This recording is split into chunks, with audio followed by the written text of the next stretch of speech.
Okay, everyone, I'll be starting today's meeting for Tuesday, February 24th, at 7:07 p.m. Can we please get the attendance sheet passed around?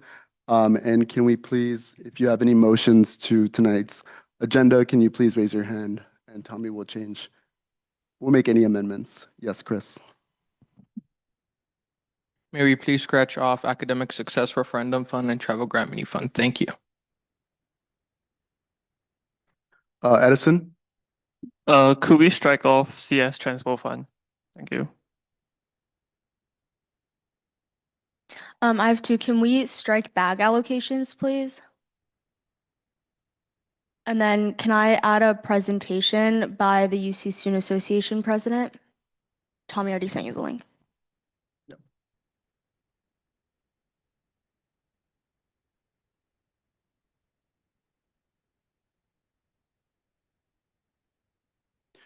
Oh, Jonathan, do you need me to make them amendments? Add to the amendments tonight, to tonight's agenda? The one that yeah. Oh, okay. Oh, okay. Divine? Hi, can we please check ARC allocations? Joy? Can you please add the Ohio to Ohio bike lane project letter, please? Yes.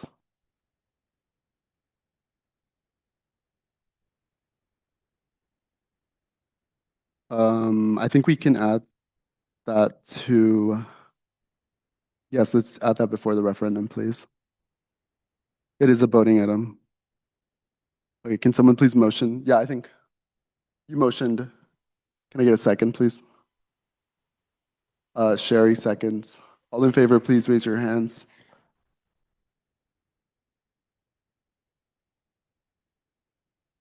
Please lower your hands. All against. All abstaining. With a vote of 12-0, the Ohio to Ohio bike lane project letter is added on to tonight's agenda.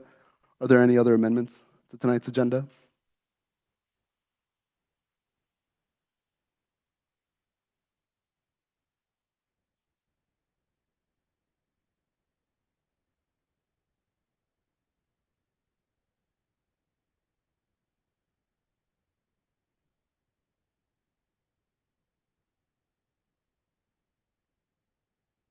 All right, can we please get a motion to finalize Tuesday, February 24th agenda?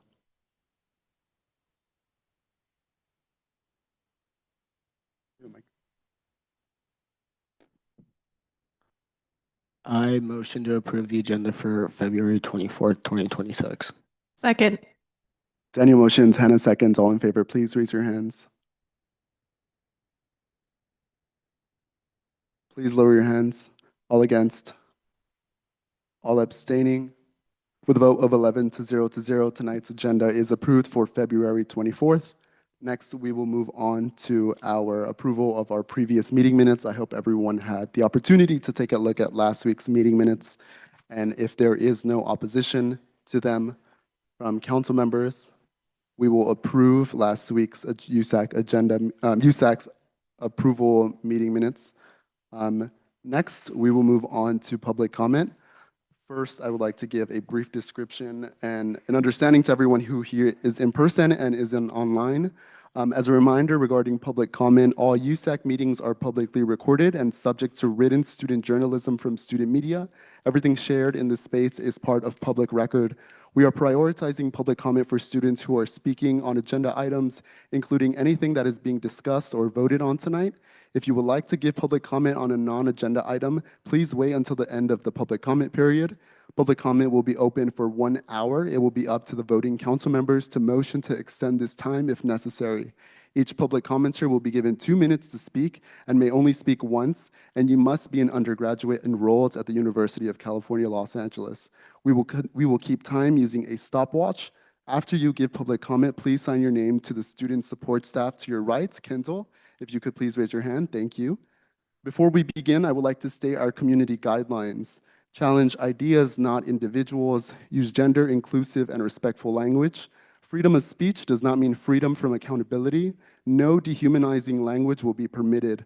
Public comment is not a back and forth dialogue with council members and this council. It is a time for individuals to address the council. If you have follow-up questions after tonight's meeting, please email president@usac.ucla.edu or please visit the USAC website to find all of our emails. If there are any outbursts, you will be asked to please remain in decorum. If decorum is not maintained, we will move into recess. The public comment format will begin with first round in person, second round of audio only, no video, and the third will be audio and video. When called on, please raise your hand. I will acknowledge you and signal when your time begins and indicate when your 2 minutes have concluded. With that, we are now starting public comment. Please raise your hands if you are here for an agenda item, and I will call on you. Before that, we are currently at capacity, so please be respectful, and you maybe have to leave after you speak. So like I said, please go to Kendo and sign in, and you may be asked to step to the right, and please leave the room depending on capacity. With that said, we will begin public comment today at 7:13 p.m. If you are here for public comment for an agenda item, meaning you are here to talk about something on the USAC agenda that has been publicized, this can be from number 1 to all the way down to where it says adjournment. If you are here to talk about an agenda item, please raise your hand so that you can be called on. The first row, the first 5 people to the row, you may begin in that preceding order. So you with the green jacket all the way ultimately to behind Lorelei, you may begin in that order. Whenever your 2 minutes begins, with the timer IVP will set up, you may begin your public comment.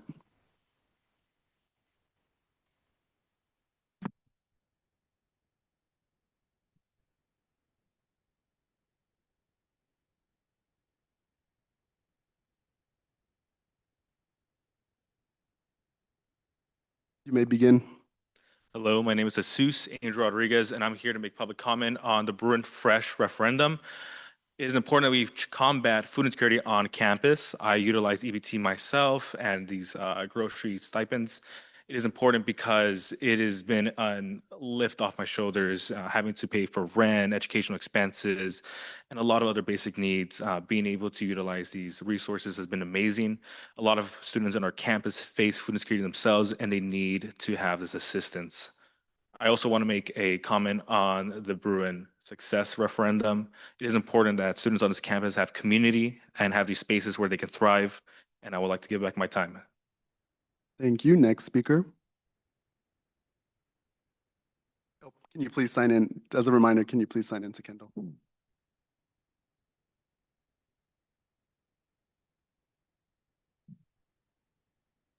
Good afternoon. My name is Evan Salazar, and I'm a first-year political science major and a student who has benefited from our campus resource centers. I'm here today to make a public comment in support of the Bruin Success and the Bruin Fresh referendums. Our communities, our campus, and our resource centers are under attack, and it is under us as students to stand up and fight back. Due to the looming threats of the Trump administration on DEI, we cannot wait for UCLA admin to fix our issues. We must resort back to the foundation of our resource centers being for and by students. And the Bruin Success referendums is exactly that. If it were not for the resource centers such as AAP and the Latinx Success Center, I would not have the opportunities to speak at this very microphone today. These referenda ensure that Bruins in the future will have the same opportunity, not just a select few. Additionally, it is our duty to stand alongside our undocumented and international Bruins, especially in these political times, with the Bruin Fresh referendum to ensure the ability to strive and succeed at UCLA. A no vote on these referenda dismisses the struggles and pains of our current student body and only remains complicit within the status quo of our current political climate. I urge you to vote yes on adding the Bruin Success referendum and the Bruin Fresh referendum to the USAC elections ballot for this year. Thank you, and thank you for your continued devotion to students. I yield back. Thank you. Next speaker.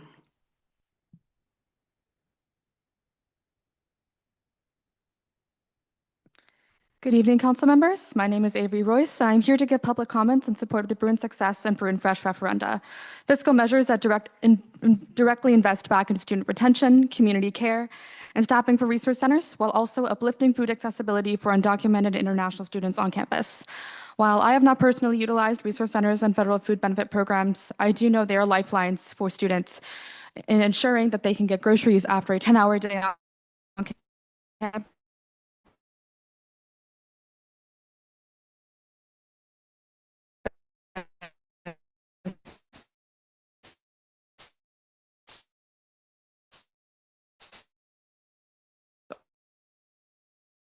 or academic support for a particularly difficult physics class, on including the Bruin Fresh and Bruin Success referenda on the 2026 USAC elections ballot. As elected officials to the student body, all of you have an obligation to make fiscal decisions that tangibly and enduringly support those most affected by the decisions of this federal administration. And I sincerely hope that you will do so tonight. Thank you. Thank you. Next speaker. Good evening, council members. My name is Daniela Castro.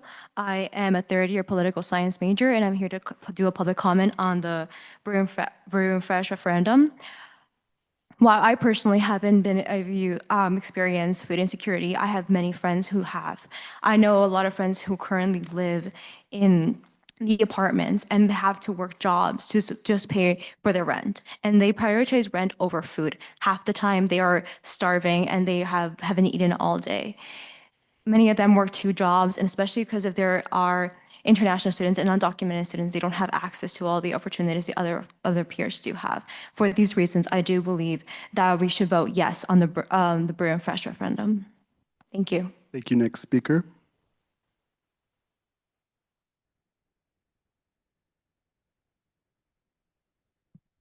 Hi, my name is Susie Turner. I'm a second-year double major in Public Affairs and African American Studies. I'm here to support or urge you to vote yes for the Bruin Success referendum.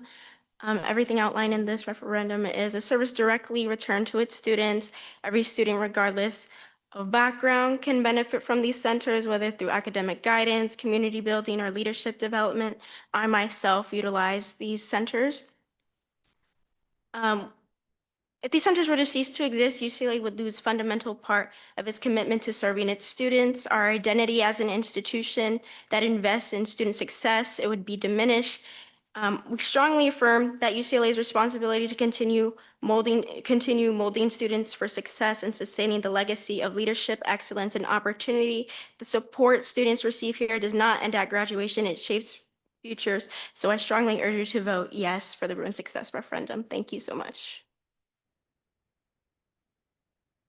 If you are here for an agenda item, can you please raise your hand? Okay. You 2 in the back, and then you 3 right up there. We'll start with you 2 back there.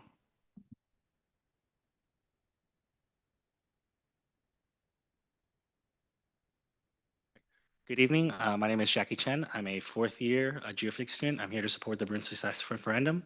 As a student veteran and the president of the Student Veterans Association at UCLA, the Veterans Research Center has been a critical part of my academic journey. The transition from military service to higher education comes with many challenges, and a lot of military-connected students are at the intersection of multiple identities, such as transfers, first generations, non-traditionals, and more. The Veterans Research Center, and along with other identity-based centers, provide more than just a space. They offer things like they process educational benefits, they offer mentorship, provide professional and leadership opportunities, and create intentional community. The services that these centers provide directly impact retention, academic performance, and student well-being.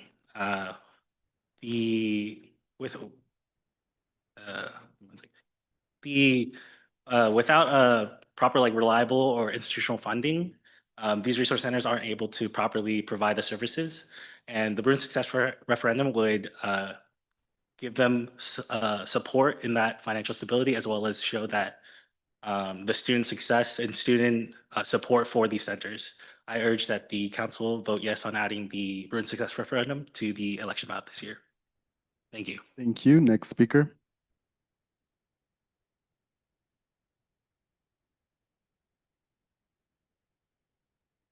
Good evening. My name is Maya Allen, and I am a third-year English major. I'm here today to make a public comment in support of the Bruin Fresh referendum because I believe we as a student body must work together to combat food insecurity at UCLA. I'm a student who receives CalFresh benefits so that I can afford the groceries I need to keep me fed and energized. I am so grateful that with these benefits, I'm able to move through schooling without worrying about hunger. However, I know that while I am fortunate, there are others who are not. Within UCLA alone, 40% of students face food insecurity in a single year. While CalFresh may send benefits to some, the UCLA Center for Health Policy Research has found that 63% of these food insecure students at UCLA don't receive CalFresh benefits. This is because they're not eligible for the aid.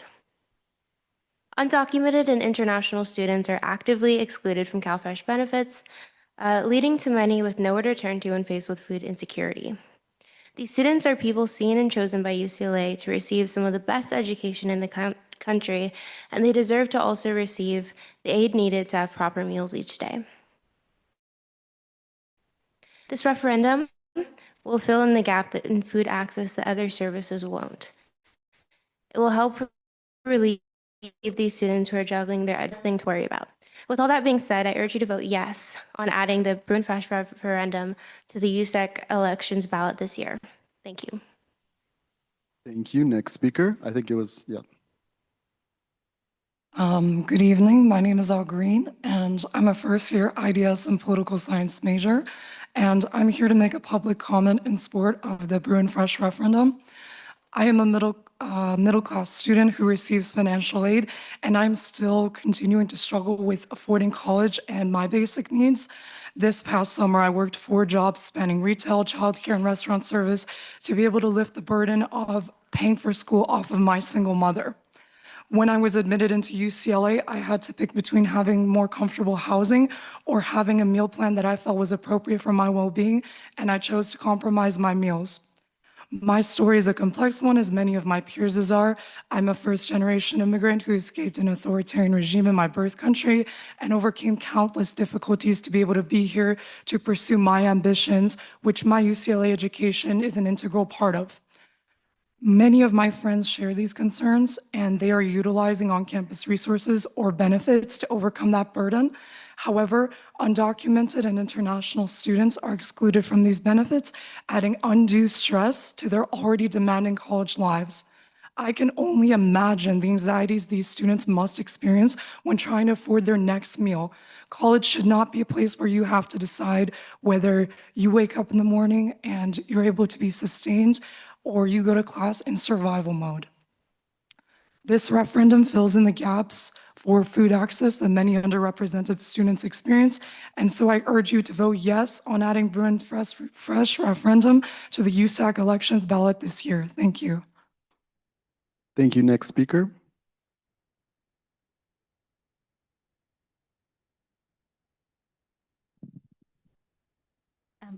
Good evening. My name is Noor Babar, and I'm a third-year transfer political science major. I am here today to make a public comment in support of the Bruin Fresh referendum, which would work to combat food insecurity here at UCLA. A study done recently found that 40% of UCLA students face food insecurity during a single year. This problem overwhelmingly affects international and undocumented students. They can't sign up for the federal CalFresh program and therefore cannot access its benefits.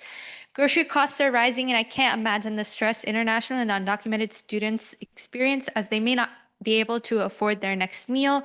No student should have to worry about this. They should be able to study in an environment where they don't have to actively think about where their next meal is coming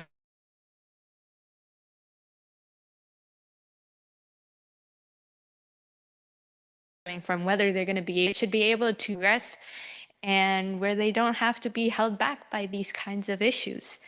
This referendum fills the gap in food access that many underrepresented students experience, and this is why I urge you to vote yes on adding the Bruin Fresh referendum to the USAC elections ballot this year. And by extension, also, I would like to urge everyone to vote yes on adding the Bruin the Bruin Success referendum to the USAC elections ballot this year.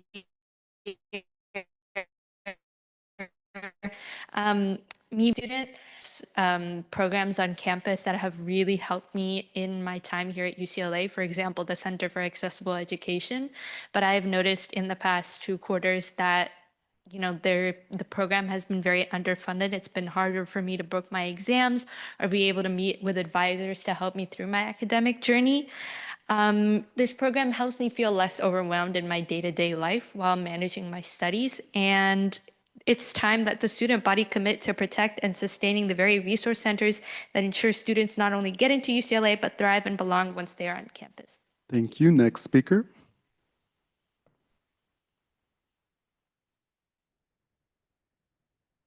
Good afternoon, everyone. My name is Diana Raya Perez. I am a first-year transfer student majoring in political science. I am here today to make a public comment in support of the Bruin Success Referendum. As a first-generation transfer student of color, spaces like the Transfer Student Resource Center, the Latinx Success Center, and the Academic Advancement Program, AAP, have been critical in helping me navigate UCLA's academic environment. These centers provide programming, guidance, and community during moments when students feel overwhelmed or isolated. As a student who moved to the US as a teenager and English not being my first language, this center not only connected me with students with similar experiences, but also provided support, motivation, help navigating higher education, and opportunities to get involved in USAC as a Latina transfer student. This is why the preservation and funding of all the UCLA campus centers mentioned in the Bruin Success Referendum is crucial. UCLA serves a diverse student population with different experiences and adversities, which come together to unite students in these centers. Creating a diverse and supportive community not only serves current Bruins, but help Bruins to come. I urge you to vote yes on adding the Bruin Success Referendum to the USAC election board ballot for this year. Thank you. Thank you. Can you please raise your hand if you are here for an agenda item to give public comment on an agenda item? Okay. I'll do you all the way in the far corner, and then you three up, or you all in front, and then in the back. So we'll begin.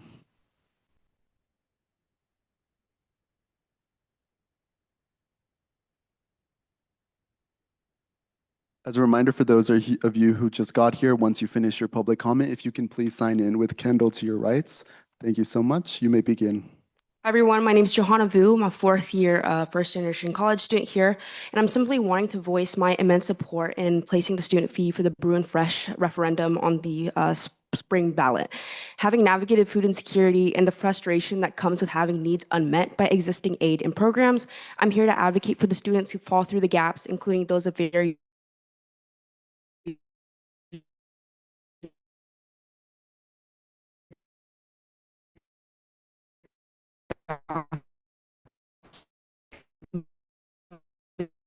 statuses, approval, commuter students, and students experience food insecurity. My home college student campus, Sierra College, had a student fee-funded food pantry associated with the Basic Needs Student Center that provided direct food support regardless of CalFresh eligibility. And that model worked because it was low barrier and immediate aid. And Bruin Fresh offers that same kind of direct aid so that no student has to wait on paperwork to eat on a campus where over 1 in 3 are food insecure. And so that $9 fee creates a sustainable support to continue doing the good work behind programs like Basic Needs at Strathmore. And so I'm urging USAC to place it on the ballot so that students can vote to ensure that no Bruin goes hungry and can be confident to step foot into a lecture without having to fill the non-inclusive binary of what's considered a student eligible of help and aid. Thank you. Thank you. Next speaker in the blue jacket. Good afternoon, Council. My name is Gabrielle You speak Trujillo. to the mic, please. Okay, will do. Good afternoon, Council. My name is Gabrielle Trujillo. I'm a second-year History Public Affairs double major. I'm here today to make a public comment in support of the Bruin Success Referendum. As the first person in my family to pursue law, and as a proud Chicana, spaces like the Latinx Success Center have played a crucial role in not only hosting events and organizations that facilitate belonging, that facilitate inclusion, that provide financial aid resources, academic assistance, and mental health services. It is crucial that we fund these centers. It is crucial that we fund these modes of community for every single student at UCLA. Many of us are the first in our families to go to a school like UCLA. Many of us will be the first to graduate and pursue graduate school. And because we will be the first, many of us are left to our own devices when it comes to finding financial aid resources, when it comes to academic assistance, and when it comes to community support. The centers explicitly mentioned in this referendum provide programming, guidance, and community to students like me and the wide variety of diverse needs of UCLA students. Latinos are not alone in the struggle of navigating higher education, as our brothers and sisters of different races, of different ethnicities, of different genders, of different sexualities, of different religions, of different abilities, of different citizenship statuses, of different economic classes, and a long, long list of identity-based communities also deal with similar issues of feeling unsupported financially and emotionally. For far too long, barriers have stopped people from pursuing college in the first place. End the cycle of student struggle and vote yes on adding the Bruin Success Referendum to protect resource centers and to reinvest in the Bruin community and to support the firsts in their family. Thank you. Thank you. Next speaker. Good evening. My name is Kevin Lin, and I am a third-year environmental science major. And I'm here to support the Bruin Fresh referendum. While I personally do not face food insecurity myself, my roommates rely on EBT benefits to afford groceries, and I've seen how they have to carefully budget their meals and how stressful this can be to last through the month. And then rising food prices don't affect the convenience, they also affect how the nutritious food is and the focus and how the overall well-being of students. And like this stress follows students into classes, their jobs, exams, and labs. And about 40% of UCLA students experience food insecurity in a single year. And many undocumented and international students are not eligible for programs like CalFresh. And that means some students don't have access to support systems that others rely on. Food insecurity should not be something that students have to fight while they're pursuing their education at UCLA.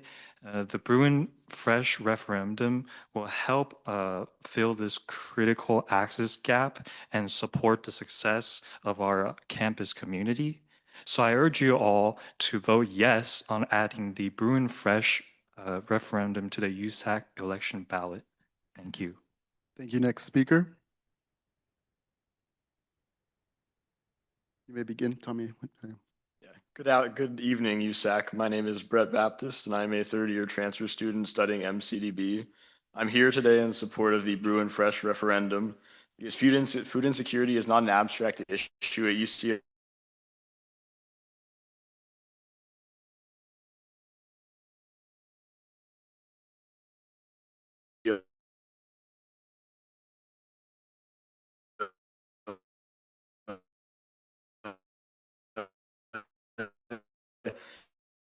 And is extremely prevalent.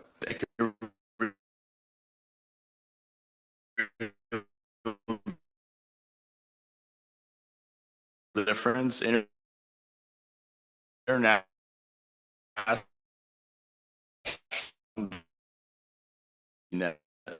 essentials out.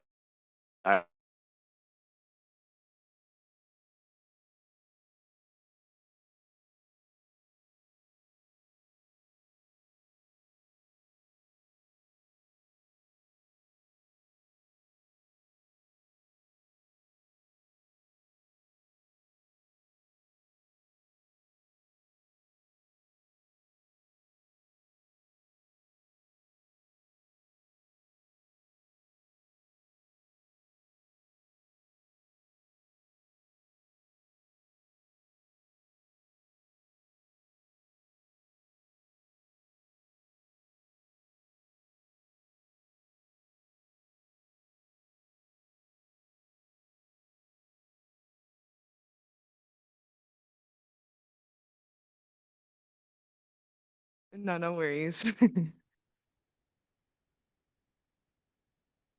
Do I restart? Okay, sounds good. No worries at all. Good evening, everyone. My name is Alexis Sanchez, and I am a fourth-year sociology student who is present today to express my profound support for the Bruin Success Referendum. As a first-generation Latina student, I could confidently attest that an institution as nuanced as UCLA has at times felt daunting to excel in. Yet the spaces, such as those supported through the Bruin Success Referendum, have been essential to finding my footing and community here at UCLA.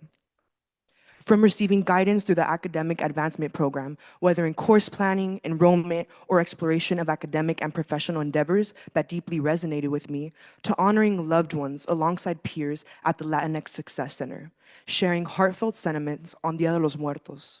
These resources have fostered a space where I felt seen, supported, and grounded. They have not only helped me succeed academically, but have nurtured my sense of belonging in ways that are difficult to quantify. As I've witnessed the real and harmful repercussions that federal administrative changes have had on funding for our critical resource centers, I felt an even deeper responsibility to emphasize why the Bruin Success Referendum matters. These centers have been asked to do more with less, and students like myself feel that strain every day. Knowing that the future of these resources can be uncertain only reinforces how urgently we need stable, student-driven funding to protect the spaces that have carried so many of us through at UCLA. I urge you all to vote in solidarity to implement a Bruin Success Program at UCLA, a commitment ensuring that every student has the resources, support, and community they need to thrive holistically. It is time for us as a student body to collectively stand behind the resource centers that have bridged gaps, advocated for marginalized voices, and shaped our academic and professional journeys. These centers are not optional. They are foundational to student belonging and success. I urge you to vote yes on adding the Bruin Success Referendum to this year's USAC elections ballot. Thank you so much. Can we now get, please, the next speaker? Or I think actually, no, you were the last one, sorry. Raise your hand again if you are here for agenda item. You may proceed and come up to the mic. Thank you. Good evening. My name is Juan Cristobal Jacinto, and I'm a senior studying public health. I'm here today to make a public comment in support of the Bruin Success Referendum. As a proud Latino student at UCLA, I have seen how vital our student resource centers are. They are more than just programs. They are spaces where students find mentorship, community, and the support needed to navigate a large and often overwhelming institution. For many of us, especially first generation and often underrepresented students, these centers are key to our academic success and mental well-being. The Bruin Success Referendum is an opportunity for our campus to take tangible actions towards supporting students in a meaningful way. By strengthening these centers, we're investing in a future where every Bruin has the tools, support, and community that they need to succeed. I encourage you guys to move forward and support by placing this Bruin Success Referendum on this year's ballot by voting yes. Thank you. Thank you. Jonathan, are there folks outside who would like to give public comment? No one?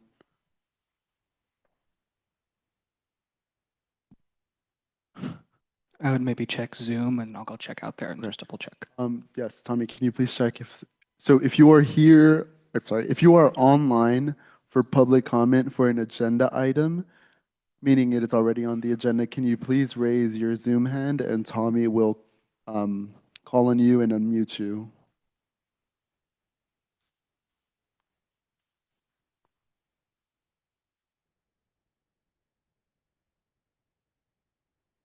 You're here for public comment for an agenda item? You may press come up.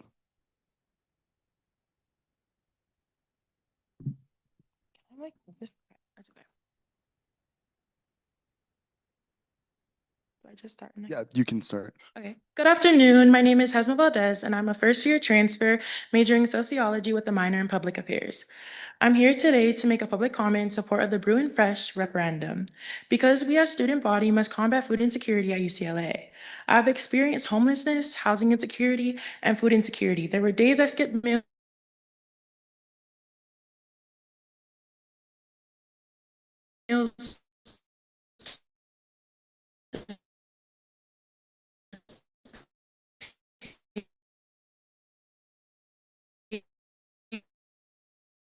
bills, days where I sat in class distracted, not because I didn't really excluded from benefit, already lies with against them from the current administration. With this referendum, we'll fill the gaps in food access that many underrepresented students experience. I urge you to vote yes on adding the Bruin Fresh referendum to the USAC election ballot this year. Thank you. Thank you so much. Can you please raise your hand if you are here in person for an agenda item? Yes, you may come up to the mic.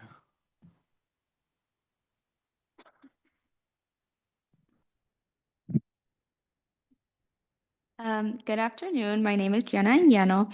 I'm a transfer third-year sociology student. I'm here today to make a public comment in support of the Broom Fresh referendum because we as a student body must combat food insecurity at UCLA. There are many students affected mentally, emotionally, and academically by food insecurity, a basic human resource in order to succeed in these systems.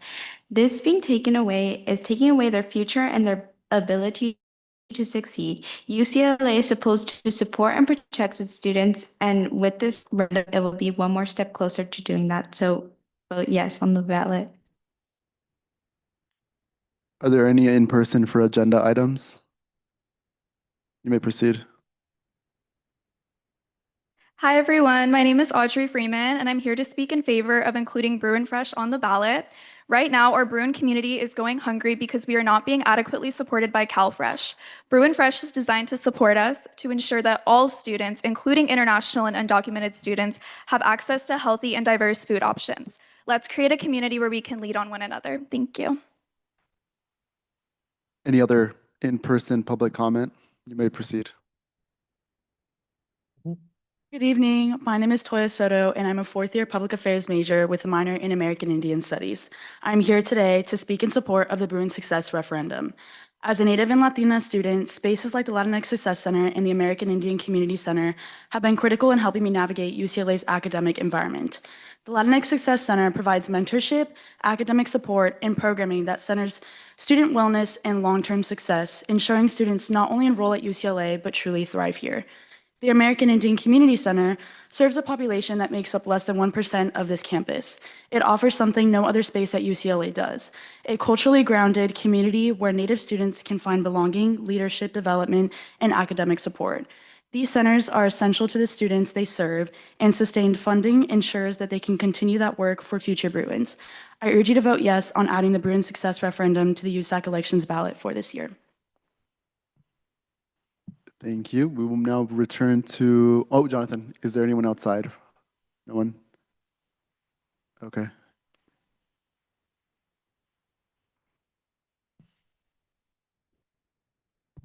Hi, guys. My name is Almanani. I'm a second-year public affairs major, and I am here today to make a public comment in support of the Bruin Success referendum. As a student of color, initiatives such as the Academic Advancement Program were crucial to my success here at UCLA. This program allowed me to take part in the freshman summer program, which also had a transfer summer program. It was fully funded and helped me in my transition from high school to college. I was able to experience the dorm life, take classes that fulfill GEs, and connect with my peers. Through the summer program, I was also introduced to PLFs, peer learning facilitators, which helped me in my English class and filled the gap between the education I had and the expectations college has. I continue to use this program in my academic journey and tell other students about it because they're essentially tutors who have taken the class and then teach what they learn to the students. PLF saved me my freshman year, and as I was in a life science class that is my weakest subject, and with help of my PLF, I was able to pass the class. Furthermore, AAP is specifically designed to help low-income students and give them the tools they need to succeed in college, and that is an initiative that I urge you to increase funding for to not only expand the amount of students in the freshman summer program, but also hire more peer learning facilitators. And again, thank you for your time tonight, and I urge you to vote yes on adding Bruin Success referendum to the USAC election ballot for this year. Thank you. I will now ask Tommy if there are any online public commenters here for an agenda item. If so, please raise your hand on Zoom or ask to be unmuted. Okay, final call for online. There you go. We have one. Whenever the timer is ready, you may begin your 2-minute public comment. Hi everyone, my name is Grant Lee, a third-year linguistics major, and I'm here today to comment on the 2026 Bruin Success referendum, especially in the context of its implementation in some of the communities here on campus. I work with a lot of the identity-based communities here on campus, including the mother organizations. And I just wanted to express some of the concerns that I've heard from some of the mother organizations about the implementation of the referendum, as well as the distribution of funding given to some of the success centers and the advancement programs in the referendum. It is absolutely critical that we fund and protect our resource centers and programs. That is not in question. However, the support and the trust that needs to be built between USAC, this referendum, and the communities that it purports to help is in question right now because many of the organizations have expressed that they were not consulted with in the distribution or the need of many of these centers that they run before the referendum was drafted. And the question of whether the distribution of that funding was determined with genuine community inputs and whether USAC can account for how those decisions were made is in question right now. So the result is a funding structure where the reasoning behind these figures have not been made public, and students and the communities that they represent are being asked to vote on a fee with transparency issues, essentially. So I want to urge the members to consider these issues before voting on the referendum. Additionally, I want to voice my support for the Bruin Fresh referendum. Thank you. Thank you so much. Are there any other people online for agenda items? If so, please raise your hand. Yeah, I just want to do one final round for online. All right, Sophia, whenever you're unmuted, you may begin. Also, can you please keep your hand up? Because if not, Sophia will be the last speaker. Hello. We Good can hear evening, council members. This is Sophia Wen, a third-year Asian American Studies major and the external vice president for the Vietnamese Student Union. I'm here tonight to comment on the Bruin Success referendum. The Vietnamese Student Union stands in opposition to the referendum until better and ethical consultation practices have been implemented on the side of USAC. To clarify our position, the Office of the IPP reached out to gauge our interest about a month ago and failed to follow through on consultation until quite literally yesterday. We bumped this issue nearly a month ago. The referendum can't be championed as a progressive means of support for the marginalized Bruin community without genuinely consulting with the community members in question. We stand in support of the other mother organizations who have unaddressed concerns privately at USAC regarding the arbitrary distribution of the proposals and USAC's failure to transparent and accessible and rationalized financial breakdown. Without question, our communities and the programs which support our communities need and deserve funding. At the same time, we deserve agency in how that funding is created and treated. We demand increased transparency and communication from USAC until then and until the other mother organizations. I think you cut out. Oh. All right, well, that concludes, if there are no other hands up, that will conclude virtual, and we will now return to in-person public comment. Please raise your hand again if you are here for public comment on agenda items. Is there just one? One person, two, three. Okay, sounds good. You may begin.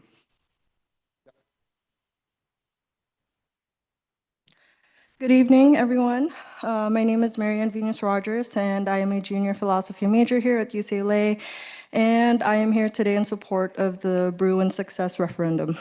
Also, excuse me, I'm kind of out of breath. I sprinted over here.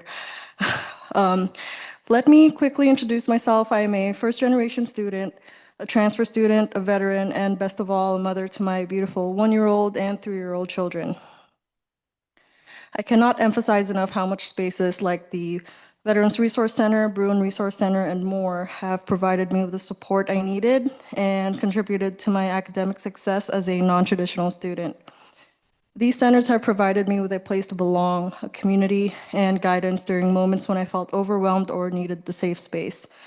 And so I urge you to implement a Bruin Success program at UCLA because it is time that we as a student body commit to protecting and sustaining the very students not only get into UCLA, but thrive and belong once they are on campus.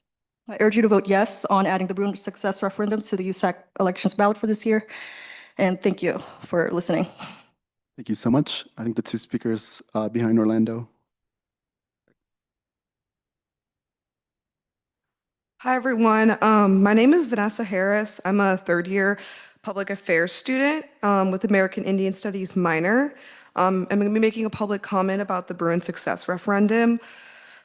This year, I am one of the 7 students who run the American Indian Community Center. We lovingly call it the IC, and it's a small center in Hedrick Hall that offers students a space to study, relax, find a community, do whatever feels right in the moment. I was born and raised in Minnesota, which is over 1,500 miles away. And this university, and I have no family here. So it's definitely made it hard. And I think emotionally and mentally, the only way I would have been able to stay at UCLA is if I found students with like a similar background to me. One year in the 2000s at Harvard University, over half the Native students died before they could graduate. Right now, every funding towards the Indian Center goes towards us 7 workers, all of whom who work alone. Not only does this require every Indigenous student the entire responsibility of the center, but at the same time, it requires me alone to create community and basically make everyone feel welcome. So funding is essential for us Indigenous students to stay and succeed, and I urge you to vote yes for this referendum. Thank you. Thank you so much. Can we have our next speaker?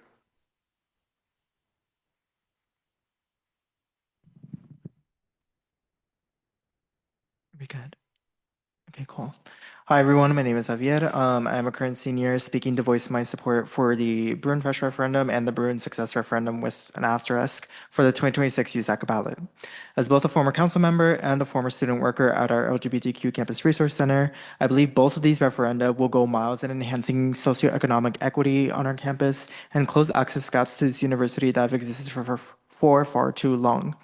Even before the current political climate that we are in today, the university has made it abundantly clear that students of color, queer and trans students, and other minoritized groups are not the priorities in being protected from defunding or overall institutional negligence. It has become more and more clear to us as students that we are the catalyst for changing the status quo. Specifically for the Bruin Fresh referendum, I've been able to see this initiative grow from its inception last year within the EVP office into the language that's going to be voted on today to go onto the ballot potentially. Similarly to Bruin Success, this referendum is not just an aspiration for more resources to be provided to international and undocumented students, a very disenfranchised class here at UCLA, without access to essential needs like CalFresh. It's the start to driving the spear into the university for better oversight of our campus's basic needs structure, the resources that are being offered, and also additional support and transparency in supporting identity-based centers that provide programming, academic support, mental health support, and other such resources to its students. The university should be rightfully funding these programs. And while I think it is amazing that students are pushing, this referendum to potentially grant more funding to various different cultural identity centers, there still needs to be a firmer commitment from USAC for many years to come to continue pushing administration, especially in its financial mismanagement of funds that should be going towards students. Thank you. Thank you. Please raise your hand now if you are here for an agenda item. This will be the final call for agenda items. 2, you may proceed up with the mic.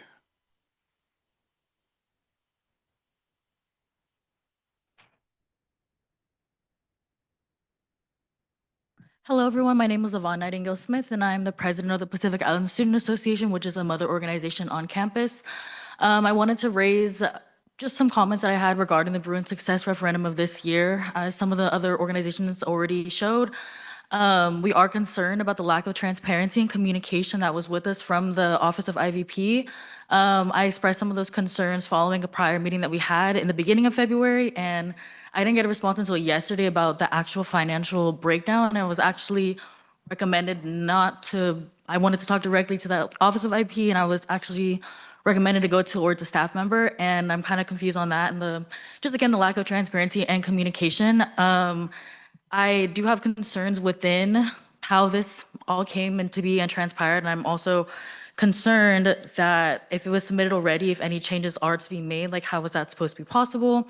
But I'm hoping that will be answered in today's presentation. And I did raise those concerns with you. Sorry, I just wanted to say I did email you, so I'm hoping that a lot of the concerns that I raised will be addressed and that a lot of the proof and the accuracies and what's going on, any of the like miscommunication can be cleared up. But I did just want to bring that to everyone's attention, and I'm hoping that all of our concerns will be taken seriously when considering putting it on the ballot. Thank you. All right. And the yellow shirt, I think, is the last agenda item. Comments?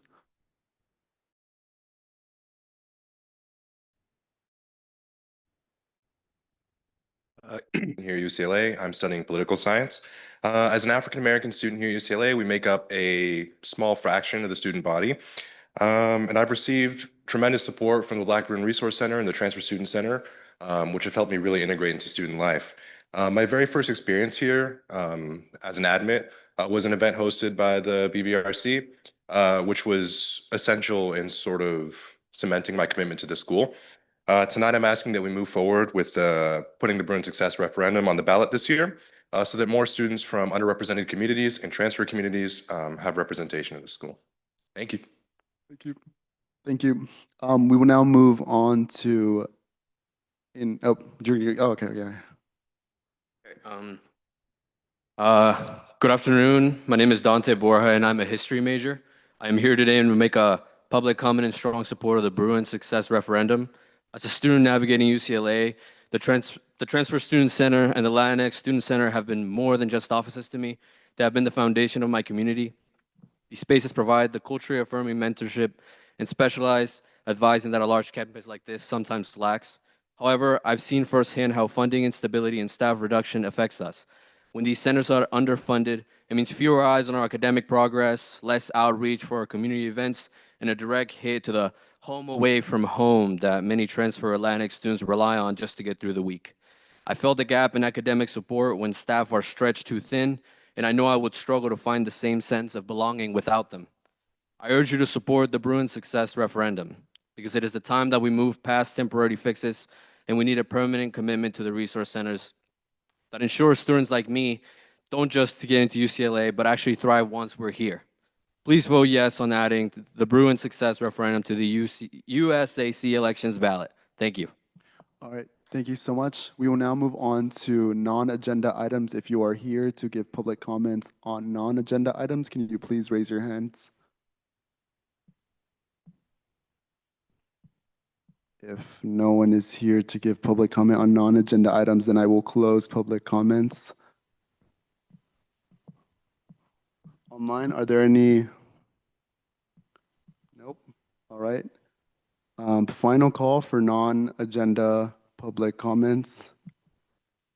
Seeing as there are no further public comments, I will now close public comment at 8 p.m. We will now move on to our contingency programming funding with Bethany.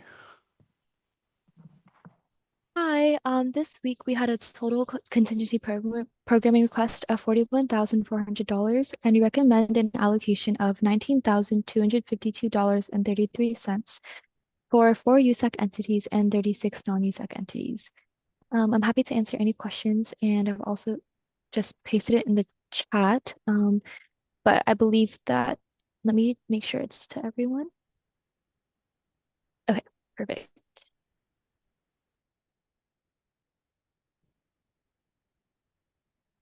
Can someone please motion to approve our contingency programming? Yeah, I motion to approve an allocation of $19,252.33 for 4 USAC entities and 36 non-USAC entities for contingency funding this week. I second. Thank you. Who was that? Oh, Jaya. Tommy motions, Jaya seconds. All in favor, please raise your hands. Please lower your hands. All against and all abstaining. With a vote of 12 to 0 to 0, the contingency programming is approved. Next, we have SFS allocations with Edison. Yeah. So this week, SFS recommends an allocation of $1,164.85 to 3 non-USAC entities and 0 USAC entities. Thank you. Are there any questions or comments regarding that allocation? Seeing as there are none, the SFS allocations are approved. So we will now move on to SWC Programming Fund with Hannah. This week, the SWC Programming Fund recommends an allocation of $202.64 to two non-USAC entities. Are there any questions or comments regarding that allocation? Seeing as there are none, the SWC Programming Fund allocations are approved. Next, we have TGIF. TGIF recommends an allocation of $5,892.56 to three non-USAC entities and zero USAC entities. Are there any questions or comments regarding that allocation? Seeing as there are none, the TGIF is approved. We will now move on to special presentations with UCSA. We have here the president of the University of California Students Association. So whenever we have your presentation up, you may begin. I'll just have you, I'll ask politely if you could finish by 8:15. That would be great. Thank you. Oh, and that doesn't include question and answers. So you can keep going. Make it quick. We could go to the next slide. But I'm Aditi. I'm currently serving as the president of the UC Student Association. We can go to the next slide. I go to UC Davis, and UCSA serves as the official representative of all of the 9 undergrad UCs, so that means over 235,000 undergraduate students. And some of our history, so there's like a body called the Council of Presidents, which has all of the student body presidents from each of the UC campuses, and they sort of learned through their capacity they were unable to focus sufficiently on external advocacy, so they delegated responsibility to the UC student lobby. That's what we used to be called. And this occurred when the UC had its first fees proposed. The UC used to be free. And so when the first fees were proposed, that's when we also started as an organization. Next slide, please. So our mission statement is to empower and develop students to champion accessibility, affordability, and quality within the UC system for current and future students in a way that centers equity for all and prepares them to impact the world. Next slide, please. So each student at every undergraduate UC hopefully pays $7 for UCSA. Please stay opted in, but it helps support our campaigns, specific campuses, student workers, staff, and more. And hopefully by the end of the presentation, you'll have a better understanding of where your student fees are going. Next slide, please. So how we ensure that we get representation from each of the 9 undergrad campuses is we have the 9 external vice presidents, Sherry's the UCLA one. They serve as the main voting members on the UCSA board, and they also bring a legislative director and an organizing director. The legislative director serves on our government relations committee, and they work on legislative advocacy in the state and federal levels, as well as like the local region of where their university is. Organizing directors focus on connecting with students on the ground. That looks like student orgs, that looks like community issues. And then the external vice presidents sit on a committee that's focused on administrative strategy. So working with campus and system-wide administration to further student priorities. Next slide, please. So we have 5 standing campaigns. We have our Acquire campaign that's basically focused on quality resources and education, and that's a huge bucket.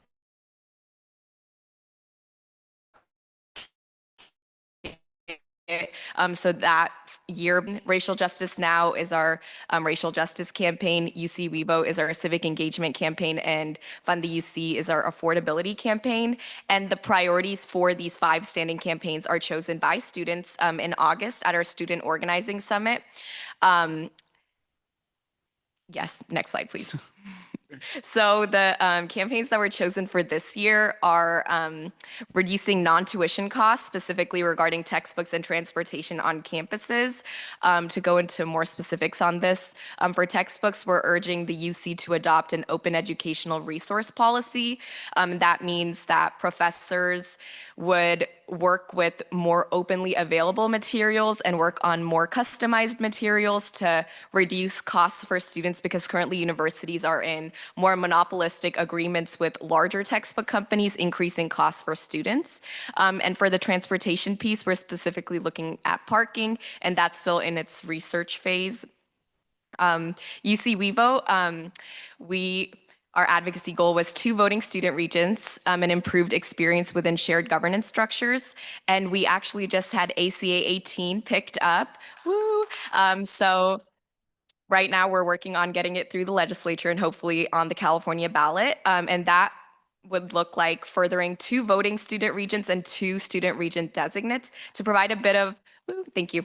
To provide a bit of context on why this Board of Regents is so important, the UC has constitutional autonomy, so all of the control over UC decisions has been delegated to this Board of Regents, and they have very limited ways that they get information about what's actually going on at the UC. Most of their information comes from the UC Office of the President, and increasing the number of students on this board would allow for a more diverse range of student voices to actually reach this Board of Regents that makes hugely monumental decisions, controls over $200 billion in investments. The UC is the second largest employer in the state, like large consequences.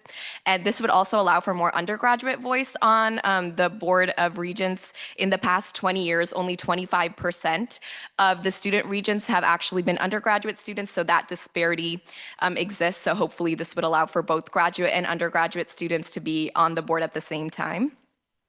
Our Indigenous Justice Campaign is about NAGPRA compliance. So NAGPRA is Native American remains and artifact repatriation, and there was a state audit that was done last year that showed that the UC was extremely poor in its rate of return, so this campaign hopes to hold the UC accountable.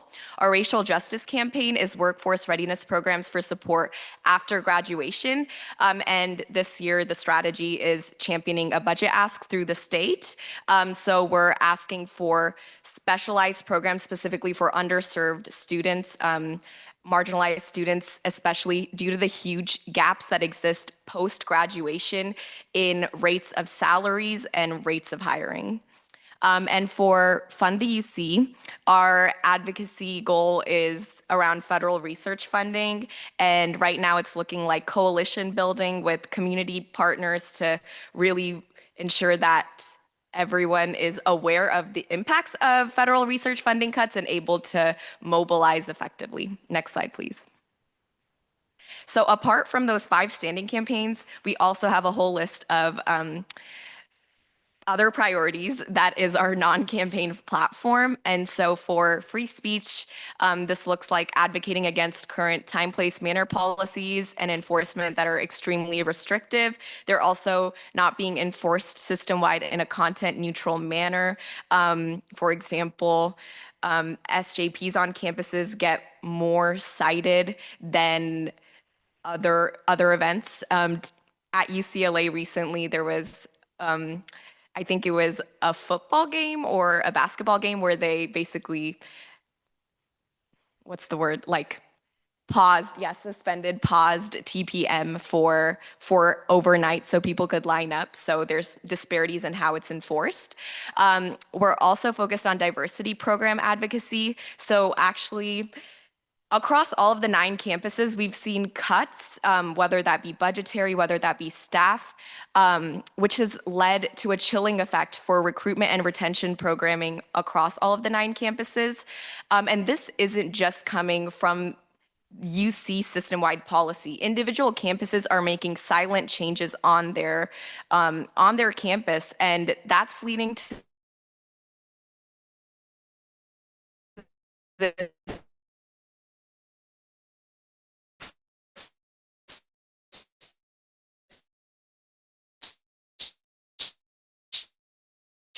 chilling effect felt at each campus. So what we're working on is really gathering student data on what's happening on the ground All of these cuts students are feeling and reporting to their centers. So we've been speaking to centers at every campus, trying to gather student data and ensure that it's reaching the right administrative channels to call them out and hold the UC accountable for those cuts. For investments advocacy, we're working on an ethical investing policy platform at the UC, which I know has been worked on for many years, but we're working with a coalition that's UC-wide and trying to get meetings with UC investments as well as draft a policy ourselves that hopefully can just be implemented. Undocumented student advocacy and international student advocacy is also a priority, as well as Black student success. Last year, we advocated for the expansion of targeted support like UC Prime to dentistry, vet, and pharmaceutical programs, and this unfortunately did not pass. It was a budget ask to the state. So this year, we hope to continue that advocacy. Police accountability is also a priority. Police accountability boards are hugely unethical at the UC because how they essentially work is the findings are reported back to the chancellor. So if the chancellor has the final say, of course, they wouldn't necessarily want to take decisions that would make the school look bad. So we would want functional police accountability boards at each campus. Regarding student housing, we're working with the Homes Coalition on housing legislation. Labor organizing is also a focus, working closely with labor unions to uplift and support their efforts, and disability justice as well. Currently, in April, disability student programming, their state funding is set to run out. So we're working on advocacy to get either UC or state emergency funding to allow disability centers to function at the capacity that they should. Next slide, please. I'll skip over this slide just out of time, but for our upcoming events and opportunities, so we have identity-based lobby days that I'd like to uplift, and all of this information will come to you through Sherry's office, actually, so be on the lookout. But Black Student Advocacy Day is April 13th to 14th. Transfer Student Lobby Day is April 16th. Latine Lobby Day is April 26th through 27th. SWANA Lobby Day is April 14th, and ANHPI Lobby Day is May 5th. And those 5 lobby days are Sacramento lobby days, so your campus will bring you to UC-wide advocacy coalition, and you'd work on advocating at the Capitol for bills that support students of your specific identity. And for upcoming conferences, we have our Student Lobby Conference. That's our state lobbying conference, and that's March 6th through 9th. Part of the programming will be at UC Davis, so please show up. And then the other half will be at Sacramento when you actually go and lobby the state legislators. And then Hill Day is our DC Lobby Conference. That's March 24th through 27th. That is during partially the quarter spring break, but show up.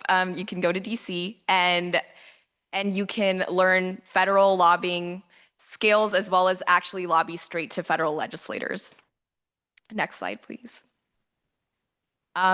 This is a feedback form that I'd love if folks could fill out. It just allows us to continue our data collection of how things are changing on the campus level, specifically in regards to student programming, and how campuses might be using the federal government as justification for the budgetary changes that they make. So fill it out. It's confidential. It's just for UCSA, and there's also options on that feedback form if you'd like to include your name, be more involved in advocacy pursuits. So there's a lot of autonomy in what you submit, what you don't want shared. Next slide, please.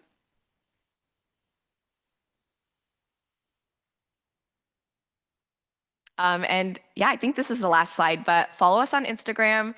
We have a very active social media. That's how you can get a lot of our updates on what we're up to. But yeah, that's it for me.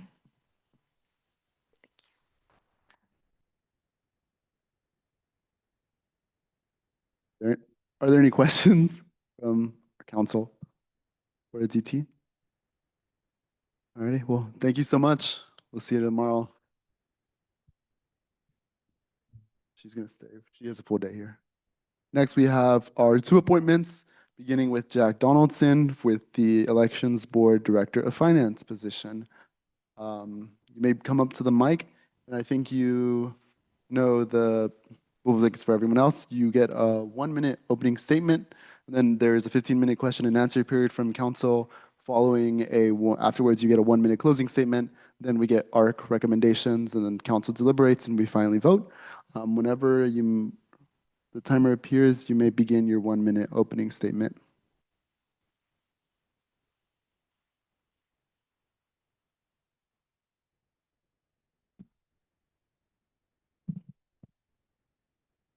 Hi, I'm Jack Donaldson. I'm a fourth-year applied math major with a specialization in computing, and today I'm speaking at the USAC Council meeting for my appointment as Elections Board Finance Chair. In my experience at UCLA, a lot of my extracurriculars involve financial responsibilities. I've been the finance director for 2 different clubs. One was a pro bono business club, Bruin Microfinance, from 2023 to 2024. And then since 2024, I've been the finance director for UNICEF at UCLA. And in both of these capacities, I've gained a lot of experience using SOL and CSC's financial resources.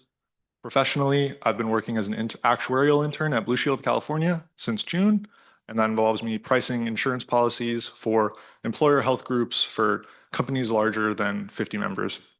One of my large projects this summer was preparing financial reporting that was being sent to multiple governing bodies regarding California insurance, and I think that these experiences will equip me for doing the same results for the elections board.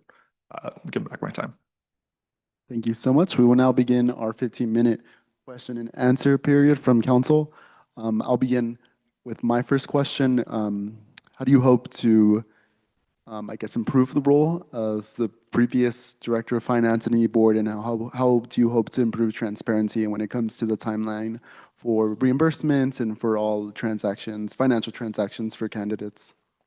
Yeah, I know that last year this was a really hot button issue. I'm aware that multiple candidates were disqualified, largely in part due to financial responsibilities. While I agree that these decisions made sense given the context of the elections code, I think part of that is still the responsibility of the elections board, where transparency regarding financial deadlines, like you mentioned, or specific guidelines regarding reimbursements and reporting, if those aren't clear, there's a lot more error, more margin for error for these kinds of mistakes, and I look to eliminate that. I think primarily that is through very clear information being passed at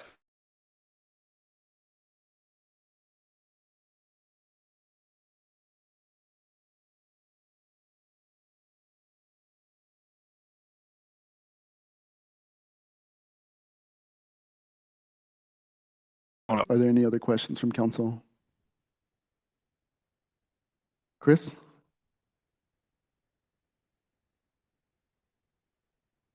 Hello, Jack. Thank you for being here tonight. You mentioned that you have served as a finance director, an equivalent for 2 organizations. What skills have you either acquired in those capacities or honed that you think would be conducive to your role as director of finance on the elections board? Yeah, I think that in this role, I kind of see the perspective of the candidates themselves, where I've had to collect my own receipts, make sure all my reimbursements and allocations are accounted for. And in that, I'm able to see where things are really important, right? I have to make sure all the values line up. I have to keep my own spreadsheets to make sure all of our expenses are met. We're not leaving any money sitting in an account somewhere. And I know that that is something that all the other candidates will have to keep as well. And on top of that, I still act as the director of finance for the elections board themselves. We have to make our own requisitions, and I've plenty of experience tracking that. I was particularly interested earlier when we were talking about the budget allocations. A lot of my proposals have been included in those before, so I've had a lot of experience in these kinds of roles, and I look forward to using that in this position as well. Thank you. Are there any other, Joy? How can you help improve voter turnout in your role and ensure that funds are being meaningfully spent? I think the last part of your question basically handles that, where it is we have a lot of great resources available to us through the school, through the elections board allocations. I don't necessarily believe that all of them are being used properly in terms of getting the right value out of those dollars. I know that I obviously haven't had access to what our expenses look like right now, but I'm sure that there are different avenues to make sure that voter turnout is obviously the greatest emphasis, and I think there's ways to invest into improving that. And I think that being able to determine where those are and then inputting the right amount of money will achieve those goals. Thank you. Are there any questions? Chris again? Oh, Jack, I'm going to operate under the assumption that you've come prepared. So, based on the elections code, what would either be a pro or a con that you think needs to be either be ameliorated or changed within the elections code? I think that primarily the main thing I took attention to the most were the funding limits and the fundraising, where obviously you can only spend as much as you fundraise, but then there's also the fundraising limits. I think in terms of transparency, like when I was reading the code, I read the entire code, even the other parts that weren't necessarily mine. But I believe that it's a little unclear what to do if you exceed your fundraising limits. I think there should be something really hard written in those like 50 something pages about returning all that excess money, making sure everything's accounted for. I think the fair market value section they describe about like keeping things that were gifts from previous elections or holding onto that. I think the calculations process there could be a little more robust. I know that's something I'm going to be stressing about over the next quarter. Thank you. Are there any other Chris again? Yeah, no, thank you, thank you. No, these are very helpful because there are always hindrances with finance-related stuff to the elections, as you've identified, given our history.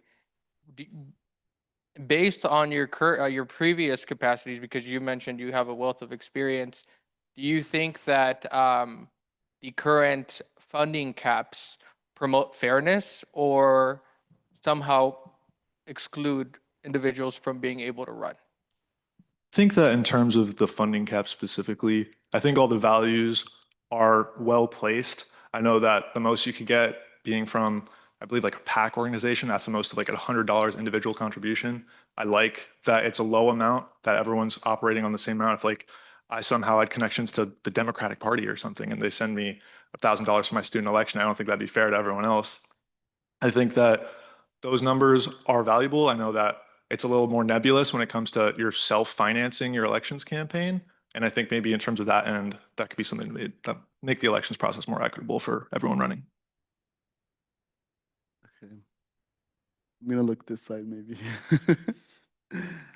All right. All right. Thank you, Jack. Whenever you're ready, you may begin your 1-minute closing statement. Yeah, so as I mentioned before, I think we're all aware of the challenges that have happened in previous elections, and I think that responsibility, I'm willing to bear that in terms of improving the financial infrastructure of this election cycle. I'm sure the rest of the e-board is also focused on maintaining the other parts of that as well. I just wanted to highlight again how my experiences connect to this role. If I mess up a Excel cell in my submission to the DMHC, the state of California is not going to appreciate that Blue Shield of California isn't properly serving their members. If I don't submit a requisition for UNICEF, we don't get a school bus for a field trip, and our volunteers have no place to serve their community. And I think I'm willing to take that the finance chair for the USAC Elections Board isn't properly maintaining their finances or spreading or proliferating the rules. We're not going to have a fair and smooth elections process. And I believe I'm the person to make sure that that does not happen. I will work extremely hard with the rest of the elections board to make sure that all funding disclosure forms, fundraising forms, spending forms are in tip-top shape in order to make sure that all the candidates, all the propositions are being able to be run smoothly and work towards serving their student populations. I give back my time. Thank you. Can we now please get ARC recommendations?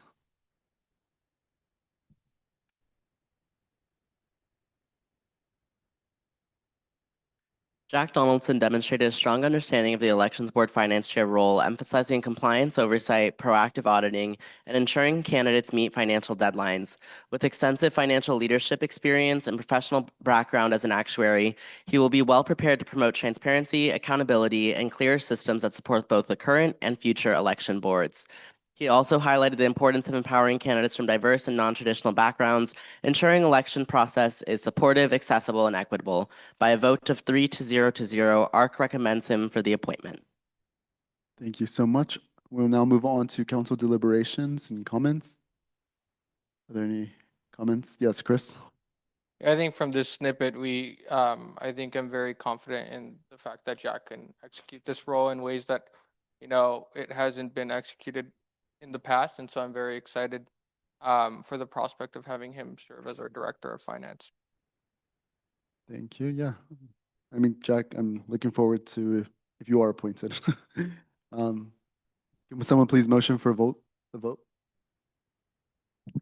I motion to appoint Jack Donaldson as the Elections Board Finance Chair for the 2026 election cycle. I second the Second. motion. How many motions? Joy seconds. All in favor, please raise your hands. Please lower your hands. All against and all abstaining. With a vote of 12 to 0 to 0, Jack Donaldson is appointed to the Elections Board Director of Finance position for the 2025-2026 academic year. Congratulations. Thank you. Next, we will move on to Isaac with the Elections Board of Director of Media. Whenever you're ready, you may begin your 1-minute opening statement.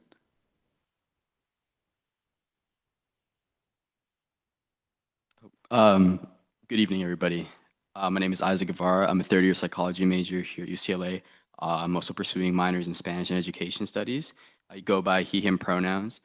And here at my time at UCLA, in this undergrad specifically, I've really spent a lot of emphasis cultivating and uplifting my communities as well as those surrounding mine, specifically focusing on food insecurity and first-generation issues.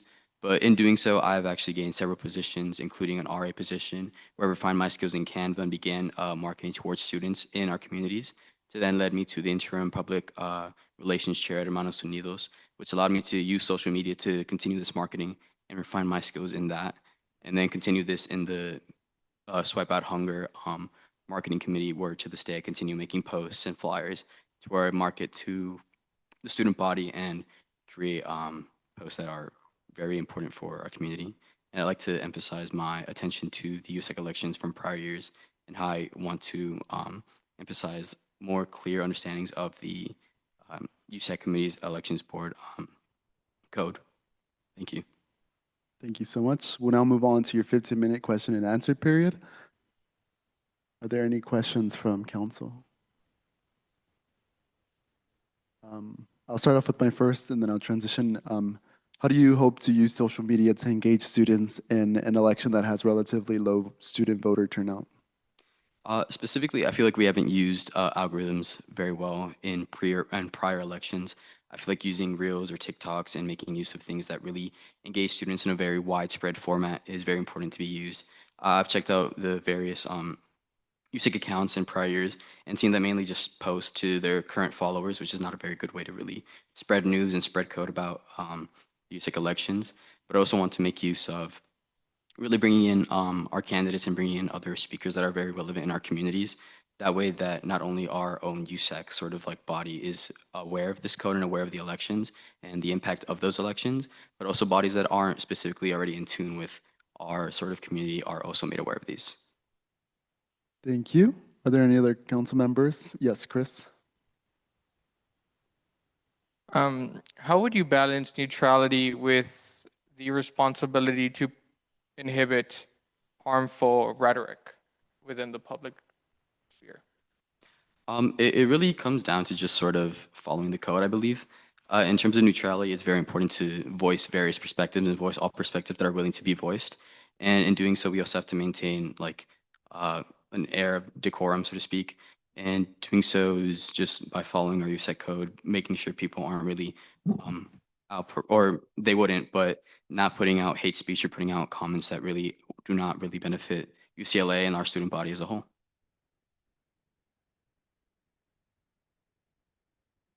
I can ask another.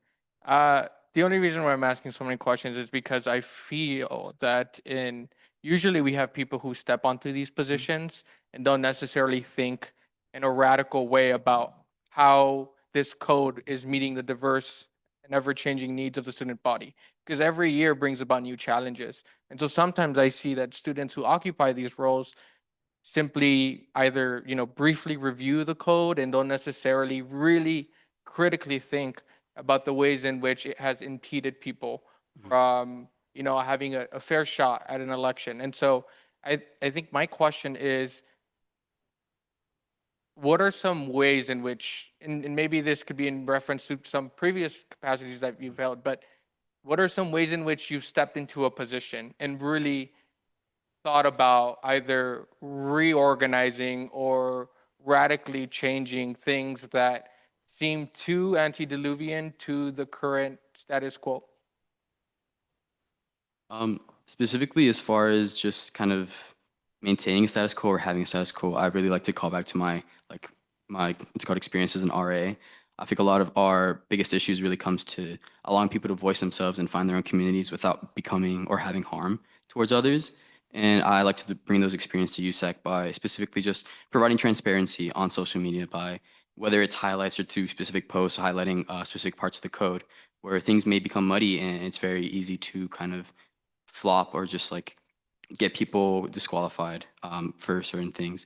And I feel like our big thing that we've had, like I know Jack mentioned, it was like the sort of funding and these limits. It's very important, I feel like, to kind of have these or have the code specifically kind of put on the front page of our social media, make sure all of our candidates are very aware that these exist and maybe to give them a sort of clue towards these pitfalls that they really should steer away from.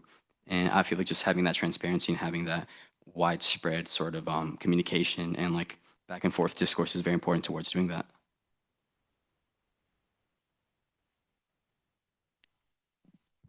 Anyone else?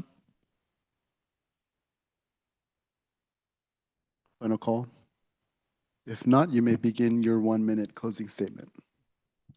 First of all, thank you guys for being here today. I'm very grateful for this opportunity, but I also want to emphasize my role in sort of like achieving equity in this position. I really want to target our international students and our transfer students, whether that is going through the Dash U Center, going to our transfer LLC, going out to the apartments for students that are really as close to campus who may not be as part of the elections very adequately, so to speak. And I really want to get this engagement by advocating for flyers on campus, advocating for flyers in the apartments, perhaps on the Hill as well, to kind of get these people informed. I feel USAC elections are very important and they're a very big part of this space here on campus. And I really plan on facing that. And I'm very passionate about doing that. And I also want to mention my prior experience in being very much able to handle social media and able to not only be effective in making these flyers, but be very efficient, because I feel like that's a very big part of the role as well. Thank you so much. Can we now please get ARC recommendations?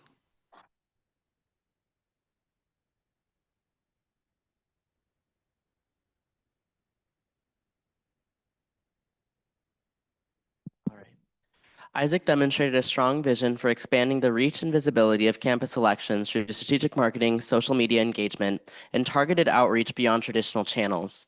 He emphasized using platforms such as Instagram and TikTok more effectively, leveraging Reels, algorithms, and in-person flyering to engage international students, transfer students, apartment residents, and communities that may feel disconnected from campus involvement. Isaac also underscored the importance of transparency through accessible guidelines and intentional partnerships with spaces such as the Dash U Center, cultural organizations, and the Transfer Student Center to ensure elections are equitable and widely understood. By a 3-0 vote, ARC recommends him for the appointment. Thank you so much. We'll now move on to council deliberations and comments. Are there any? Chris? I think some of the insight that I have, if for when you step into this role, which I hope would be the case, is sometimes what occurs, and maybe you'll work in tandem with the director of investigations or the equivalent, but sometimes what occurs is we have people who sometimes unknowingly violate the elections code. And it takes, because of the fact that there's just so many people who run. I mean, there's been times where we've had upwards of 30, 40 people running. It takes quite the amount of time for those violations to be identified. And this is no necessarily, criticism to the people who may not know the code, because it is, sometimes complex for people, and maybe not necessarily complex, but difficult to sort of memorize a whole code within a short amount of time. And so sometimes what I haven't seen yet, which I think would be conducive, is maybe having some type of snapshots about what some of the common violations happen to be from very early on, so that people can have that in their mind and recognize, okay, these are the, in very simple terms, the violations that happen more frequently. And so being proactive, I think, would help us this election cycle. So that's just some insight that I think might be conducive as you step into your role, hopefully. Thank you. Can we now please motion for a vote? I motion to appoint Isaac Rivera to the Director of Media position on the Elections Board for the 2026 election cycle. Second. Tommy motions, Chris seconds. All in favor, please raise your hands. Please lower your hands. All against. Now all abstaining. With a vote of 12 to 0, Isaac Guevara is appointed to the Elections Board Director of Media for the one-year term for 2025-2026 academic year. Congratulations. Thank you. We will now move on to officer reports. I will ask that only be executives and please be written. I will encourage that. I just want to say shout out Nami Deepak. She will serve as our delegate to the Student Regent Search Committee. Tommy left. Sherry? Yeah. I do have one thing, which is what Aditi was saying earlier, is that our office found an author for Assembly Constitutional Amendment 18, which will hopefully increase the number of student seats on the Regents from 2 to 4, and that's awesome. Shout out to Assembly Member Caloza's office for picking this constitutional amendment up, and so I'll be talking to all of you about like how you all can help, and for all of our students who are sitting here, if you're a part of a student organization, like would absolutely love for you all to be involved in this. If it passes through the legislature, will become a ballot measure. So it's a big effort by the community. But yeah, it's a great start. So that's it. Rest is written. Thank you. Chris?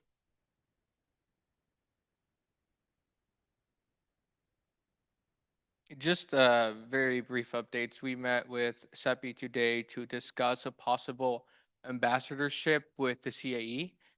My office has heard a lot about how students have had very slow responses to be offered accommodations. And so we want to model the same ambassadorship model that we implemented for the registrar to pass things like incomplete notation and course marking with the CAE. So the talks are well underway.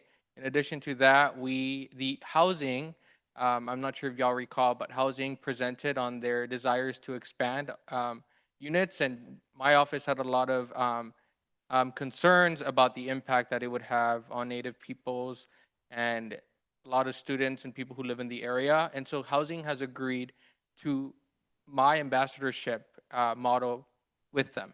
So we will be appointing 2 ambassadors to housing so that students are actively providing recommendations. And my hope is that when I leave this office, that my successor is able to continue this ambassadorship, which will be another branch in addition to the academic senate of the office, so that students can continue to have leadership positions and continue to offer insight into even the things that are not necessarily popular or mainstream.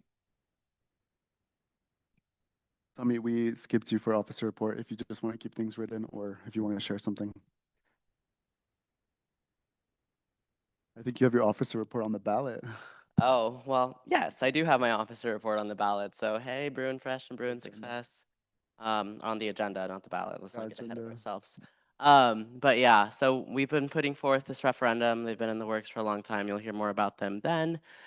We also have some exciting events in the works that will be announced soon.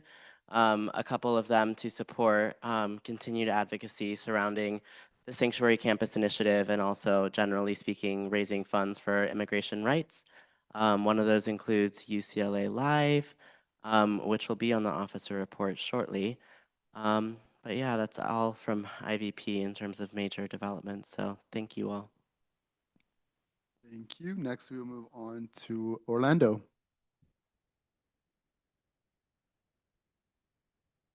Hello, everyone. No updates today. Lorelai? No updates. Lori? Only that some of your offices are going to hopefully remember that we open on Monday for spring quarter because I told them they need to request space with their account. Jonathan? Hey, hi, hello. I do have a couple quick updates. I sent out the spring parking permit request form earlier today at 5. That is only open to elected officers as of now. The deadline for you all to submit a request is Sunday, end of day Sunday, this coming Sunday. I will make those allocations on Monday and let you know if there are any additional for you to open that up to your office staff. Let me know if you have any questions or concerns there. Reminder, you do still have to pay for the permit.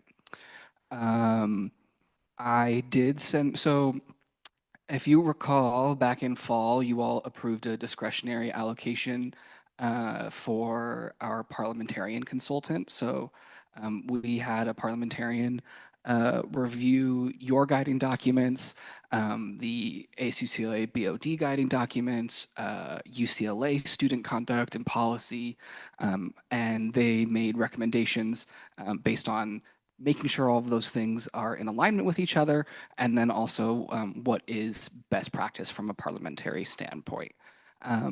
As part of those recommendations that we received from that, there are a handful of recommended changes to your constitution. None of them are really in large substance. They're just either putting the Constitution in line with what currently happens and exists, or is adding some things to make it clear from a parliamentary standpoint. So we did send those recommendations over to your Constitutional Review Committee today for their review, and then eventually for your review and vote to put on the ballot. Constitutional amendments, as a reminder, do have to go to the student body to be voted on. If you have any questions regarding that, do let us know. Once the Constitution process is kind of in swing, then we'll be bringing your bylaw recommendations from that process as well through. So keep an eye out for that. And lastly, we did let Elections Board know this.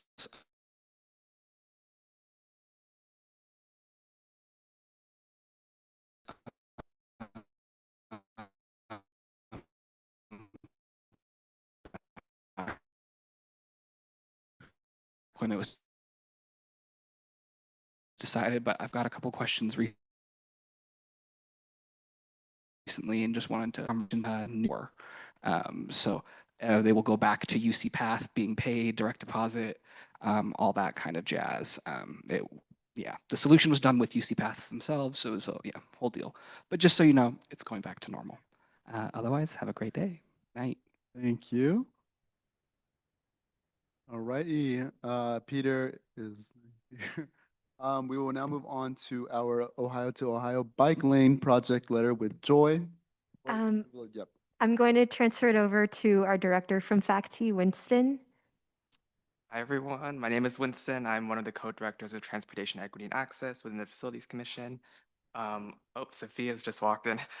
We're here to present our support for the Ohio to Ohio bike lane project. So to provide some context, you might know that LADOT is working on a project to add bike lanes and bus lanes to Westwood Boulevard, as well as bike lanes to Ohio Avenue.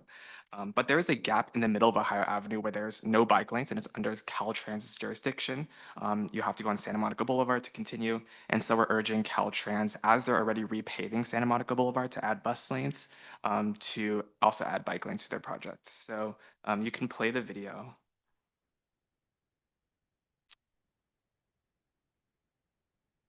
So one of our members is biking along this corridor. So he's on Ohio right now, and he's going to turn left onto Westgate, and then he's going to have to turn right onto Santa Monica. So here he's turning right onto Santa Monica.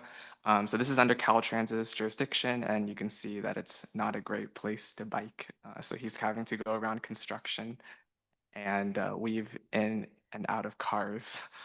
Yeah, just to add, like in addition to this being a super busy road, like these turns are quite wide, and it's just a very harrowing experience to bike down it.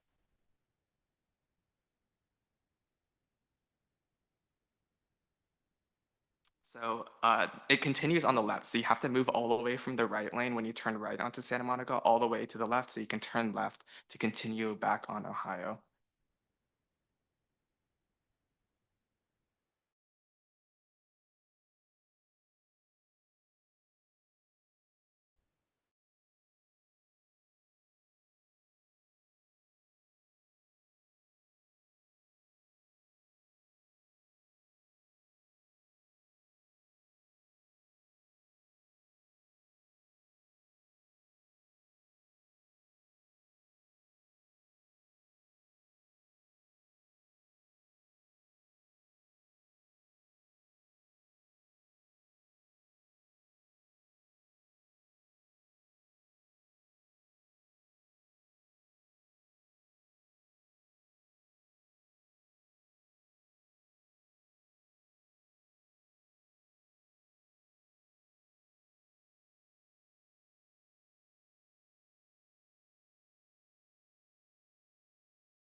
You guys can resume. Sorry about that.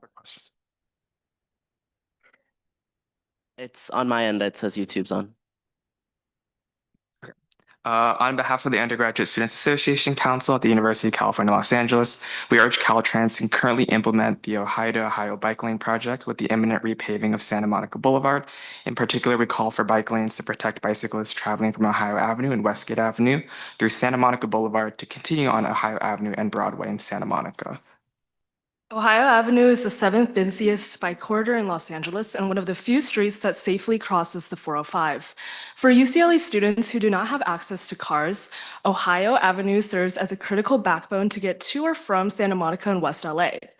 Yet, conflicts between vehicles and bicycles occur far too often, as highlighted most recently in the tragic accident at 99 Ranch Market near UCLA that killed 3 and injured 6. We know what works to protect cyclists and pedestrians, protected bike lanes that separate bicyclists from traffic, and facilities that slow traffic and prioritize cyclists at intersections. Both the Los Angeles Department of Transportation and City of Santa Monica are constructing or planning to construct protected bike facilities along this corridor. However, neither agency can address the missing gap Ohio Avenue inherently faces that forces cyclists to bike along Santa Monica Boulevard to rejoin Ohio Avenue. We are happy to hear that Caltrans has already identified this gap as an issue. Given the imminent repaving of Santa Monica Boulevard, it would be fiscally and operationally prudent to use this rare opportunity to close this gap in our bike network for good. The current plan to repave the road now and tear it up later is short-sighted, when Caltrans can take action now to improve safety and mobility. These improvements would save lives and make more equitable, sustainable forms of transportation more appealing to students. This project would improve first last mile connections and strengthen our transit network for short and long term, especially as the Metro D-Line extension nears completion and the 2028 Olympics approach. UCLA students are 6 times more likely to commute by bicycle to campus every day versus the general LA public. Better micromobility infrastructure to make those commutes safer, faster, and more convenient. Non-traditional students, students with dependents, transfer students, commuter students, or simply those that live further from campus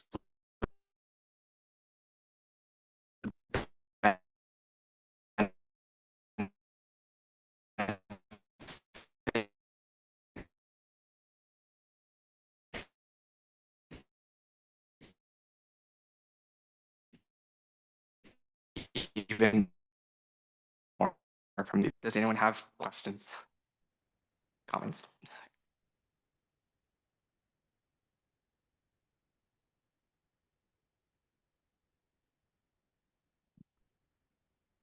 Love it. Thanks, Chris. See you at the panel next week. I just wanted to, well, I'm no expert in like urban planning or anything, but I did just want to say at the top, it says associated. We just have to say association. But that's, I love.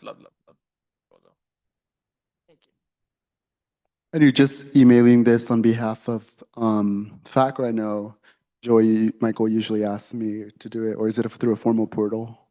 I think Michael will send you the 2 emails. Yeah. Okay, sounds good. All right. Questions, comments? Love it. Yeah, love it. Love you, Joy. All right. Well, can we please motion to approve this letter? Joy? I move to approve the Ohio to Ohio bike lane project letter. I second. Joy motions, Chris seconds. All in favor, please raise your hands. Please lower your hands. All against and all abstaining. With a vote of 12 to 0, the Ohio to Ohio bike lane project is approved. Woo! All right. Now we will move on to our next agenda item, which is the Brew and Fresh referendum. I believe Tommy has a few people speaking and giving a more brief overview on the referendum, and then we will move to questions from council members. Let's do this, everyone. All right, so we have Student Regent Sonia Brooks here to give the presentation on Brew and Fresh. So thank you so much for coming, Sonia. Absolutely. Uh-oh, hold on. Double, trouble. That's horrible. That's horrible. Disconnect audio. There we go. Can you guys hear me okay? Yes. Okay. All right, let me turn this up. Hi, everyone.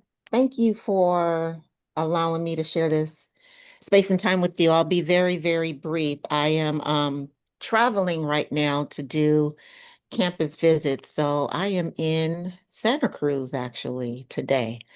But I wanted to start with something really, really simple.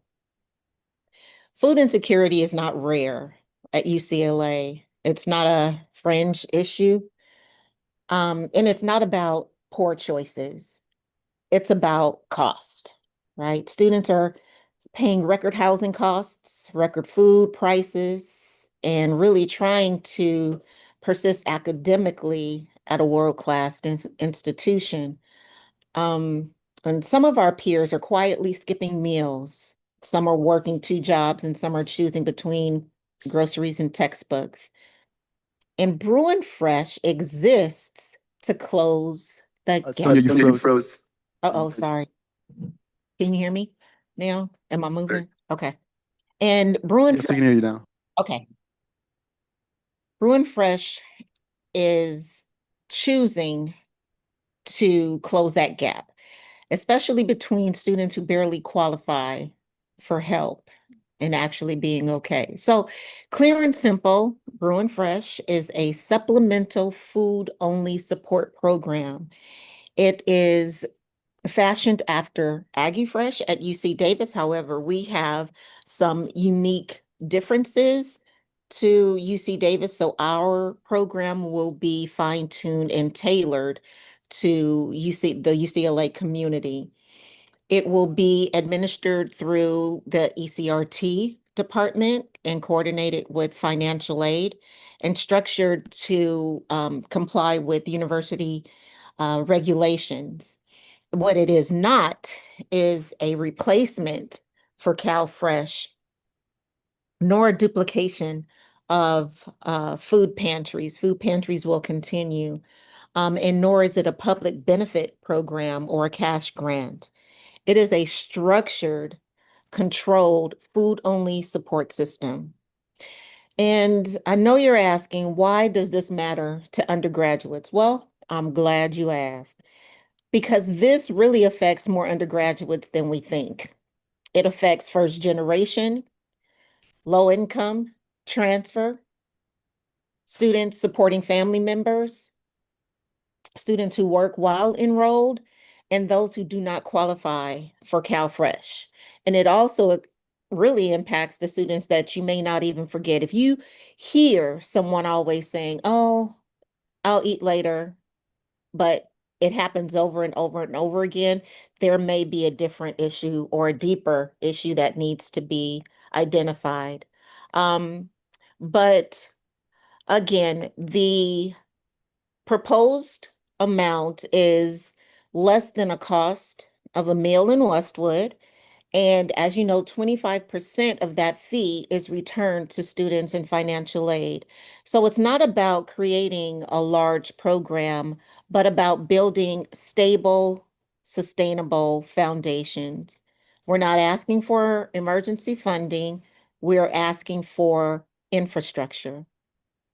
So this referendum will really help to not only identify funding, but will also allow students to decide. And I'm trying to think of what else I can say. It definitely allows for accountability and oversight because again, this will be a program that students both at the undergraduate and graduate level will have a say in.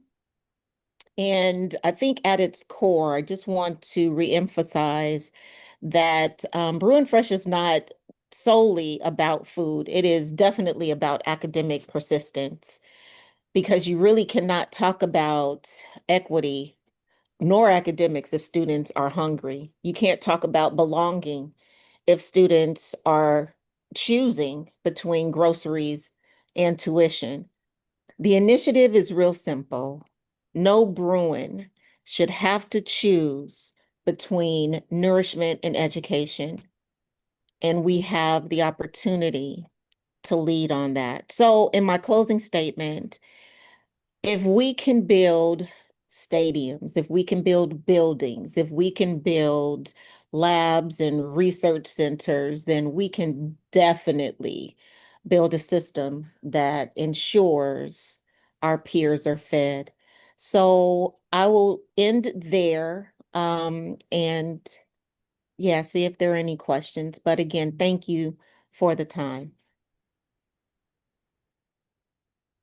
Thank you so much, Tommy. I'll ask if there are any other students or other presenters speaking on behalf of Brew and Fresh. Okay. I'm going to try to have us ask questions in a proper order. So I have mine set, but I'll open up the floor to those who have immediate questions, and I see a lot. We'll begin with Nico, with Cherry, and then with Kea. Hey everyone, I just thought before we start talking about referendums, if we could go over the full approval process of referendums so everyone in the room can be on the same page about like when it goes to the chancellor, UCOP, when it comes to USAC, and when it eventually goes to the student body. Whoa, wait, sorry. Over the approval process of where the referendum will go after it's voted Oh, on okay, okay, here. yeah. Orlando, do you think you can cover that? Or I can give my general understanding if you would like. I can. Yeah, let me pull it up. Or actually, I think I have your cheat sheet in my email.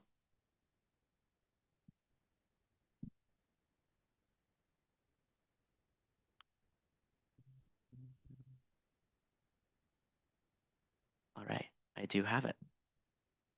Let me screen share.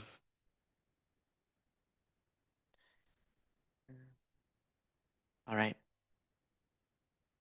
Let's take us to week 8, and we are here. Can you make it a bit bigger? Yeah.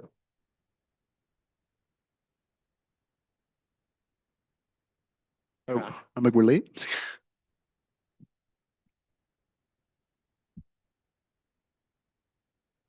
No, buddy. No, thanks. It's all me. Where's week 8? Okay, so so you have to bear the reason why I needed to do my cheat sheet. This is a brand new sort of timeline we're adding that we are coordinating with the other UC so everyone is on the same sort of timeline system. So weeks 4 to 7, we were collecting petition signatures, and then beginning the week 8, the e-board closes the petition process. To give sufficient time for ASUCLA and the Vice Chancellor of Student Affairs to review the process.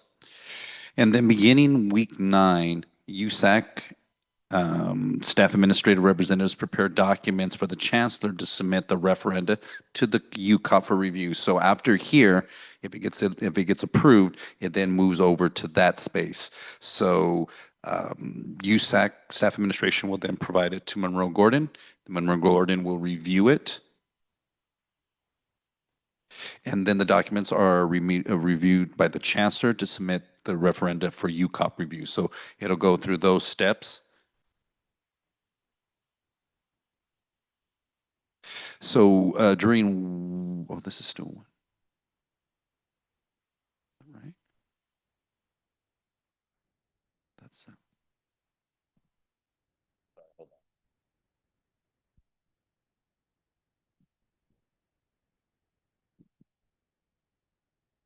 Oh, that's for the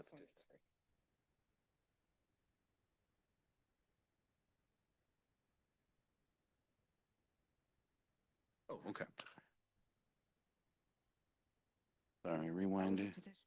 That was the petition, and then starting week 8, I'll just start from there. There it is. Okay, so week 8, no later than this, USAC officer adds a referenda as an action item to the agenda. What we've done today is new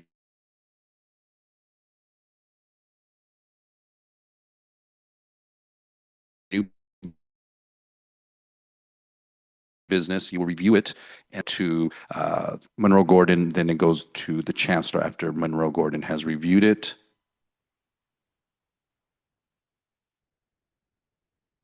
Yeah. Then spring quarter, because of the we needed a long runway, a long timeline to give an opportunity to UCOP to review at that level. So week 1, they will go to UCOP.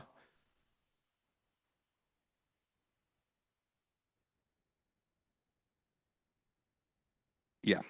Yeah, and then week 2, the Vice Chancellor of Student Affairs sends the student fee referendum to the Chancellor for approval to add the election ballots and determination of the passage. Notification will be given to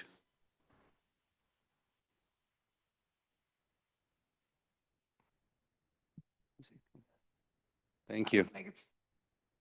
Sorry, I was unprepared for this, so I apologize. Then week 3, the Chancellor of Spring Quarter does provide the decision. So at that point, the Chancellor will decide if it goes, if it doesn't, if it does, and he will deny it if it hasn't hit certain criteria. So if you haven't had a chance, you should have, well, no, actually all 4 of these referenda went through the process already. And then it hits the elections.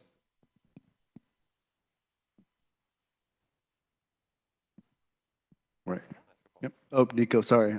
So as we have the referendums today, are they in an editable format or have they already been preliminarily approved? These have been, the ones that you're going to be reviewing are preliminary approved. So they are not in an editable format? I think, yes. To clarify, changes is in like the language of where the structure is going? Yes, so it could be something as simple as missing period, grammatical errors. If there's more of a technical policy issue, such as going back to financial aid for that type of thing, making sure all of the language lines itself up that hits all of the UCOP and UCLA policies. And then historically, Nico, they are fluid. Like there's often changes that are made. I have one more question. And then, Okay, so in this case, today's the Bruin Fresh referendum, at the top it says $9, and then in the bottom of it, it goes back and it said $8. I noticed that was changed today to reflect $9. So is that something that was able to be changed, like discrepancies? Were you going to say something, Chris? The Bruin Success referendum says 55 at the top and then 50 at the bottom. The $5 was added at some point. I think to what both my council's members are getting at is, Orlando, like, is the amount flexible to change today? Oh, I think. I remember reading $50, and so I want to know. So yeah, we touched base. We're able to change the amount when it comes to today. After the referendum, what is passed today, they'll get emailed to academic planning and budget again, and then they'll be sent to UCOP. The preliminary review was based off language.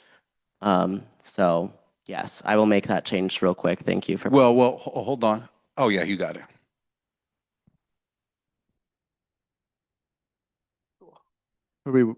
To answer, I mean, just kind of sum everything up, there is a small window where we can make some edits if kind of get to answer that question straightforward. And my follow-up is, when does that window expire? Because they're today. So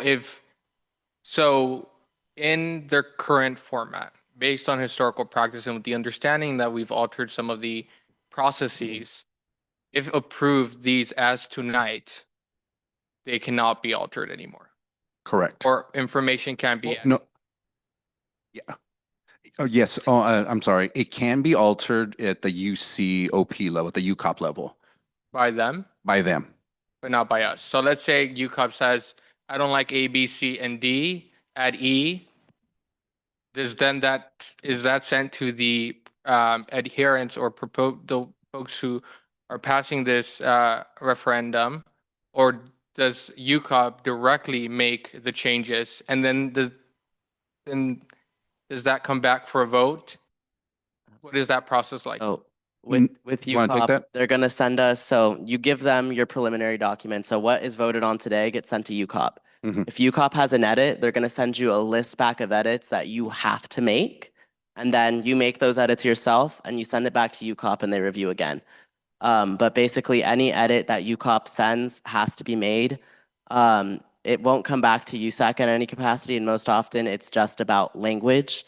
and making sure that the language is in compliance with UC policy. But that's kind of how the edits are made. So basically, they'll give you a document back with recommendations, and then you're required to resubmit to UCOP again, abiding by said recommendations. So I see what you're just to kind of make sure I understand your question, you were more concerned about the content being altered based on this, but as Tommy said, it's more about the language, how it's written, but all the core intent will remain intact. Sorry, I'm gonna have to ask as a reminder, I hate doing these, but please, if you want to speak, raise your hand and I can call on you. That way we can maintain an order. Chris, was that the end of your question? I think Sherry, you were next. Hi, I want to start off by saying that I care deeply about this referendum. I care deeply about Bruin Fresh as a program. I just, for sort of transparency's sake, have a couple of questions in terms of the logistics of the program that it's creating, like the Bruin Fresh program.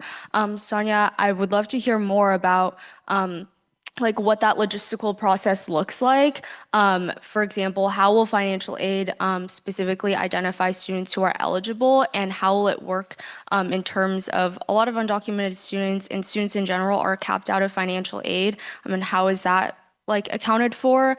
And then also I know that we had talked about a lot of public commenters talked about international students being able to benefit from this program, which is amazing. But I know that in the past, I know AggieFresh is unable to accommodate for international students. And I know that that's an issue that we had when working on this proposal previously. So wanted to ask about that as well. But yeah, again, I'm all for this. Just wanted to get a little bit more information on logistically how it would work when it comes from the money that students are paying to ECRT, between financial aid all the way until the cards are given out to students. Would love to hear more about that. Absolutely, great question.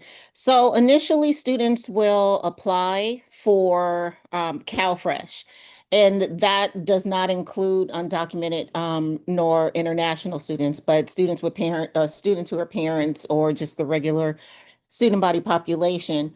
So we know that if they don't qualify for CalFresh, then they are automatically sent to Bruin Fresh. So this will include undocumented as well as international, as well as regular students or students, who definitely are experiencing some sort of food insecurity. And so once that process is done or has begun, ECRT is going to be the umbrella department that will oversee the dissemination of the cards after they go through a questionnaire process. So it's not necessarily an application, it's more of a questionnaire. And we've gone through with financial aid, how would this look if students have reached the maximum of their financial aid packet or package. And so financial aid indicated that they will increase up to the maximum. And if that maximum is still not enough for the particular student, then ECRT funding will kick in. And then the second part to that is if they are undocumented or international, well, more so for the international population, because the undocumented students will be able to apply and, for Bruin Fresh and most likely will not have a number of loopholes that other students may have. But for the international population, one of the ways that I'm trying to really get this off the ground and running is our mobile unit, which is the second component to Bruin Fresh. And the mobile unit will then provide meals to students. And my hope is that this mobile unit will go to where now graduate students and students who are parenting and commuter students that may live further away from UCLA will be able to have food. And this could be in the form of fresh fruits, produce, bags of food, as well as prepackaged food from UCLA that we are working with the Food Recovery Committee on. So I hope that answers your question, but essentially, the first process will be applying for CalFresh, and for those students who don't qualify automatically for CalFresh, then they come to ECRT to then apply for Bruin Fresh. The cards that we are receiving are from Westcom, and they are in the form of like Visa cards. But the good thing is that students don't need to have a social security number to be able to get a Bruin Fresh card.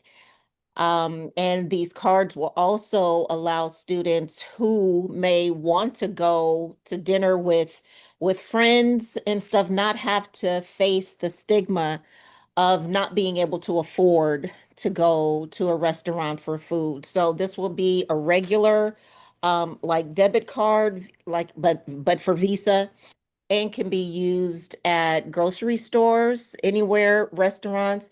However, it will not allow the purchase of paper goods nor alcohol. So I'm kind of getting into the weeds right now, but essentially, um, the expectation is that all students who are facing food insecurity in one way or another will be able to utilize this program without any challenges and any fallback. And the other thing that's wonderful is that the data will be anonymized. So it even though there's a like questionnaire, the questionnaire doesn't have the identifying information. So students will just be numbers and not student ID numbers, but just regular numbers, de-identified and not able to be disaggregated for names or addresses or anything else of that magnitude. So let me know if I answered your question, Sherry. I mean, I can get into deeper detail, but yeah. Thanks. Sorry, I just have two quick follow-up questions. So if I'm hearing correctly, then confirming that the Bruin Fresh program itself would still be ineligible to international students, and we're looking instead to additionally use like mobile carts to serve hot food that would like be for any students, including international students. That's the model. No, that is not the model. I never said that international students, excuse me, would not be eligible. Never said that.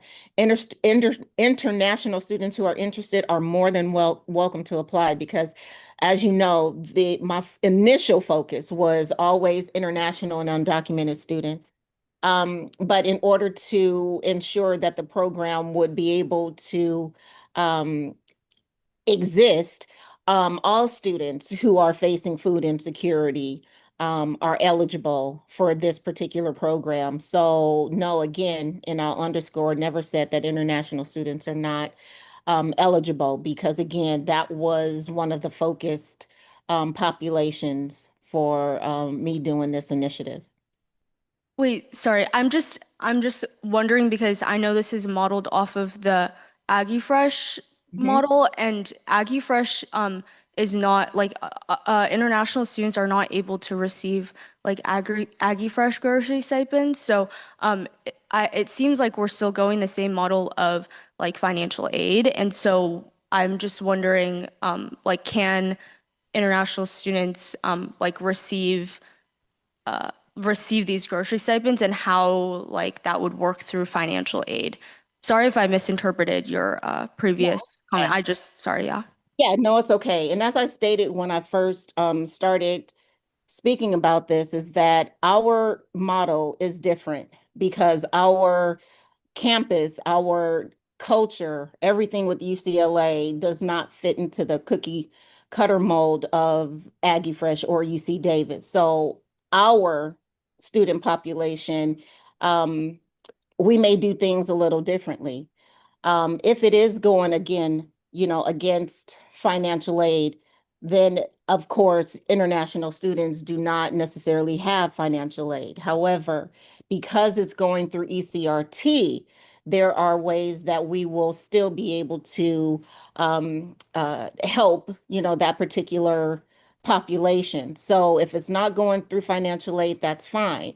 I always tell students just to just complete the process, and the finances will, like, hopefully be there. I think for the pilot program, which is going to be the first one, it will be open to 200 students, I want to say 200 or 300 students. And that is really to kind of get the kinks out, to see what's working, to see what's not working, and how do we pivot. But again, international students are more than welcome for this particular program. And again, the ECRT team has identified the mechanisms for which students can still apply and will hopefully, be approved. I can't guarantee that all students will be approved because of the processes that they may have. But no, international, undocumented, students with disabilities, transfer students, students who are caregivers, everybody who is a student experiencing food insecurity is able to apply for Brew and Fresh. Okay, awesome. And then my second follow-up is I know Oh, this is your fourth follow-up. I'm just playing. Go ahead.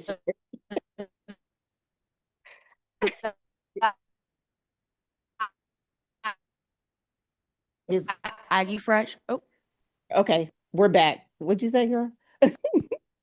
or no. Sonia, are you Yeah, I'm there? here now. I'm No, sorry, Sonia, you're let me cutting turn out. Sherry, if you can repeat your question.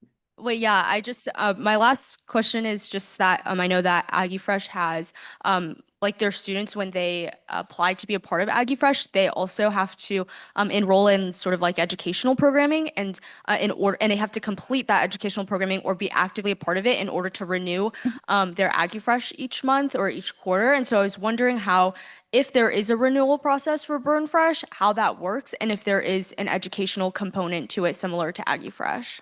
Absolutely. Yes. So great question. There is an educational component, and we are in the process of partnering with the Career Center to really look at how we can tailor it to the UCLA family or the UCLA culture. So there is a component. It is what we're talking about right now is a monthly session. Can you hear me okay? I had to turn my camera off just so the Wi-Fi wouldn't jack up. Can you hear me? Hello? Yes, we can. Okay, sorry about that. And so yes, there is an educational component at least once a quarter, I believe. It's either once or twice a quarter. And to ensure that it is a course that is sensitive to schedules and so on and so forth, it will be asynchronous. And the information will just come back to the ECRT,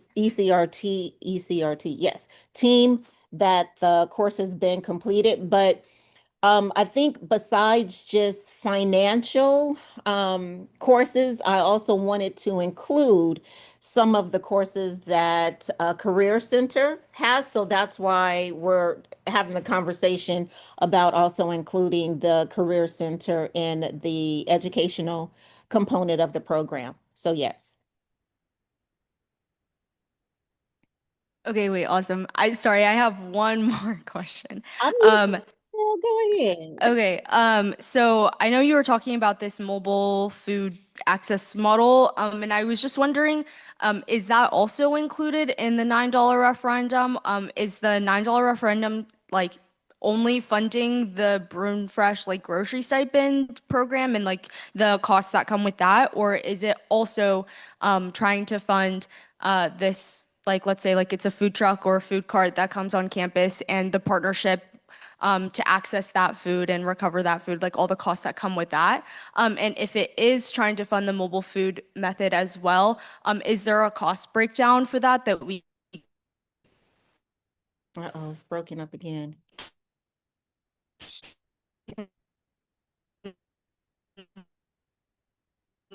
I don't know what to do. the or like a further cost breakdown for that, and would that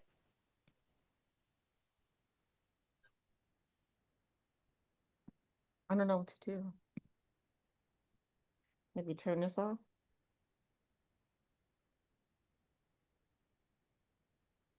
I can't hear anyone. Sonia, I don't know if you're speaking. We can't hear. Okay, now I can I hear. can take that question, Sherry. I was gonna, let me just say this. Initially, and Sherry, from what I think I heard you say, is the referendum or the money from the referendum expected to cover the mobile unit as well? Was that what you were asking? Okay, no. So the initial cost, what I'm doing now is really trying to garner as much private donations and donors as possible.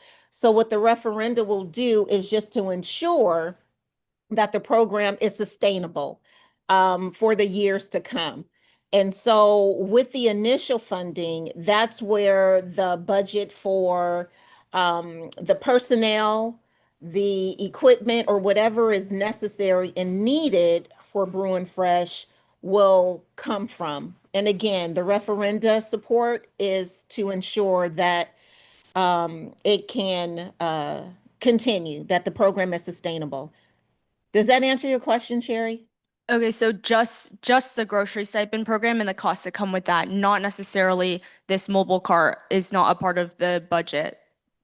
The mobile cart is a part of the initial, the overall budget, but not necessarily for the referendum because of the monies that I'm raising.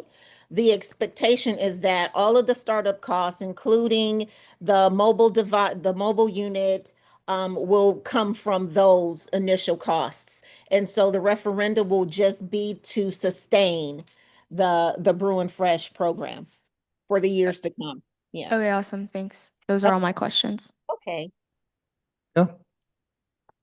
Hi, so just to introduce myself, I'm Kaya. I'm the international student representative, and I fully support the idea of this program, but I'm gonna have like just a couple questions about, I'm still unclear on the logistics based on what Sherry asked, because you said that international students are welcome to apply, but I'm unclear as to one, like how they're going to be screened just as fairly as all the other students because they don't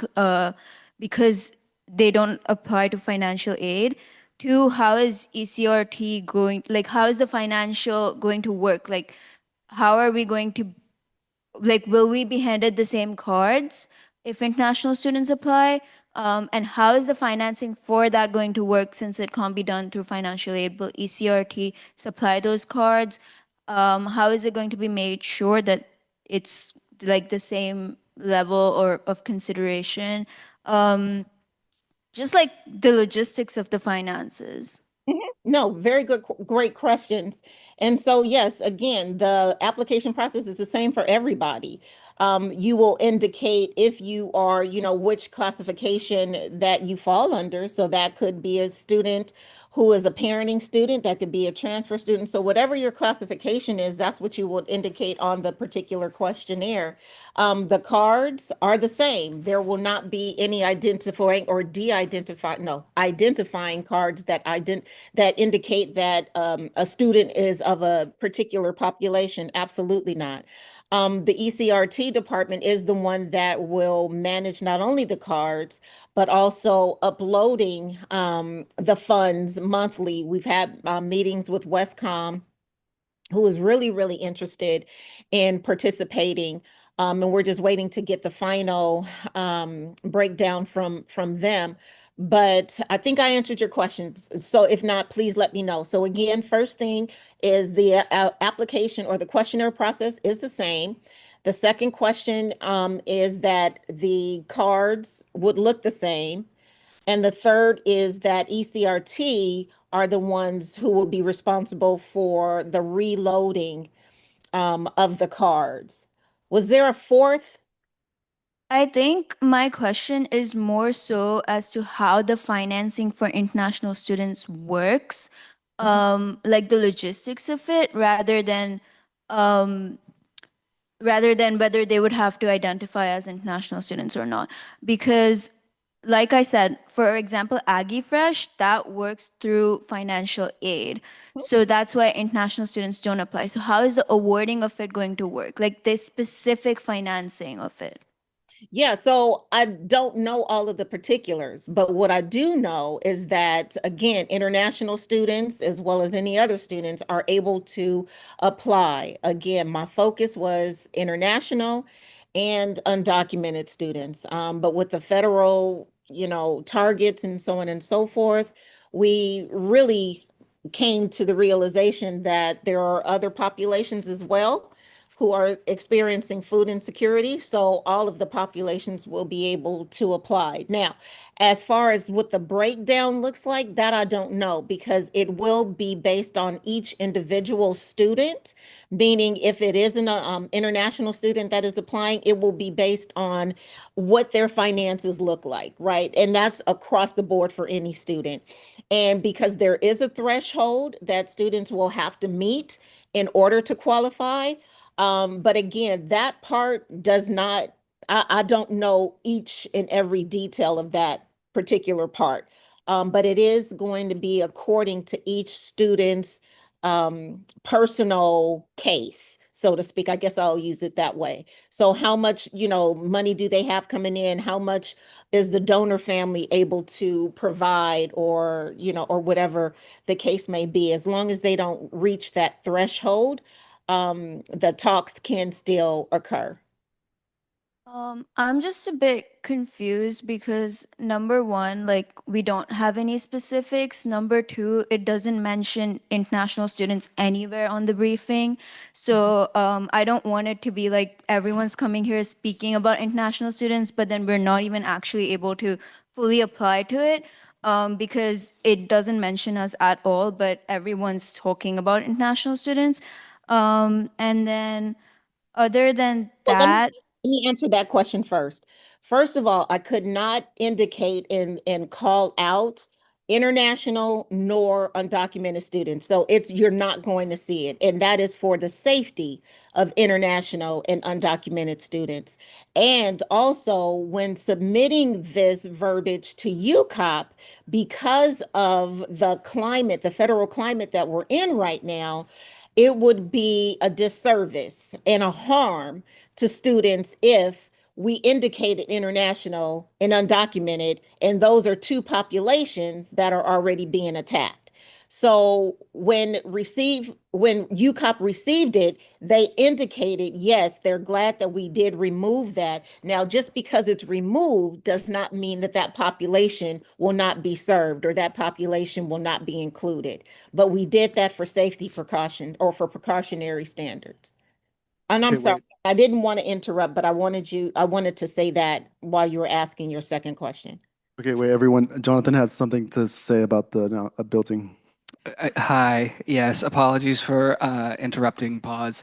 But for everyone in this room, just a heads up that the building does close in 30 minutes. So if you need to use the bathroom, now's the time. Additionally, once it hits 10 o'clock, we will be the last ones in the building. So no one will be able to leave this room without a professional staff escort. So if we are staying past 10 and you need to get out, please let Lorelai or myself know, and we will have to escort you out through the front door. Any questions? Stop talking. Cool. That's all. Okay, thank you. Sonia, you may continue, and then I'll return to Kea for questions. Oh, no, I wanted to just say that before she started her second question because I wanted to address that. But yeah, she can go ahead. And with the yeah, second. no, I fully understand the need for it. I think for me, like from my side, what I was saying was that there is no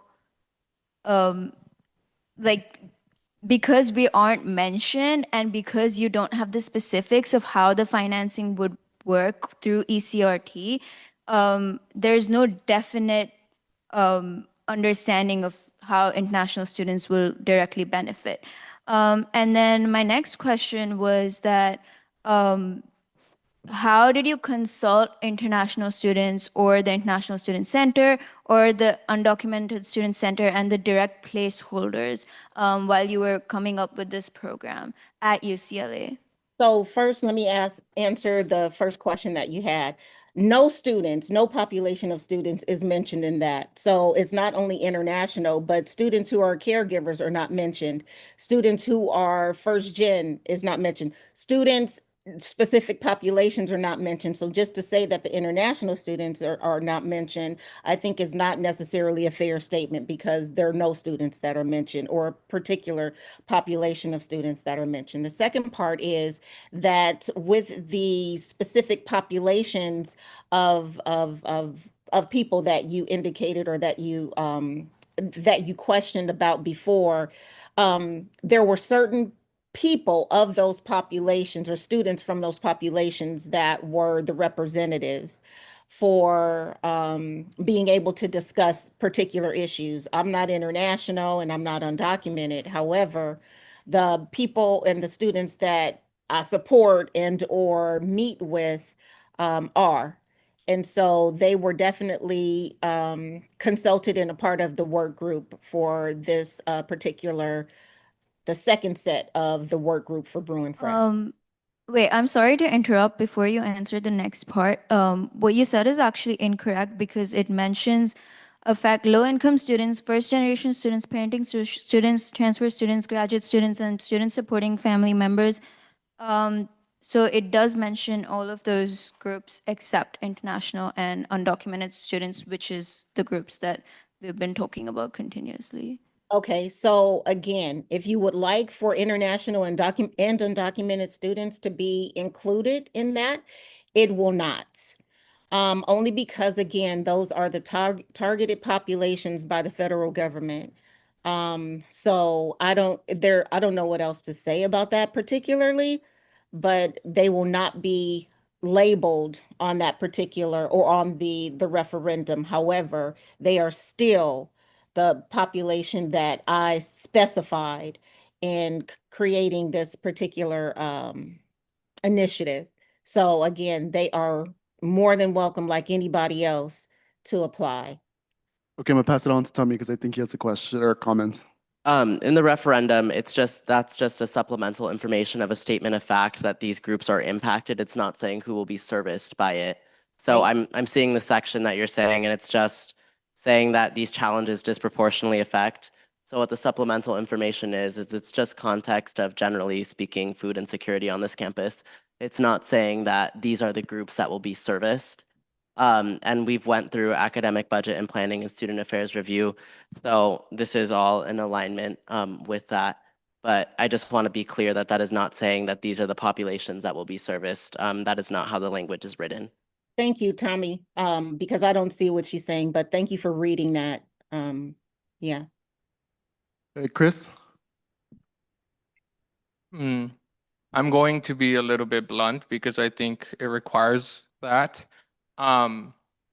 Frankly, I don't see how the response could be servicing certain students but not including other students. Like if it is not a big deal, as you put it, then why not include undocumented and international students? And here's the real rationalization why I think it's not being included.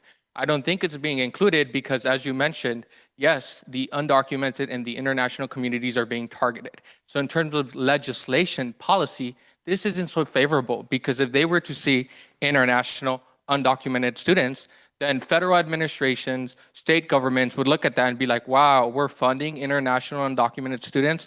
So maybe that is the rationalization behind it's not so directly included, not because it's targeting them or they're going to be targeted. The simple fact that it says international or undocumented students does not create targeting because no international or undocumented student is being identified by name. That is the real rationalization behind it that I think is why those two communities are not directly addressed. It doesn't matter if it's serviced or not. If that is the rationalization that is being used to corroborate the inclusion of these specific communities, then why is undocumented and international not on there? Okay, before someone else comments, I want to see if anybody else wants to add on to that comments before we go to a counter arguments. So, Kaya, are you going to add on to that? And to add on to what Chris said, not only is like for if it is that hard to even mention international and undocumented students, to actually put this into action, it would be 10 times harder. So to pass a referendum, that's something you're like, it's going to be for years to come. And it's not going to be the same people handling it. So how are we going to ensure that it's going to actually help the people that we want it to help, if it's not in written? Sonia, sorry, Tommy said he had asked to answer that. Yeah, to be honest, Kaya, and Chris, I think you mentioned a fair point. Like I said, in the supplemental language, it's not saying who's serviced. So I don't think we have any issue adding those two groups on. I think where the miscommunication is coming from is that I think Sonia's anticipating that we're saying we're directly servicing those. But for the supplemental information, I don't think that should be an issue if you would like that to be added to those. I would just bear in mind that we will be transparent with what the feedback is from UCOP, and we can have a conversation based off that, even if they give it. But I think you guys bring up a fair point. And if those other groups are mentioned as USAC votes, I don't think there's anything preventing us from making that amendment right now.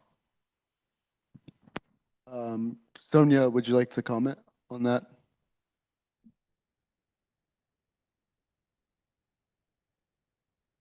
Sonia, you're frozen on our end. Do you want to try turning your camera off? Okay, well, I think before we continue, I don't know if anybody wants to raise questions or comments amongst councils, not directed towards Sonia. So I think if anybody wants to raise any questions or say any comments, just in general to the council and to the public, please do so. I'll call on Chris and Kaya. Tommy, I appreciate your point about that. I will say $9 is a really large ask. And I know that, we need it, and I'm in favor of it. But I have in front of me a proposal that is 5-ish pages for a program that seems to be far more complex than we're anticipating it to be, with no considerations, not a full understanding of the complexity of the policy of the law that this program will encapsulate. Frankly, I'm confused, I'm bewildered, I have lots of questions, and this meeting can go on for hours because I just have so many questions about something that is not on there. It's not on there. And when you pass something as broad as this, as Kaya mentioned, the people running the show make the decisions, call the shots, because it gives them liberty. It gives them discretion. And so I would like more specifics answered. I would like to know what the peripheries are. I would like to know what the programs are. It's been mentioned a number of times that we're not modeling UC Davis's model, but I don't think I hear the model that we are modeling, and it's not in here. And so I'm just confused. And if I'm confused as a council member who has had some time to review this, I can only imagine what the public is thinking, what the questions they're going to have. Well, Chris, let me say this really quickly. You just Sonia, said, sorry. I'm Sorry. sorry. I think I'm going to call a recess for Okay. 5 minutes. We'll return at 9:45 after motion. I cannot stay until that time. I apologize, Diego. This was supposed to be over, or my piece, but to answer Chris really quickly, you indicated that you've had enough time, or for the amount of time that you had to review this. You could have reached out to be able to ask those questions, and I can provide them to you more in detail. But I don't know at this point what can be done. I see a whole bunch of hands. Okay, Nico, and then Kaya, like only one question, because I would have loved to reach out with questions, but we were given this Friday. So, and I don't have anyone's contact information. I wasn't told who was running this referendum until this meeting. So, I think that's kind of an unfair way to end this, is by saying we should have reached out. We were given this information Friday. That was Okay, not. well, who gave it to you? It says it on the agenda that it's Right. mine. So I think if there were concerns, like it's there, but Absolutely. like I said, yeah. Question. I just wanted to reiterate my question about how you reached out to the stakeholders that this would be impacting, including undocumented student centers, international student centers, and gathered information as to like what they would need, and how did you get in touch with them directly at UCLA to structure this? So again, as I mentioned before, the student representatives were on the committee and spoke for their particular populations. I'm the student representative for international students, and I was in contact. Well, you weren't on it at all. So there are other students who were undocumented as well as international who were on the work group. So no, you were not there. No one identified you as being the representative. So this is my first time even hearing of your name. Well, the building is about to close, but thank you, Sonia. I think this is an internal conversation. I just want to say thank you for coming out tonight. Thank you. As a reminder to Thank everyone, the you. building will close at 10 p.m., so we will go on recess and we will return at 9:48 p.m. And you have until 10 p.m. before you're escorted out if you need to leave.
Can we take a little walk? Like this spread.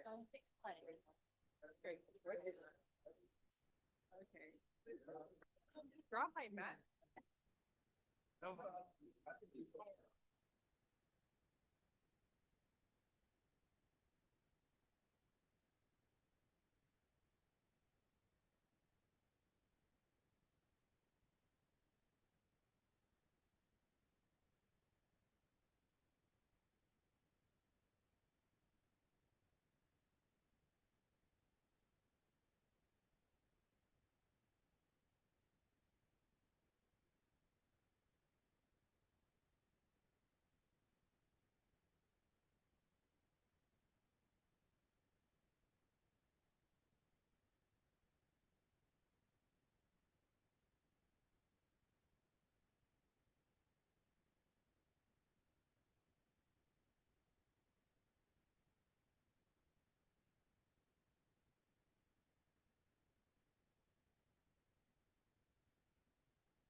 in session, whatever.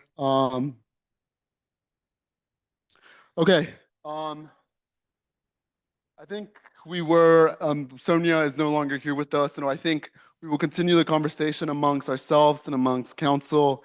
So we will continue questions, continue comments. If you don't know, I don't think anybody is here to answer them. Well, you can, what?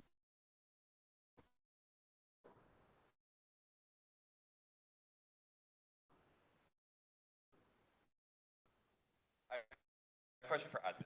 Clarify in this referendum mentioned that some of this isn't going to be on the ballot, and I'm very confused as to what. Or she was talking about how the referendum didn't name student groups, and then we noticed it named student groups. So is there a discrepancy between what is given to us and what's actually going to UCOP and the student body, or is what's given here going to the student body?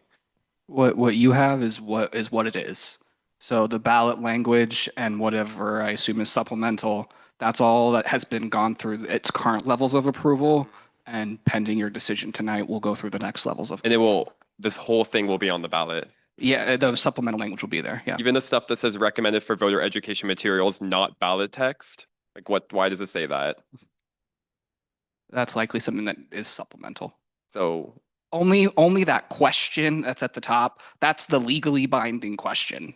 Anything that is in that supplemental language is not legally binding, is purely supplemental, context, history. But will still be seen by the student body when voting. Correct. They have the option to open it up and look at it, yeah. Okay, sorry. The words not ballot text is very confusing to me, but it's just not legally binding text. Correct. The only thing that's legally binding is that question. Yeah. Okay, thank you. Representative is back. All right, now questions directed to Tommy. Yeah, Nico. Follow up for maybe admin and maybe everyone. It says graduate students are included in this. My understanding is that if undergraduate students are paying this fee, the money has to only go to undergraduate students by PACAUs. So is this a graduate referendum as well?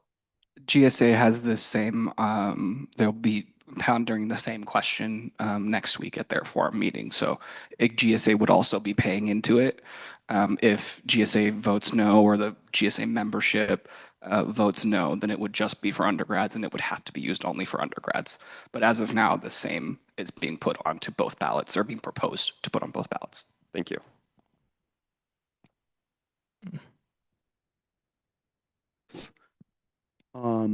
Chris, we'll go with Chris. Well, thank you.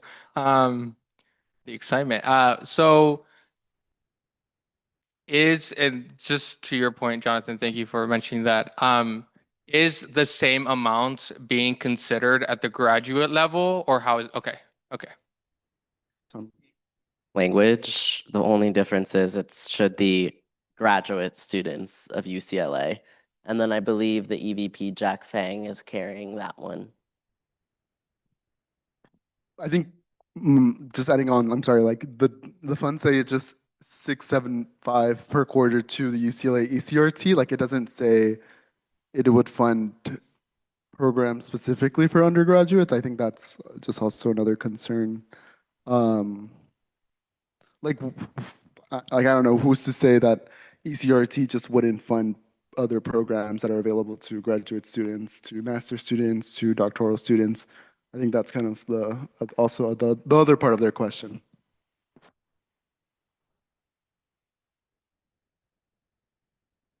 Qualifies? No, just in general for like the funding, because this technically is only for funding is for the Bruin Fresh program holistically, meaning that as long as the funding is going, it can only be used for the intention of being supplemental food, supplemental nutrition assistance. So that is what this referendum is intended to do. The way referendum work is literally explicitly only what it says is what the funding can be used on. So because of that rule, they're usually left broad, so that way we avoid the need for future referendum to be able to switch. As Sonia explained, the program currently has a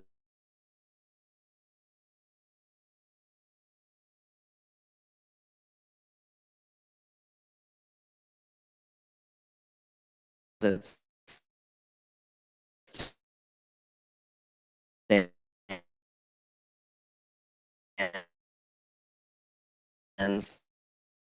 is a card-based model, little bubble within ECRT. I hope that helps.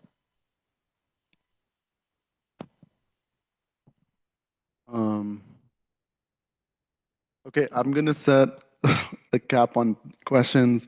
So we'll probably, if someone would have to motion to extend discussion time, but I'll have to ask us to please probably, I'll probably motion or ask someone to motion for a vote at 10:15. But in the meantime, please continue to raise your hand if you have questions.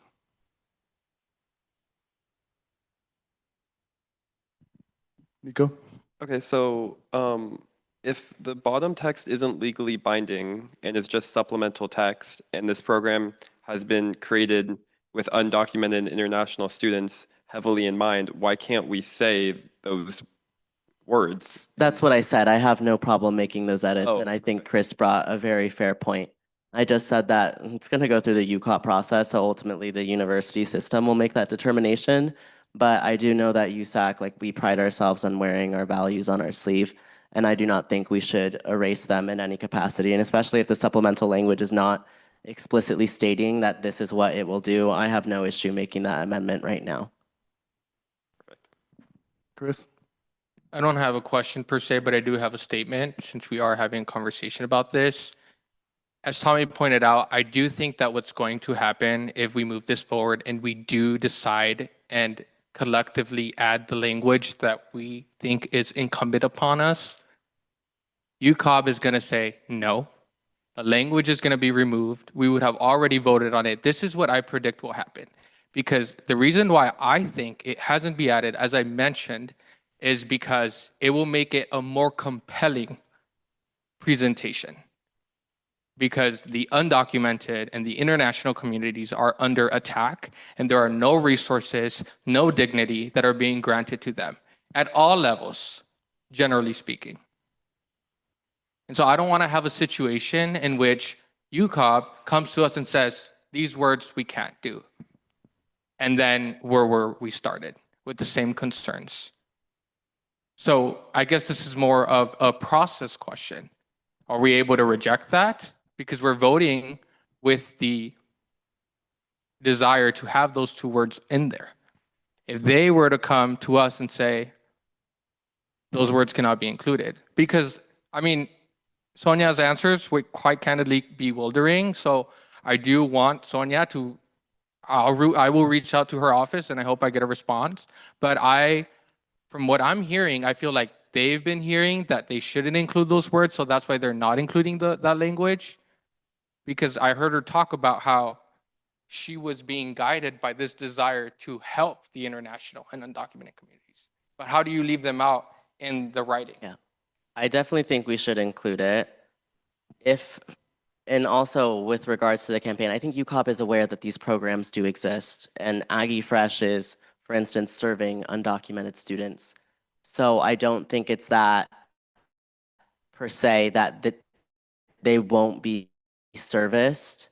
And like I said, we can add the language, but I think there's definitely, especially with the lawsuit that was announced today, we're continuing to be at the center of federal oversight and criticism. So I can't speak for UCOP. I can't speak for the institution itself. I can speak for us as the council. And if there is any, based on UCOP's recommendation of the language that there's concern, we can even put something out as a council that says we redact this recommendation. We encourage SFAC to reject. There's steps that we can take if we want to see just even give this a chance. And then it ultimately still comes down to Chancellor Frank, and SFAC, the Student Fee Advisory Committee, is the one that directly recommends that to him. So if we want to give it a change, we totally can. And if for some reason we are dissatisfied with it, we can mobilize to share those concerns with SFAC and with the Chancellor. I saw Nico. Okay, wait. Okay. Sorry, maybe I might be wrong with this, but I was under the understanding that undocumented students were not able to apply for Aggie Fresh. Maybe I was Is it just international students who aren't eligible? Okay, never mind, sorry. Kale. So is it confirmed that it's going to be with Westcom? Yes, I believe that is the agreement that Westcom will be the ones that provide the cards, and then also will be in coordination with ECRT to receive the merchant codes necessary to activate them. So the money goes to ECRT. ECRT has a screening process, and then they issue the cards. Responsible for like the reloading. So ECRT is the one that houses the money.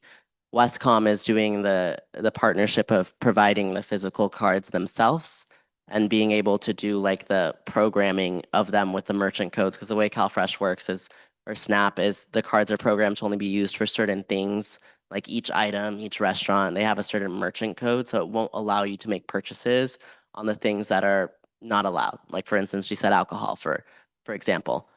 So that's kind of how that process works. If you need any clarification, happy to maybe explain it better. And then what's the team under ECRT looking like? Because you said it's going to be a separate. So yeah, so this would also provide funding for the operational costs, because whenever we're doing an increase to funds, it takes people to manage said funds. Like even when we operate here in USAC, SGA is the one that does that. So we would need a designated person to be responsible for disseminating this money on a monthly basis and keeping those finances in tab. So we would also be providing funding through this to factor in those oversight costs. So in combination, this is funding essentially an entirely new program from scratch. So But do you know what the program looks like? Like how much of the money goes to that?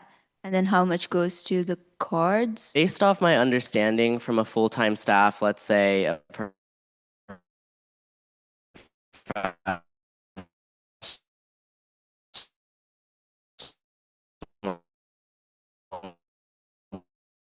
staff in my work with Bruin 20 and what we're looking at, the separateness of it. This is just for undergraduate students as well. So the grad will also kick in addition. So they will also be contributing to the oversight costs as well. And then when you're thinking about this screening, because from what I know about like CalFresh and EBT, they do like interviews, like phone interviews.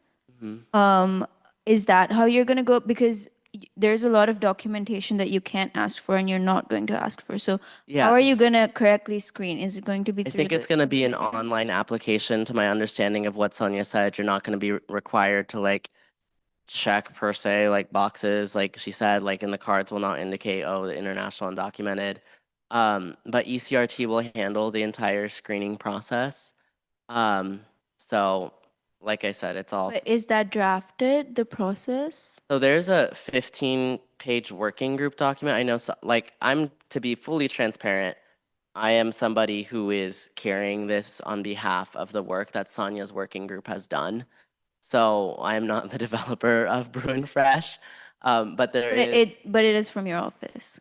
So yeah, regardless of each referendum, there needs to be someone to like motion it and bring it onto the agenda Yeah. and stuff like that.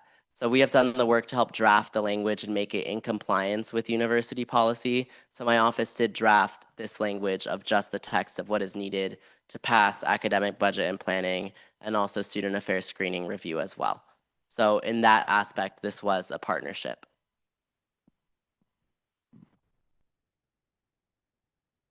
Well, yeah, tell me this isn't on you, but I've seen the 15, 20-page document and it doesn't outline that. And I think what I wanted to talk about is the supplemental information. I think it's really important that when students are seeing the referendum, they see exactly how the program works. And like, to be honest, I've been reaching out to anyone that I can about Bruin Fresh for the past couple of months to try to find information about the program and how it'll function logistically. And I think that if I, as a council member, can't find that information, students who are like looking to learn about the referendum will not be able to find that information. And I think it's really important to have that in the supplemental information on this document that we're looking at. The questions that we asked about how exactly does the money flow within ECRT, how does the eligibility and the screening processes work? What does that process look like for international students if it is different and if it is only housed under ECRT? Additionally, like about the renewal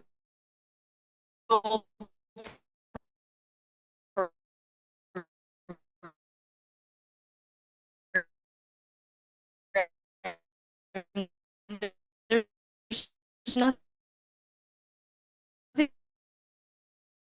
about like renewing your Burn Fresh grocery stipend that as a at this, I would be able to accurately understand anything about Burn Fresh. And I would want to, because I think this is a really, really important program and it serves students who are in need. And I don't know how we can figure out how to get that information on there by tonight, but if we can, I think we should try, because I think it's really important. But I just like cannot in good conscience, like I don't think this is like enough information for students. That's just my opinion.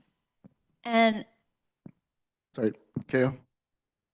and this is nothing against like anyone. I think this is a very, very, very well-intentioned thing to put forward. And I trust me, I really appreciate that. I think it's something that we really need. I think where I'm coming from is that I want it to be prepared enough just so that we're not putting out something that doesn't actually do what it's intention to do. And I would rather it take another year and then we put it out than put out something that doesn't work. We'll go Brett.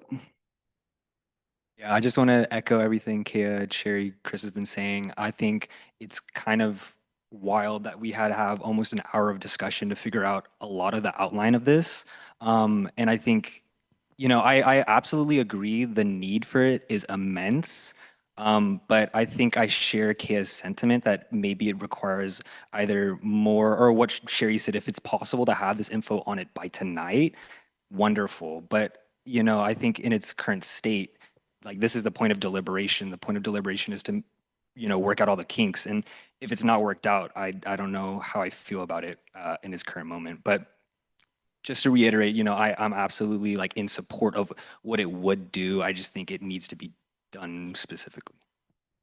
Wait, I just want to say it's also after 10 p.m. So if you want to leave, one of our pro staff will have to walk you out. But back to the conversation. Anyone on this side? Yes, Chris. Who?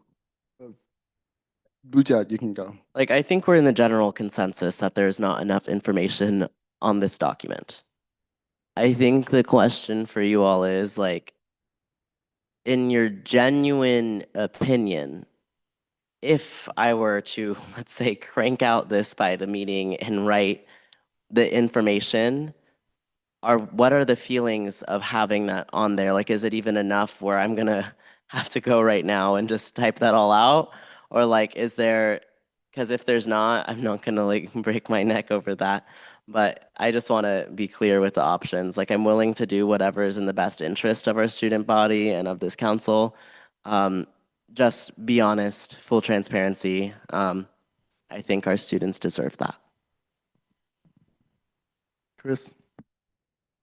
You, Tommy, for posing that question. I will be as candid as I can be. It sounds like what is lacking here is not something that can be done in a matter of hours. It's something that requires time, genuine investment. It is something that requires the community-centered approach, as they would call it in research. Talking to people, being in the community, talking to the international student rep, which when I left, I heard that didn't even happen. Talking to the people who will be directly affected by this. I do want to echo what has been said, that this is a well-intentioned proposal, albeit it is not well developed. And I'll take like a very, very subtle or vague or applicable or germane comparison. If I were a chef and I were making a meal, let's say chicken, I would not feed it to the person if it's raw because they might get salmonella. And I know it's not as like that's exaggerating it a bit, but this is all to say, because I know where the debate will lie in the media and everything. It's going to be, they decided whether or not the students had the ability to vote on this project and that's what our job is, to be able to decide when something is so bad that it will spread confusion and disinformation as opposed to serve as a benefit to the public good. And that, I think, is the question before us tonight. And for that reason, I cannot support this. But I do support the values, the ideas behind it. I just want to give a heads up. We are reaching the 10:15 mark, and the only way we can extend it is if someone motions. I will not. I just want to get in a few more questions. Let me get in a few more questions so we get to 10:15. Are there any other questions or comments, even deliberations? Can I just make the motion now so that way council members, like, this is an important decision. I'd rather just have the honesty out there. Okay. Like, even if we just motion, I motion to extend this conversation till 10:30. Can I get a second? Second. Tommy motions, Nico seconds. All in favor, please raise your hands. Please lower your hands.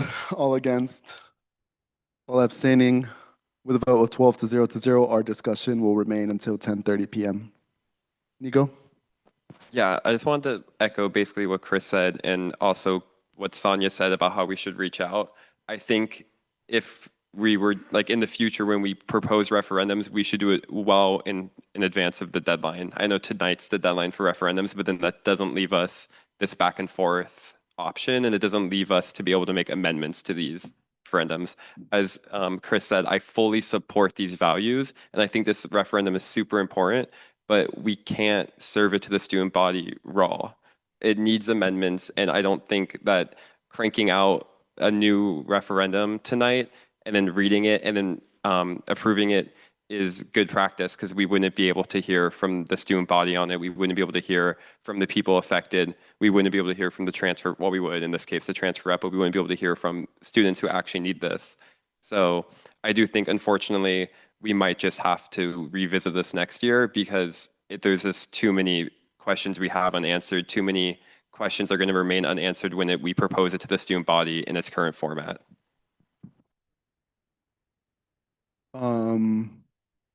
I want to also make some time for any other council members. Kea?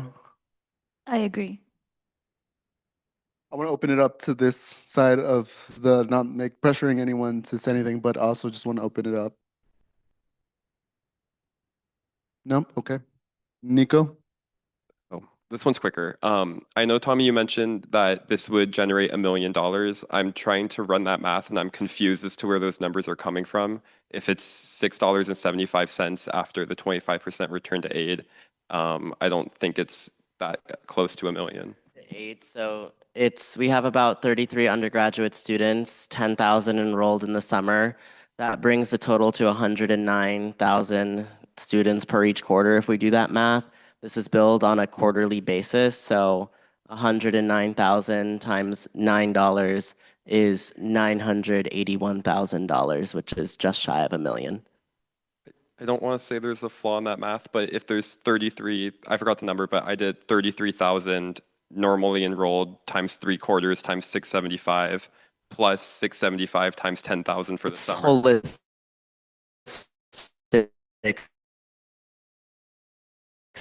So in the whole $9 program and mutually exclusive.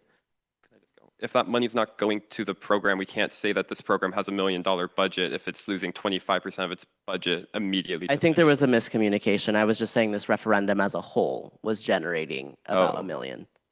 Okay. Okay, I just want to confirm though that correct. So the program functionality component is about, let's say, so if the 25%, so 675, about $7. So we're looking at probably around 750 is the actual. Yeah, no, that's right. Correct. Okay. Thank you. I want to make sure that we're communicating on the record that this program is not receiving $1 million. It is receiving much closer to 750,000. And I think it's an important distinction to make, because that is a 25% difference, which could affect thousands upon thousands of students. Jaya? Yeah, I originally wasn't gonna say anything because I didn't want to like continue to add on to like the same things, but I do really want to echo everything the council is saying. Since we have such a large amount of students here, I want to give as much information as context as possible. Is elevating like I'm like a very like community led person. All the work I do, I consult student orgs all the time. I try to like, meet regularly with as many student orgs as possible and be openly accessible. And I think that's what I'm seeing is extremely lacking. And I just want to acknowledge Kea and just say I appreciate you and all the work that you've done. And I just want to say the way that comment and the disrespect for you was not okay, given that you're part of, you are our ISR. You serve as an appointment of the International Student Alliance, and that was a huge oversight that was made. And also further context of how there were students who previously worked on this, like over the summer, and then were excluded from that process here on after because of other decisions, and then there being a working group. I'm still unclear of who was on this working group because I remember Sonia coming to me asking me who should be on this working group. And I was like, oh, our IRSR last year, our IRSR this year. If you wanted like any support, additional support from me, I can do that. And she was like, yeah, for sure, sounds good. Continue to follow it up, continue to hear nothing back from that. I just think that's a huge echo to of how no shade to IVP at all. IVP is like doing the best they can with everything and the information. I really do appreciate them. I'm concerned with like the actual developer and like I don't know the names. I don't know who was included on this working group. For all I know, I don't know if this working group existed because what I was telling everybody was like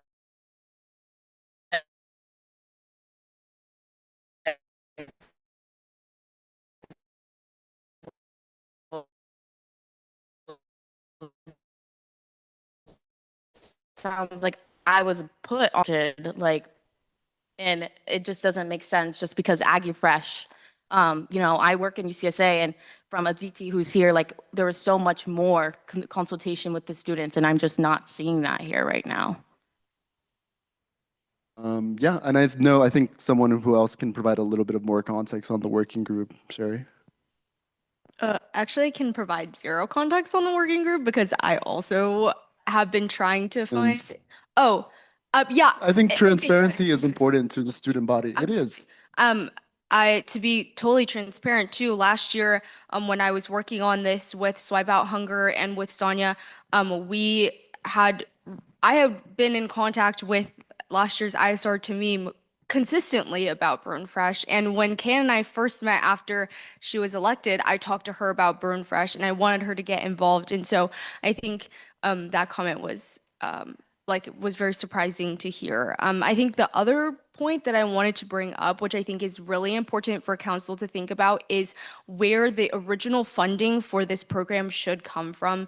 I would argue in a perfect world that the institution or the regents should fund this program in like for the rest of the time that it exists. And that is how this program was created to be, was to for context, Aggie Fresh was launched, the pilot program of Aggie Fresh was launched through a donation from the regents, from Regent Janet Riley, who cares very deeply about basic needs issues and who we've been in contact with about Bruin Fresh for the past few years. And the goal was to find similar regental funding, donations, like things like that. I think that it's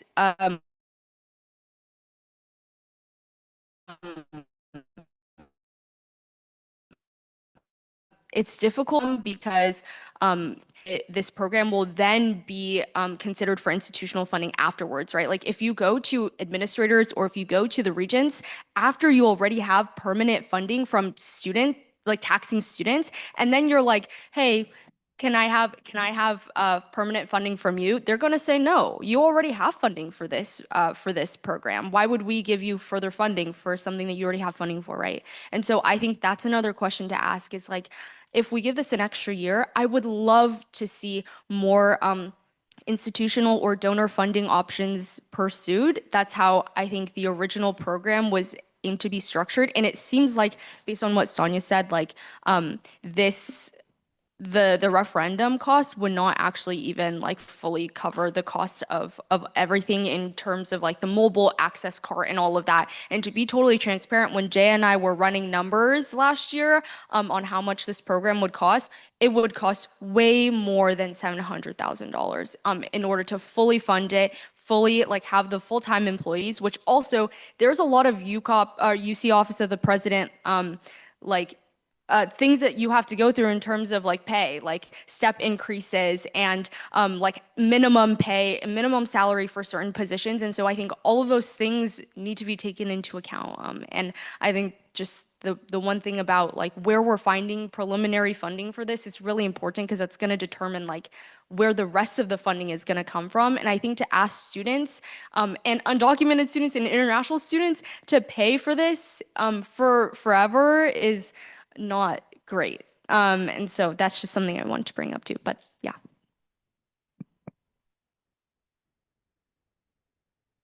I do want to piggyback off of that because that is very important. I think some of the referendums on the list tonight that we're voting on do that. They set a dangerous precedent about what our responsibility should be as a student. Our responsibility as a student shouldn't be to fund resource centers. That is the responsibility of the university. That is not our responsibility for us to place burden on other students. That is sort of like an equity paradox if we truly think about it. Our responsibility isn't to fund our own resources. We don't go to the doctor and then pay a fee, have the doctor, we shouldn't have to pay a fee to get, I'm trying to come up with the best comparisons here.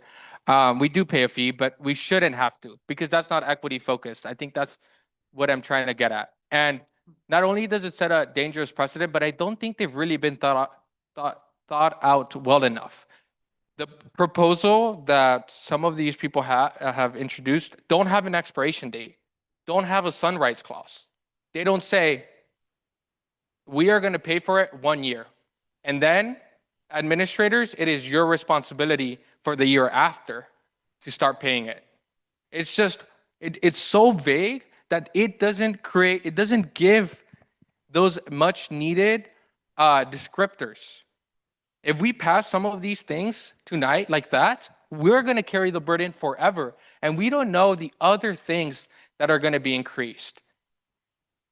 It's just going to make college more and more unattainable. And why? Because we're not pressuring the people who are paid hundreds of thousands of dollars to figure out how to fundraise to fund these services. That's not fair. That's not fair to us. That's not fair to our colleagues. And that sets a dangerous precedent. Referendum should be the last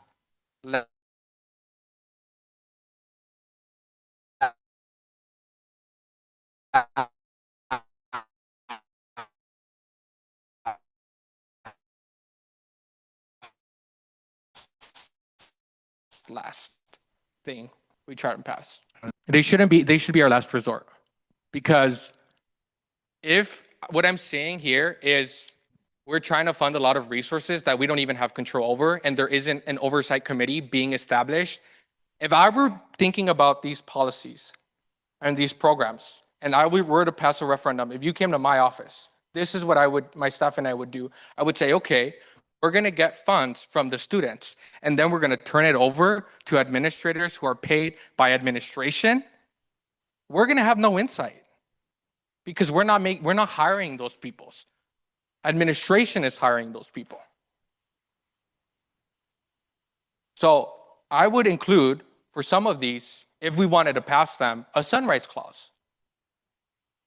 This will only be in effect for, 2 years or a year, whatever the research demonstrates, to ensure that students don't perennially have to carry this burden. I would include, there needs to be an established student advisory group advising these administrators how to spend these funds because they are student fees. They are not their funds, they're our funds. Chris, I'm done. Go ahead. Okay. I'm done.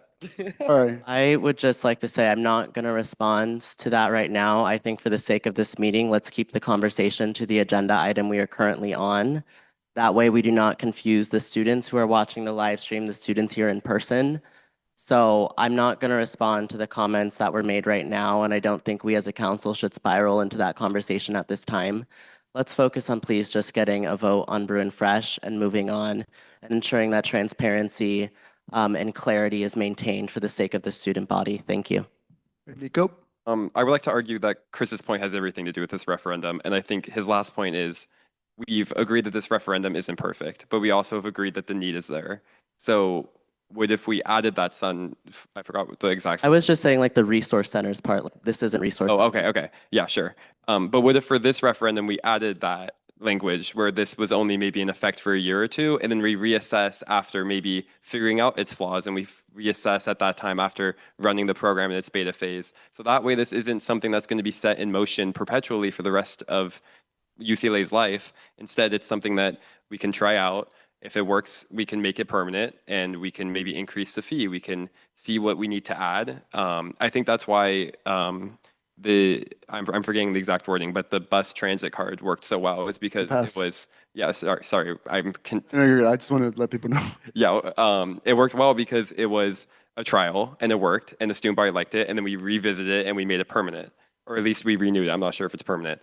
So I think maybe my suggestion right now is what if we kind of took that same approach to Brew and Fresh, where we still make sure that we're meeting needs, and we can revisit next year or the year after whenever we want this to expire and make sure that it's still running correctly and we like fix the system.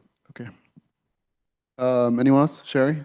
But my question for that is like just making sure that this program and all the logistical parts of it will be like up and running by the time that the school year starts and like, you know, all of that stuff. Yeah, I think based off the stuff Sonia said, like the placement for the Westcom cards and ECRT, the meetings have already been had.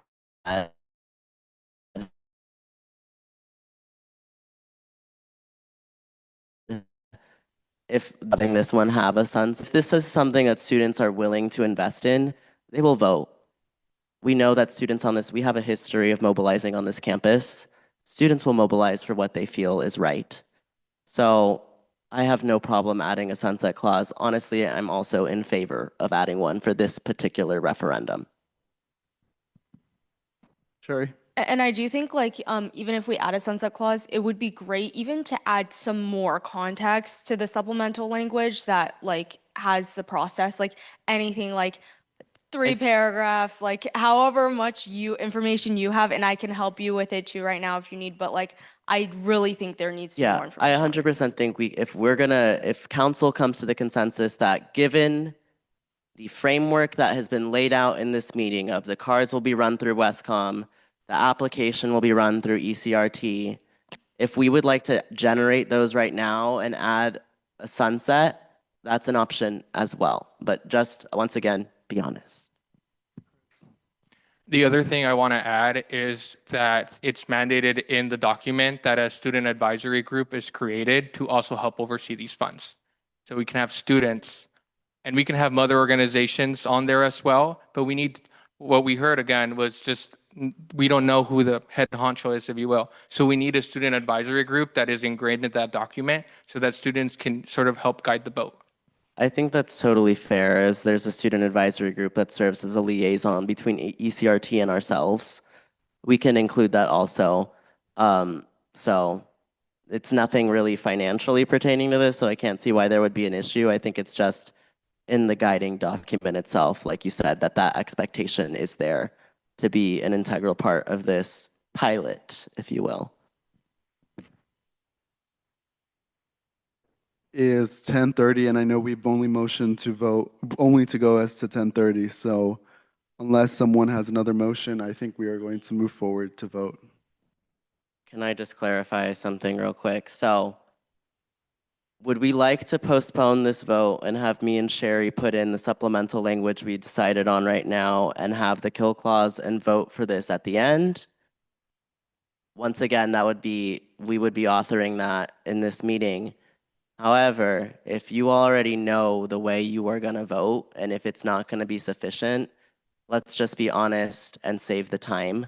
So just explain how you feel. If you're comfortable running this as a pilot program for 2 years to work out kinks, let's do it.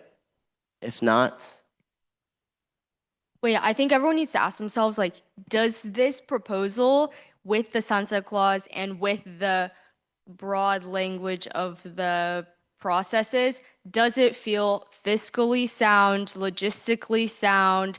Like, does the process, like, organizationally sound enough for students to be able to have access and like decide on their own whether or not they believe that it should be voted, like yes or no? Like, does that make sense? Like, it's about the soundness of the, yeah. Okay, and then I'm going to make a comment. I'm going to vote against. I'm in support of this temporary, I don't know this is the exact language that you guys are using, but I'm in support of it. I think we need to figure out like what the real demand is. Like, I think we need to take a better look at this and really see what the demand is. Like UPass, like we didn't really know what the demand was going to be. We just were like, okay, like transportation seems cool. Students want cheaper transportation. Let's go for it. And it was amazing. We've saved hundreds of thousands of dollars. And like it was an amazing program, but we wouldn't have known if we didn't put it on the ballot and students didn't approve of it with the majority, and it was there for a temporary time, like a temporary amount of time. And I think we just need to see what the demand is. And I'm really supportive of that. I think that's for the most part, like all I can say. I was at the California Higher Basic Needs Committee, CHEBNA up in Sacramento, and they were saying how Cuyamaca College created a safe parking program for their community college, but it was piloted, and they removed it because their university, there was no demand, there was no need, they had no data on it. So I think that's what our first priority should be before we can figure out like the rest of the logistics. As you all know, I'm not a voting member, so I all want you to really take this agenda item into serious consideration. Please don't like waste our time, unfortunately. It's already 10:30 p.m. I know we all don't want to be here till 2 a.m. and there are other major referendums that we all, like Chris was talking about, and we steer different directions. So please, I think I'm gonna have to ask for a vote, and I'm gonna probably ask Jonathan what the procedure is, because I know actually that there was some interest in doing a ballot vote. Multiple of you asked me about doing a ballot vote. And so I want to just be transparent with you all. I think in terms of this, like I said, we just need to be honest. We as a council have a history of taking really bold stances and for wearing our values on our sleeve, hence why we need to change the language now to be in alignment with values. So let's just be honest of what we want the direction of this vote to be. I don't think there's a need for secret ballots, as that would jeopardize and taint kind of what we're trying to accomplish, and that is full fiscal transparency with the student body. That's just my opinion on the democratic process. USAC has a history of having complaints about fiscal transparency to begin with. We had articles in the Daily Bruin. Like, this is not a precedent that we want to set, that secret ballots become the norm in a democracy. Jonathan, can I ask like what the procedure is for just in ballots? Yes, so Robert's Rules of Order fully allows for vote by ballot at the body's discretion. So someone would need to motion for the vote to be done by ballot. And if that is done, I have a form that I have on standby that I'll send out, and you will vote via form.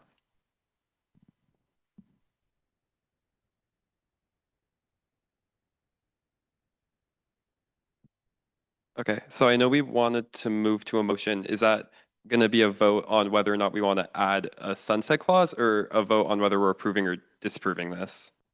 I think if we're going to add the sunset clause, there's no motion required. We would just postpone that till the last, correct, Jonathan? It's up to you if you're not getting a clear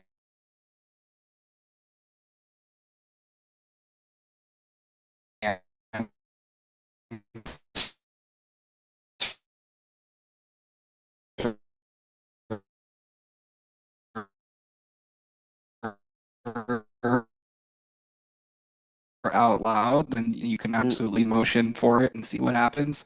Ballot, or what do we do? Wait, I'm still just confused. Are we motioning with clause. An answer of whether or not we would like to push this to the last agenda item to add the sunset clause.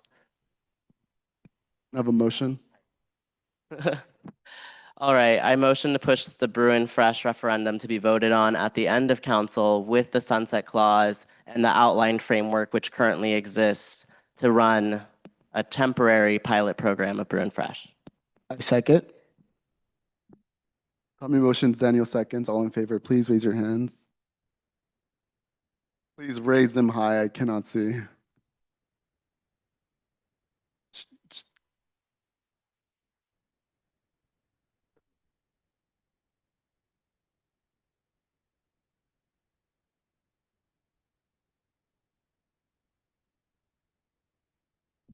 All right, please lower your hands. All against, raise your hands. Okay. No, this is against. Okay. Okay. Please lower your hands. All abstaining. Okay, with a vote of, what was that, 10 to 2 to 1, the motion passes. I don't know. Okay. All right, so should we proceed with this next referendum or, okay, because I don't want, like, you'll be the one fixing the language.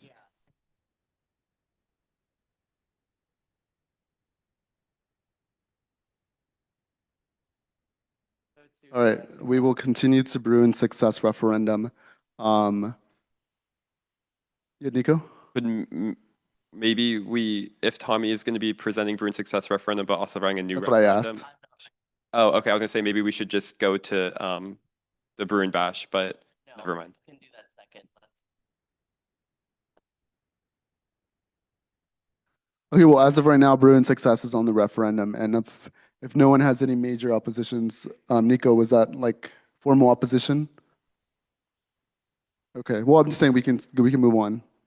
Okay, well, we'll continue with Bruin success referendum. I will now pass it on to Tommy to present Bruin success referendum. 10:37. I will give until 10:55 for a full-on presentation regarding this. All right, so hey y'all. Hey, we've made it to Bruin success. This referendum, I genuinely can say from the bottom of my heart, in terms of the amount of oversight USAC players have had in it, has been intentionally crafted from the middle of fall quarter. We have done outreach to a significant amount of student groups regarding the formation of this referendum. The structure of it was made in consultation with every single director of the resource centers here, as well as students who benefit from these centers directly. And the amounts were set and agreed upon the entirety of a nearly 40+ member working group that has met weekly, like I said, since fall quarter, to set these amounts intentionally based on the need that is currently present at these centers at this given time. In addition, we recognize that this is not meant to be a permanent solution, because to be quite frank, these funds will not even generate enough to even... I don't want to interrupt you, but they're asking for editing access for Bruin Fresh. Let me assign editing access. No, you're so good. Bruin Fresh. Anyone? Editing access has been granted.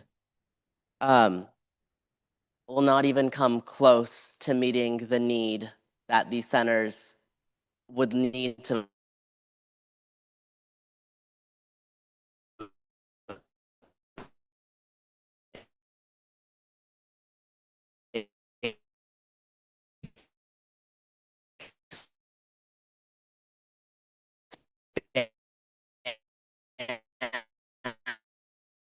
and function to what this campus is calling on, to what's be at.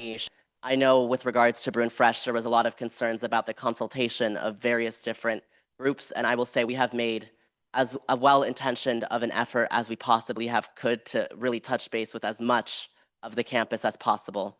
I want to directly address the public comment that was made earlier by Levon. I received your email, and those are all extremely valid questions, and I'm hoping to shed light on some of that now as kind of to how these amounts were determined. with regards to the Latinx success component, the reason I offered the pass off was just to give you potentially someone who is way more educated. However, I'm more than happy to communicate my current understanding. So Latinx Success was founded off of a gift which is set to expire. There is zero institutionalized funding for the Latinx Success Center currently as it stands. That verbiage is contained in the supplemental language of this referendum because we would like to be fully transparent with that fact of why that need is now. When we have had conversations about seeking additional donors, there are currently no donors lined up. As we continue to face lawsuit after lawsuit by the federal administration, it is increasingly unlikely that we are going to receive that sort of a large allocation that this population needs at this given time from the university when we were talking about billions of dollars of funding on the line. With regards to the other numbers, I know that in conversations with the directors and in the conversations we had with PISA as well as ASA, those specific resource centers do not per se have the operational infrastructure to take on an even larger amount of money. And we want to make sure that student fees are well intentioned and that the funds are used responsibly. But that's also why we've built in kind of the nature of this fund is creating an entirely new category of student fee. This referendum is not the end all be all. We want to set a precedent for future advocacy that students can build on once to scale responsibly, if that makes sense. And I have extended this to anybody who has come to my office. I'm sure that's why you can see I'm also with Brew and Fresh. If anyone needs help with a referenda, whether that's going through the processes in the future, that invitation is open through the rest of the year, and I would like to formally extend that. So that way, once we get this nearly $200,000 allocation for this resource center, if we can get this up and off the ground and this passed, I make a formal commitment to you that we can talk about what scaling looks like in the future and hopefully organize a more formal line of communication between our offices or group and office to hopefully streamline that communication. And that has been kind of with regards to the communications that we've had. We have genuinely tried to reach out to as many orgs as possible. In terms of the Mother Org Coalition, I know that was a concern that was raised. We have had conversations with PISA, we have had conversations with ASA, we have had conversations with the ASU, we have had conversations with the Asian Pacific Coalition, all ones that directly kind of have a student group that is per se directly impacted by the resource centers here. And those communications have been made intentionally and they have been informed of the background information as well as it pertains to the specific amounts. I know there was the talk about the values, and we have made it clear throughout this whole process that if there is amendments to be made, we will come together and make those as a whole, and changes have been made. The amount for Latinx Success was originally $16, and because we have redistributed based on what the committee decided to come together and say, this is what we believe is fair and what the need is, the amounts were reduced. So I want you all to get a clear picture that with this referenda, there has been an immense amount of intentionality behind it. And I think also the amount of students that have mobilized to public comment. I know there was discrepancy amongst the international and the undocumented perspective of Brew and Fresh, but the advocacy for Brew and Success was clear. These resource centers serve a direct purpose on this campus, and students have mobilized to university admin to obtain this funding. And we are at a point where we are now at the end of the road to where we need to make this allocation now. And if students are willing to make this sort of institutionalized ask and put forth this funding, they should be allowed to, because these resources are ultimately not only what keeps students here, but open the doors for future generations of Californians to access higher education, to access UCLA. One of the integral parts I know last year at the end of council we witnessed, and we had a lot of discussions about the gutting of the VITS program in AAP. This referendum will directly provide funding to help keep VIPs afloat and to help ensure that we are making the adequate outreach to these orgs, regardless of what this institution says. Because at the end of the day, we know that this institution was not built to serve Black, brown, minority students. It is not built into the framework. And if we want to create space here at this place for these groups to be drivers in the decision-making process, We need to ensure that we are maintaining the frameworks that allow them to stay enrolled in college, to access higher education, and work their way up to be the ones at the decision-making table that lead universities, that lead UCLA.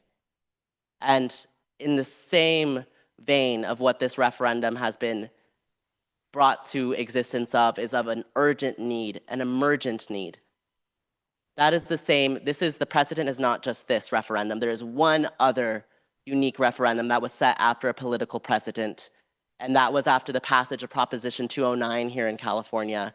And that's when UCLA saw the creation of the CRC and SIOC through a referendum. And I think we all know through our work this year that those are programs that this university and our students care deeply about and mobilize to support.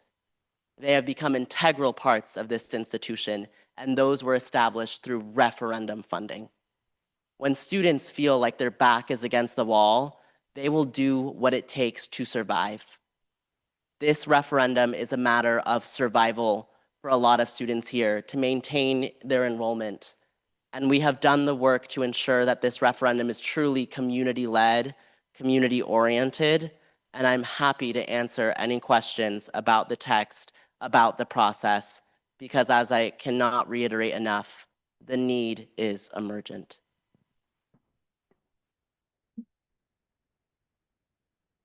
Okay, I'll set a time for 11:30 for questions and deliberation, but 11:30 will be the set time for a vote for this referendum. Daniel? Hi, I was just curious. I know you said you met with the directors of each resource center. And you made the amounts based on the respective needs. Or yeah, the advising group, yeah. I was just curious how you quantified that need into actual numbers. So that's also why we brought in the directors into this. They are aware of their own fiscal budgets and operating budgets, so they're able to come and present an amount of this is what we need. So we kind of came together. Obviously, there were some centers where the need is still greater, but we just cannot, we wanted to still keep a number. I made an executive decision, I will say, to keep this number around the $50 range. I get that its amount is large, but the need is genuinely large and emergent. And this is not the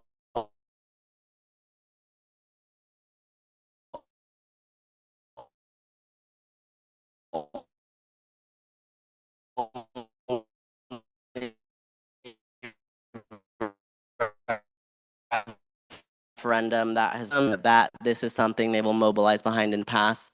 But I just want to be clear that these numbers were created based off of the need that is present now.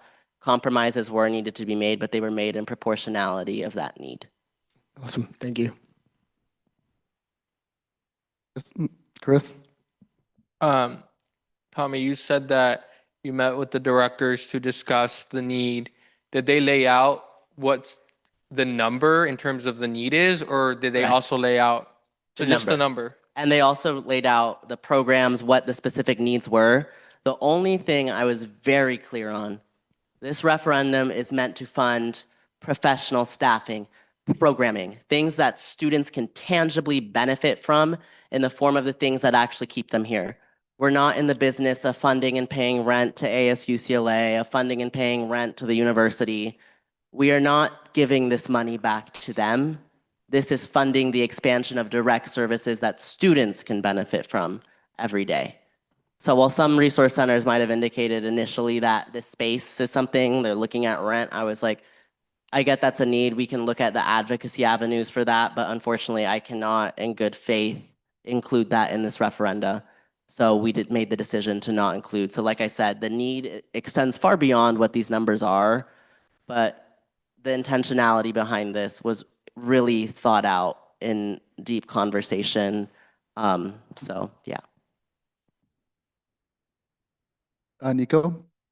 Hello. I'm curious as to what the rationale is of which student centers to include and which ones to not include. I noticed, for example, Parent and Family Association is not on here, Disability Student Union's not on here, AAP isn't on here. AAP Which are all is there. Oh, I'm sorry, it is. That's my bad. Oh, I totally see it now. I'm so sorry. Okay. Okay, then Parent and Family Association, Disability Student Union, which are two very valid student centers.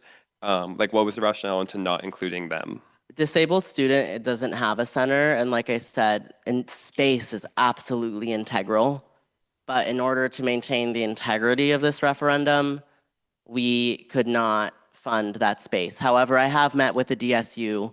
They came to me a couple weeks ago in full transparency asking if there was a way for them to get involved in this referendum. And I explained to them kind of what this referendum is doing is establishing a whole new category of student fee.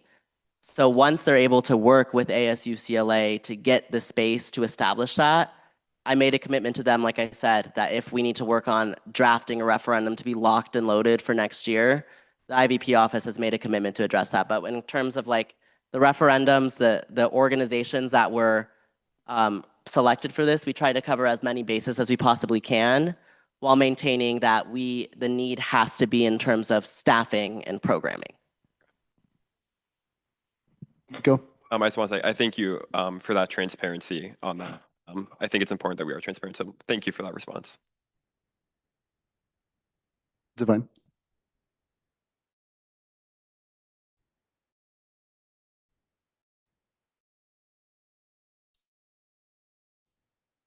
Yeah, so I think important so do the CAC directors as well and be paying for personnel costs and things like that. So I want to get more clarity about, you know, the why is right now the time to be doing this? Like what's going on with like why are these like centers like not going to be, why can't like UCLA, like what's like going on for like UCLA not being able to put that money there, or why is like now like student fees need to start getting involved? I think this week kind of shows more than ever we lost our chief financial officer. Like there's a lot of monetary mismanagement going on at this university to where we are in a very fiscally uncertain place. Additionally, we are at the center of a federal conversation where we are being attacked seemingly on a daily basis with regards to minority students on this campus, to diversity, equity, and inclusion. But what it has really revealed is that funding at this institution for minority groups, even if it was once thought to be permanent, can be pulled out from under you, from under the rug, at the snap of your fingers. With AAP in particular, the allocation for them is so large because that program was absolutely gutted. And that was funding that was perceived to have been permanent, and it was pulled. The second federal conversation started to lean, the university made decisions and made choices to shift funding priorities on this campus. What is unique about student referendums is their innate defense is that they cannot be changed unless students decide that they can. So I just want to pause there. I don't know how I fully like support that statement. We saw the SIOC and the CRC being paused, unfortunately, this summer. Like they were just paused out of thin air, and there are hundreds of thousands of dollars that are not being allocated to these student projects. So I completely agree, but I think like I cannot, like I don't know, like I think for me, like what the same goes for all of the referendums is like maybe like some sort of student advisory like committee or like something that's holding them accountable. Right now, it's like me, Sherry, and you, and every major, all the other MOs trying to figure out what the current status is. And I'm constantly seeking like weekly updates about the SIOC and the CRC and like what process they are in like creating the committee and allocating things. So like that's a student referendum right there. And just within seconds and like with the signature of the VCA, I'm like, So with that, we also took that into account in terms of we were very aware of what was going on with CRC and SIOC. And the conversation that the federal administration used to attack was that that funding is not accessible to every student on this campus. What is unique about this referendum and also why we made the decision to cover truly every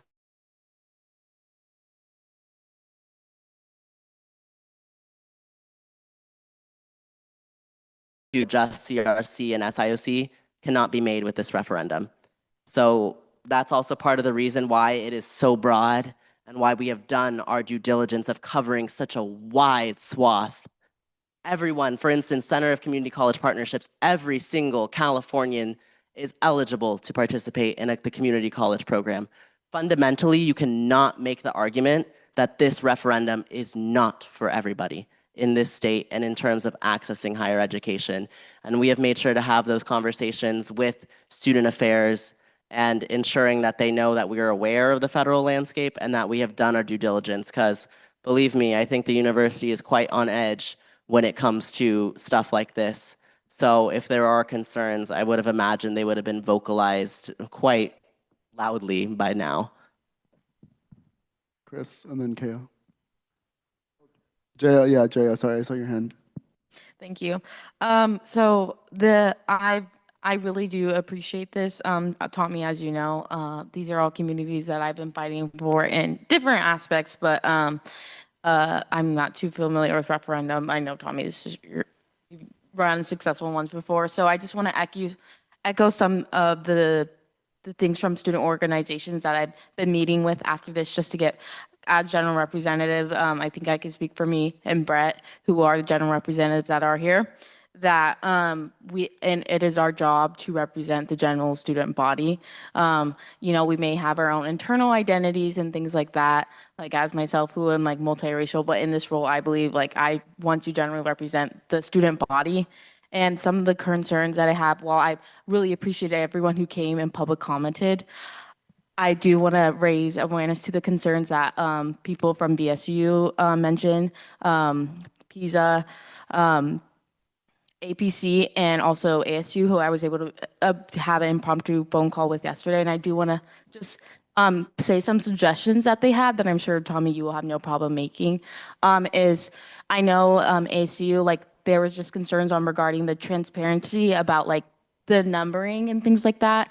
And they were asking if there would be a possibility to do some sort of educational Instagram graphic that would be possible to really explain the further breakdown of the context. I know if that were to make it, if this Bruin success would be able to get on the ballot, like usually the referendums make their own Instagrams and things like that. If that is like a commitment they can get, so we can make sure the student body is transparent on how these funding was allocated.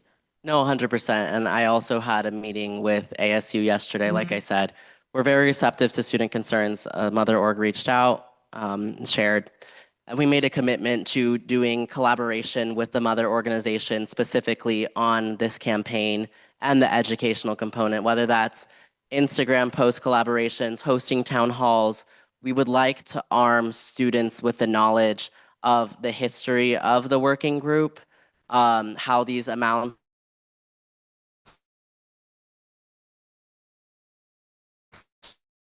for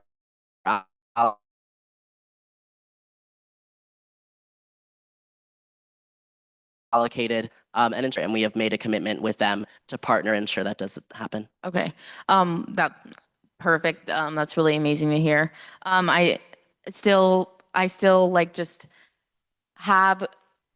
I don't know if this is even the place to do it. I just can't get those public. Again, I really appreciate all the students who public commented. I can't get the things that like Grant and Sophia said like out of my mind about like consultation and how, like building the bridge within USAC and like student organizations, like, and just also understanding, like, I think everyone here is all in agreement. Hey, all these groups needs funding. That is not what we're having disagreements about. We're having disagreements about if this needs to be put on the ballot now for students and things like that. I guess, I mean, like initially, right, as me and Tommy talked yesterday, I was like full support for this. I was ready to go, ready to support any way can. But when I'm hearing things from students as a general representative, I really want to make sure my vote is being taken account for all these student representatives hearing. So, Tommy. And 100%. And I think you mentioned Grant. We did meet with Grant and APC, as I mentioned, and presented the referendum in its entirety. So we did do our due diligence of creating that meeting. I know Malia from ASU also took the initiative last week to conduct outreach multiple times to all of the mother orgs. I think historically this year, in terms of even just our operating as the council, there has been a bit of a disconnect in terms of that communication and getting meetings set. So I also made a commitment with ASU yesterday that we will work to kind of understand those internal communication misconnects and see what is preventing us from getting meetings on the calendar, but that the door for collaboration is 100% open. And we have made multiple asks of meetings and tried, but it seems like the communication, maybe even amongst some other org coalition, because even Malia, who's doing the outreach, is not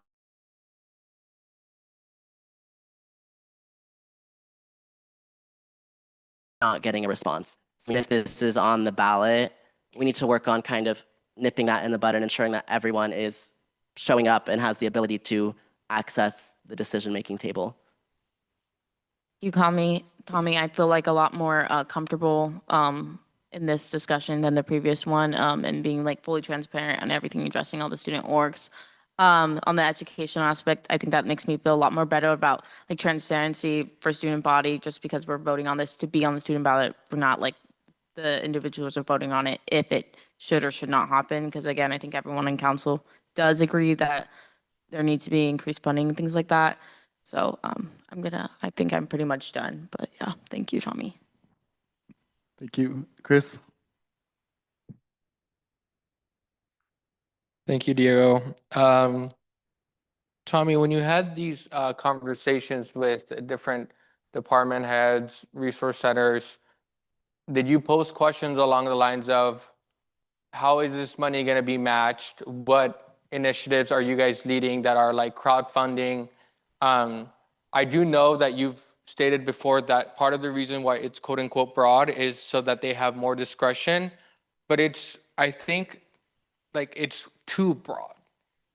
In my opinion, you're welcome to express yours, but in my opinion, I think it's too broad. I also don't know. I want to kind of pose this question to the council because I want to hear other thoughts because I don't know where I stand.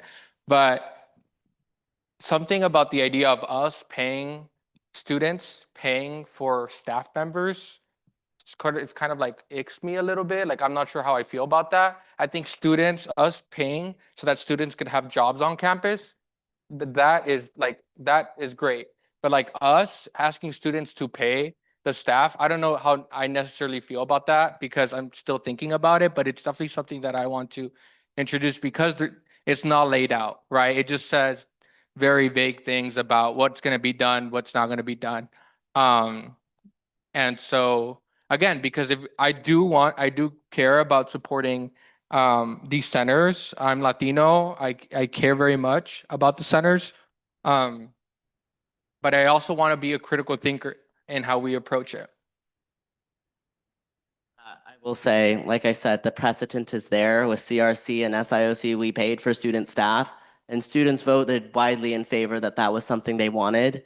This is, once again, not the first time in history that something like this has come about, but it is a response to the emergent need of the political climate we are in.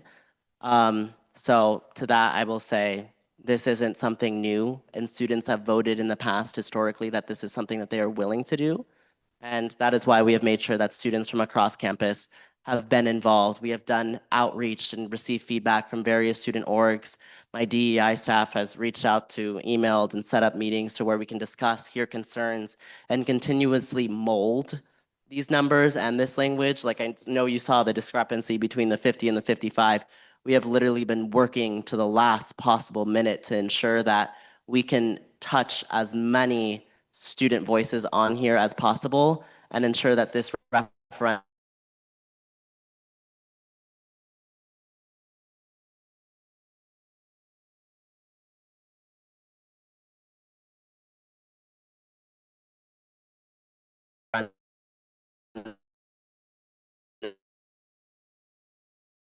is truly student group and How did it go about? Did you ask them questions about what steps are you going to take to ensure that their funding happens? All of that stuff. Like, can we get more insight into that? Because I was never reached out, so I just want to get insight into it. I think the important thing to note is even right now, there's not a moment where these resource centers are not trying to look for money. The money is there. The crowdfunding mechanisms have been there. I think we, as a part of this council, we are constantly advocating day in and day out. So I don't want to discount the work that is already actively being done. As we speak right now, crowdfunding is happening. So I don't think this referendum is going to change any of that because like I said, this is not the solution. If the amounts that were originally presented of what the need is not anywhere near encompassed fully in this. This is merely of emergent of what we need right now and the numbers that IVP set as the absolute cap. So crowdfunding is still going on with Latinx Success. The original number of what we need to be fully operational in the capacity that Latinx would like to operate is about $1.6 million. We're currently with this referendum generating for Latinx Success just shy of 1.2, which means that the expectation for crowdfunding is going to have to still lie on where can we meet that gap to ensure that Latinx Success is fulfilling the fullest of its capacity as a resource center on this campus.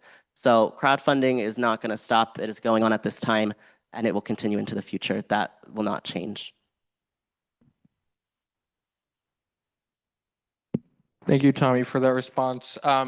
If I'm hearing correctly, and please correct me if I'm wrong, this is kind of like desperate times call for desperate measures. Is this kind of like the philosophy that I'm hearing? Because you keep using this term emergent. And so I just kind of want to assess what.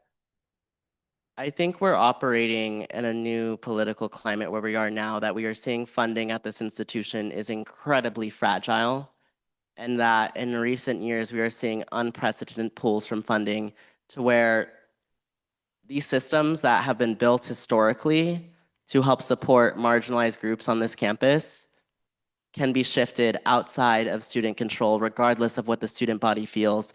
And since that precedent has already been set, that's going to continue into the future. Whenever the times get tough, this university is going to know that they have done this in the past. Sure, they might increase funding. There's nothing stopping them from pulling it in the future. So this is almost like a safeguard that at the very bare minimum that we have this, that marginalized students have this to rely on. And once again, bringing back the example of CRC and SIOC, at the bare minimum, we have those retention projects also that created student staff positions that have been such an integral part of this campus that we students are maintaining that this is something that we would like to invest in, and that even though we're paying all this tuition, we need to be able to have the resources in place to even be able to keep us here on this campus. Higher education, we have learned, is a privilege. It should be a right. So we need to be doing everything we can to help ensure that the students that are here now and the students to come for generations have that access, and we expand that. I definitely concur with you that education should be a right. That we operate under frameworks of privilege, but I guess I don't necessarily agree with the method by which it's being exercised. Then I will be in agreement, but I don't think it should be clear cut where we're going to pass this and have no expiration date, because again, I don't think it's our responsibility. So it needs to have some type of expiration as those departments figure out how to fundraise money for it. Fundraising happens within nonprofit organizations. I worked in so many nonprofit organizations. People are hired to, grant write. They're hired to accumulate this money. That's how nonprofits operate. And so having students just fund the centers fully for an unexpired amount of time. It's not fully. For this large amount of money, you're increasing tuition by $220.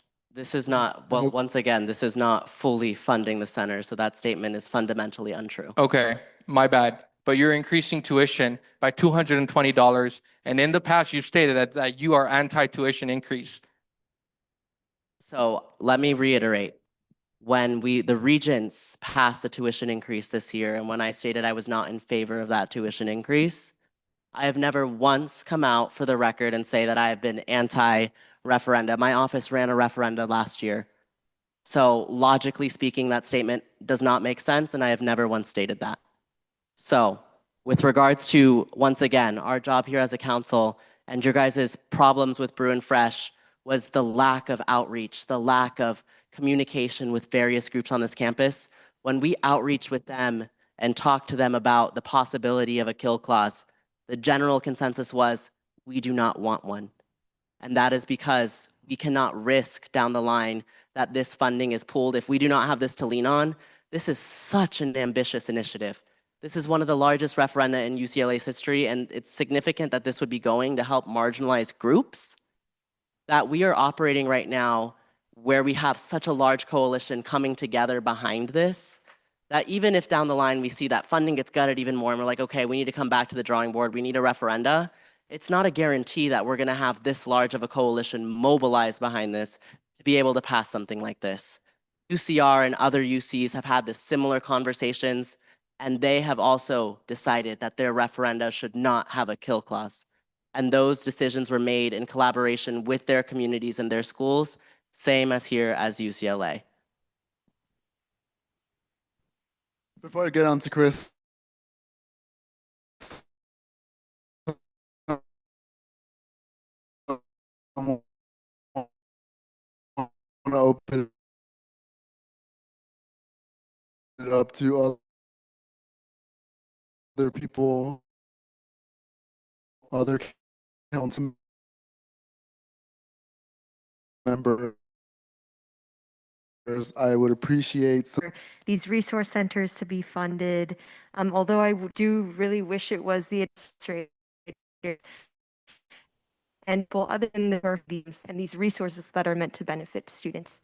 And then going back into, I did have a comment about Bruin Fresh. I know, Diego, you mentioned the UPass referendum and having students just like having them just vote by seeing this issue on the ballot. However, I do want to give some more context to UPass. So the first UPass referendum was passed in spring 2023. And before the referendum language was drafted, members of FAC ran a pilot program where they had over 100 UCLA student participants, and they really used that pilot study to really demonstrate the benefits of fareless transit, and really determine what the logistics and the operations of the UPass referendum would be. So that's some more context. It wasn't just put on the ballot. There was a previous study and there was quite a lot of research done before that. But yes. Chris. Thank you so much, Troy, for mentioning that, because as I was sitting earlier hearing to the comments, 16 people here today voted in agreement with the Bruin Success referendum, which is 0.0048% of the student population. 0.000040%, 3 people said no. 3 people said no. And again, I know you've done your own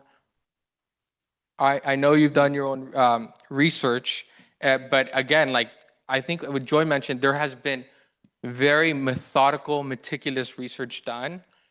And the last question I'll pose before I shut up for this point is, you mentioned the reasoning why you guys, determined it shouldn't be unexpired.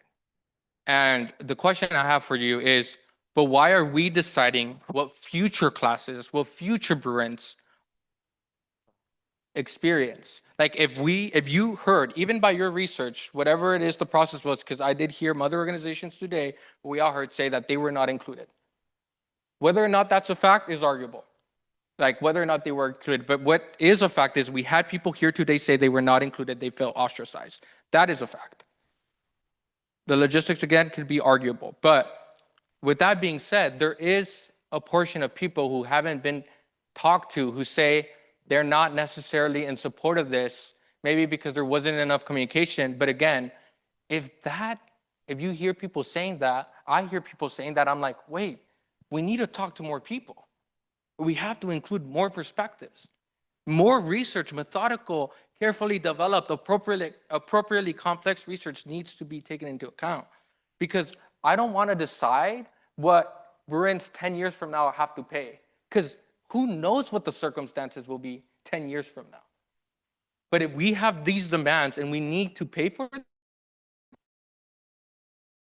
it,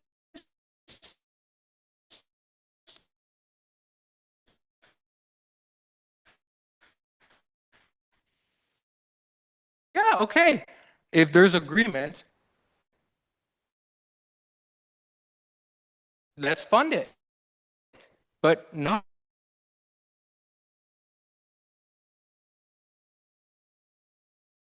Not about it, give testimony to how they're already benefiting from these centers. A lot of them said that they would not be here at this institution if it weren't for them. There is never going to be a point in UCLA's history where students are not going to have a need for these resources. And to correct your statement of USAC deciding whether this should be something that students have in perpetuity, we're not the deciding factor. The students who vote on this are.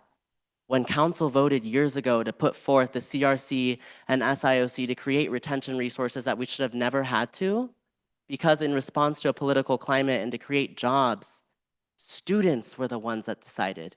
And here we are decades later, still having a profound appreciation for those resources. I will genuinely say that across the board with regards to referenda, in recent history, this is probably one of the most referenda that has the most research behind it and the most demand in terms of the outreach that we have done to various student groups. The research is comprehensive. The need is clear. You have heard testimony. Additionally, we have conducted outreach to every mother org. Everyone, whether directly from IVP or members of the Mother Org Coalition, there has been offers to come to the table. And there seems to be a disconnect, and we have an understanding that we will work to ameliorate that in the election. It's not us deciding, it is the students deciding. Kea? I support this referendum. I just have two edits. So number one, in the first paragraph where you like just list out all of the orgs, I think you forgot to add in -u. And again, in the supplemental information, again, when it just lists out the orgs, -u isn't mentioned. So if you can add that. But I support it.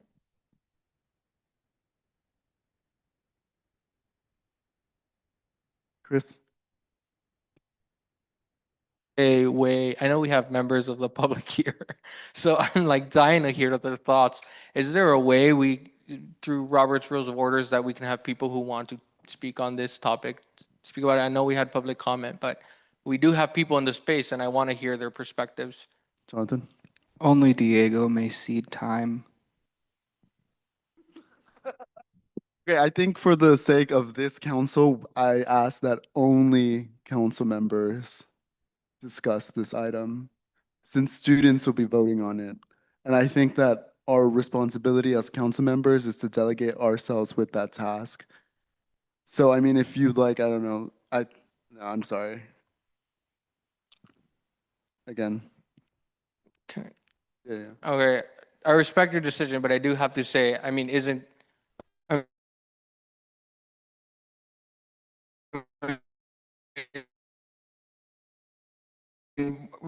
comments are being students, I just don't understand it, and I want that to be reflected in the record, but I respect your decision. Yep, they're here as audience members. Like it's open to the public. Like I said in public comment, it's not a back and forth period. So I just for the sake of our council and our and our rules, right, and our procedure. I think I saw a hand here, Joy. Yeah. Okay. Well, yeah, there's so much to say, but for Tommy and Tommy's office, thank you for reaching out to all of these resource centers. It really is like there is a clear need for more funding and more support for these orgs. I do really, yeah, again, wish it was on the admin and not on students. But I also need to give more context to our conversation with DSU. I regularly meet with DSU every week about the Lily Shaw Disability Cultural Center, which we are trying to find a permanent space for. We are very close to finding a permanent space, and we're currently setting up a pilot location for that in Strathmore. But the meeting that we had, I think this goes back to the question of like how were different resource centers consulted and how were they included and how much funding were they allocated, because we only had less than an hour to meet for whether the Lily Shaw Disability Cultural Center could be included on the referendum. And within like less than an hour, I don't know if that was enough consultation with disabled students and the Disabled Student Union. And I do like want to echo Chris's point that I do really wish there was more. I think I need to I need a better understanding of how students were consulted and how they were meaningfully included in the conversation. Because I think for a lot of disabled students and a lot of DSU representatives, we wish there was more consultation with us. And I think to that, I know my chief or my assistant commissioner Avery sits on that, and she did bring it up in an earlier meeting, and there was shared that they're not ready to make a decision at this time for an ask of a referendum or wanting to participate. And because of the adjusted referendum timeline this year, when they came back and said, hey, we've changed our mind, like this, is there any way we can discuss this? We had already begun the institutionalized review process. We had already passed out of academic budget and planning to now on to student affairs. And that's why I said I genuinely, that is something that needs to be funded. And that's why I made the commitment to DSU as the next possible alternative of authoring that this year and doing everything I personally can as IVP. We have genuinely tried to do outreach to absolutely every single group. And this campus is huge. It's 33,000 undergraduate students. I just genuinely want you to know from the bottom of my heart, we have tried to our absolute best and are remain committed to doing everything we can. And what's unique about this referendum is it's the establishment, again, of an entirely new category of student fee. So this sets the groundwork and the foundation fundamentally for the addition of new resource centers, because there's so many groups that do not have one and that need that funding.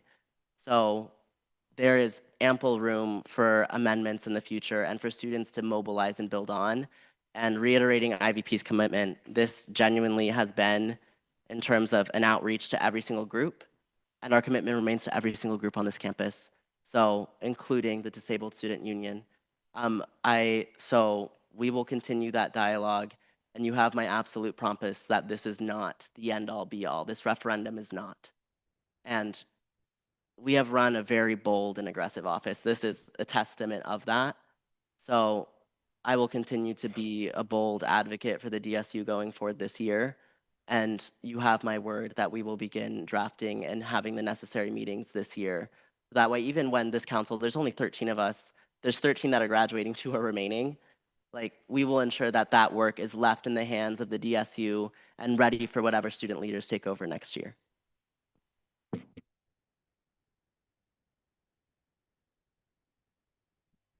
Okay, I'm going to ask for more engagement, please, because we have until 11:30 for a vote. I haven't heard from a few other council members.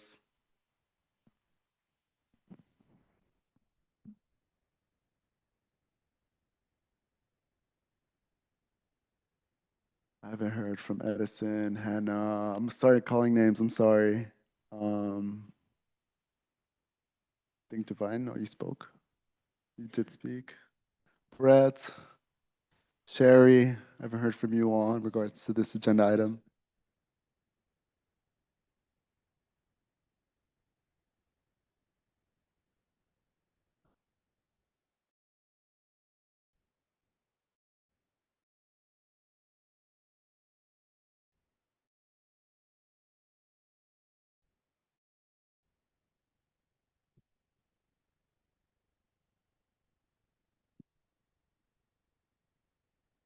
Anything?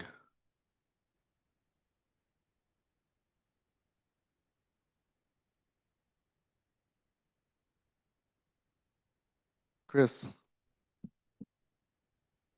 Say something general, and this is not targeted towards anyone, by the way, but I think I've been reflecting a lot on my time in USAC, and I feel like sometimes the way we operate is like the oppression Olympics. We don't include other people.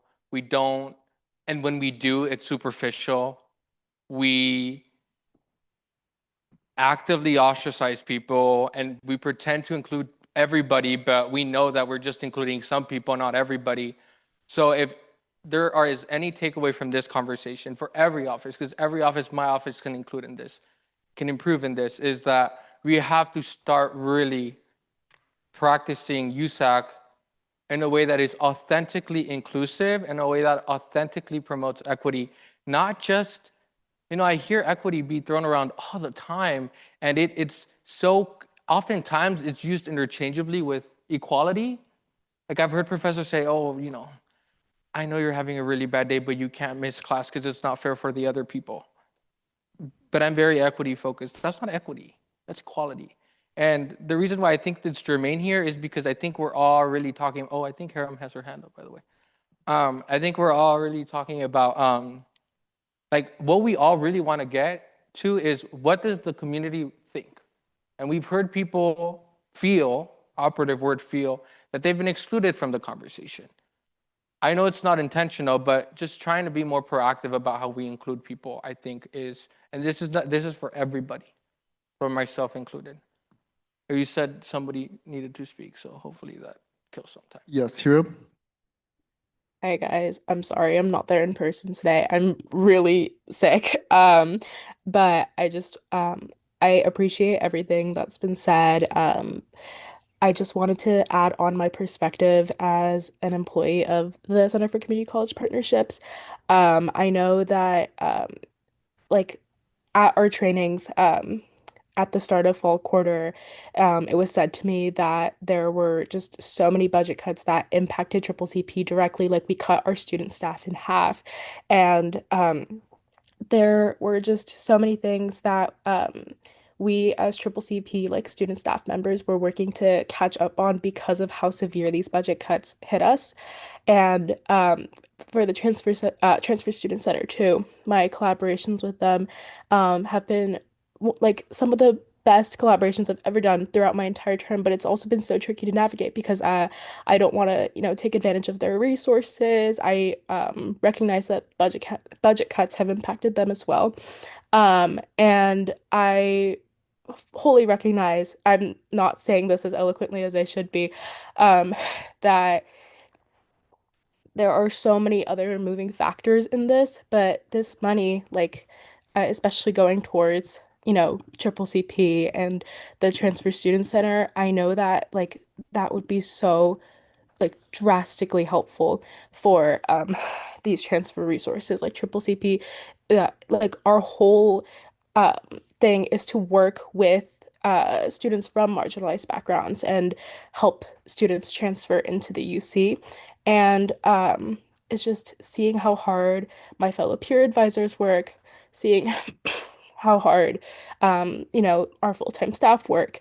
It's just, I think we should, I don't know, I just wanted to provide that perspective of it too. I know there's a lot that's been discussed and there's a lot to think about, but this money could be really impactful for at least the two centers that I can attest to and speak on.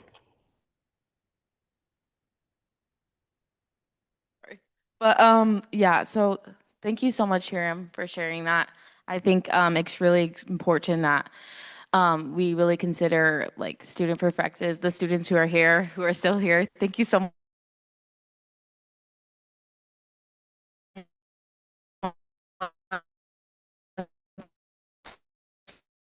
For being here and staying here.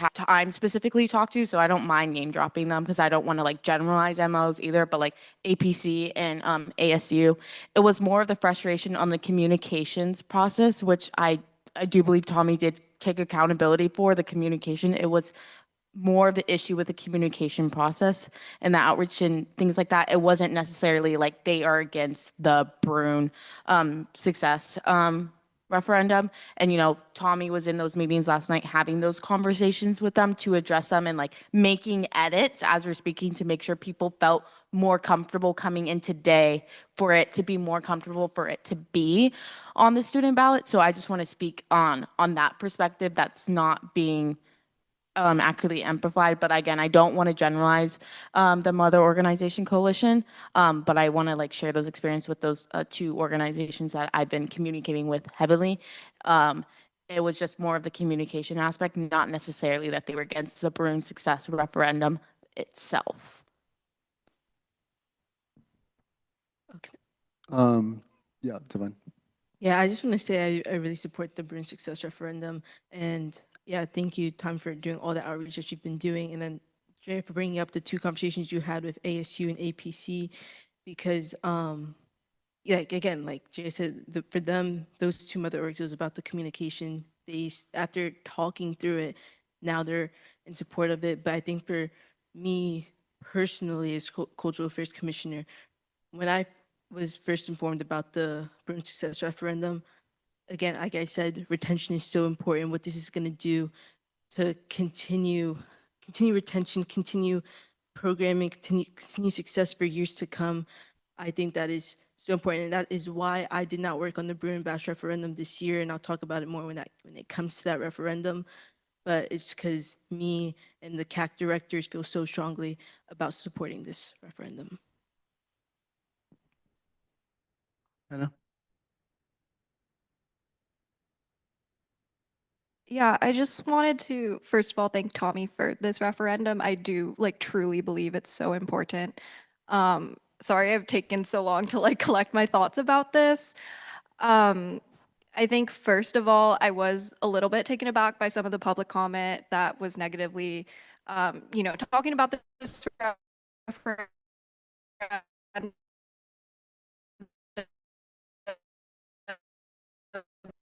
But after hearing a lot of that, a lot of thought into communicating with all of these centers. And given all the thought that has been put behind this, another comment I just want to make is talking about equity. I like firmly believe this is what equity looks like. Supporting students who don't get enough funding from the school. And obviously, I do think there needs to be obviously more support from administration, more support from the school. But in this political climate and in, just the day-to-day experience as a student, I don't think my vote should be a barrier to seeing if this is something the student body is willing to support and is willing to uplift our other peers about. But yeah, I just wanted to make that. I'm gonna have to ask someone to motion to extend time. Let's do 15 minutes or even 20. I motion to extend time till 11:55. Second. You do 11:40? Okay. Tommy motions, Jay seconds. All in favor, please raise your hands. Please lower your hands. All against and all abstaining with a vote of 12 to 0 to 0. The time is extended. So 11:35? So just to be 11:55? Oh my god. Okay, now everyone wants to speak. But when I asked earlier, okay, we'll do Brett, Sherry, and then Daniel. Yeah, I know, but we'll figure this out. I think Hannah said it so eloquently, probably much better than I'm going to be able to say it, but definitely in support of what this bill is trying, or what the referendum is trying to accomplish. And I think after this discussion and kind of hearing more clarifications about where people are at, different MOs are at, and kind of that whole like the way that has gone, the sequence of that, helped the end of just this. And I feel like, we've come to a point of deliberation and discussion that like, I think it's, it should be up to the students at this point. And so I don't know, there's nothing else that hasn't been said that I can really add, but yeah. Sherry?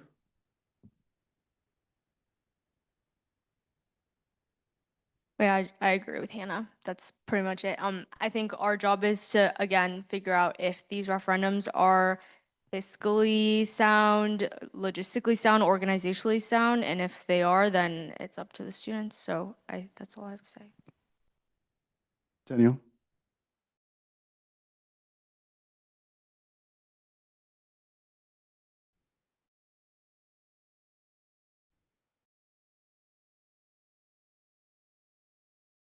Yeah, I mean, I was basically just gonna say the same thing. That's Brett.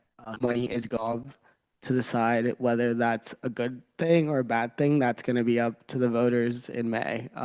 If they want it, they're gonna vote for it. We're just making sure the referendum is sound.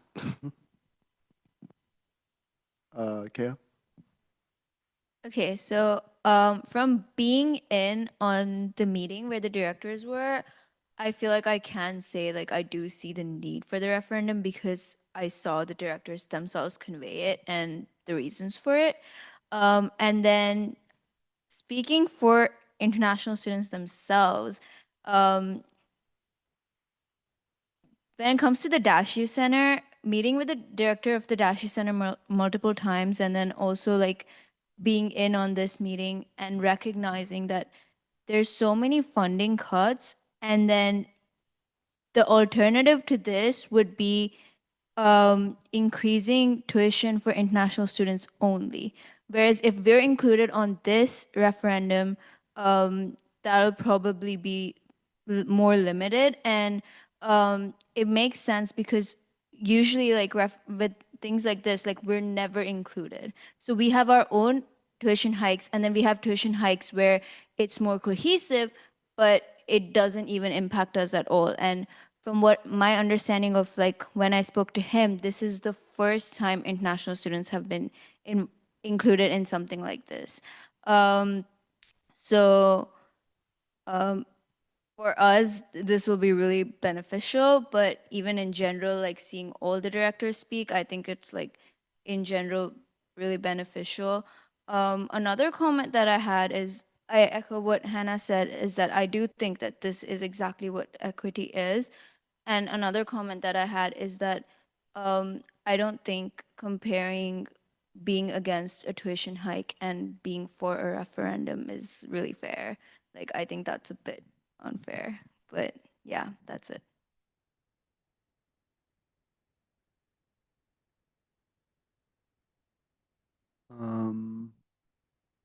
What do you share it? Well, I would love to see a commitment to like just personally, like, and I'm sure, Tommy, this is something you will have absolutely no issues with and something we've already talked about, but like making sort of like a commitment to like after we pass, or if we were to vote yes on this referendum and it goes on and it goes on the ballot, like would love to make sure that like a variety of or a coalition of student organizations are like very involved in the messaging and the sort of like community outreach and education about it. I think that is something that could help. But yeah, overall, no. All right. Chris?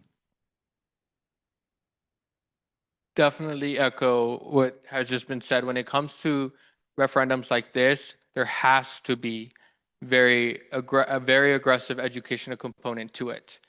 And I still do not back down from the statement that we need to make sure that we are asking to a very extreme and very profound way that the institution and administration do more to provide for the students.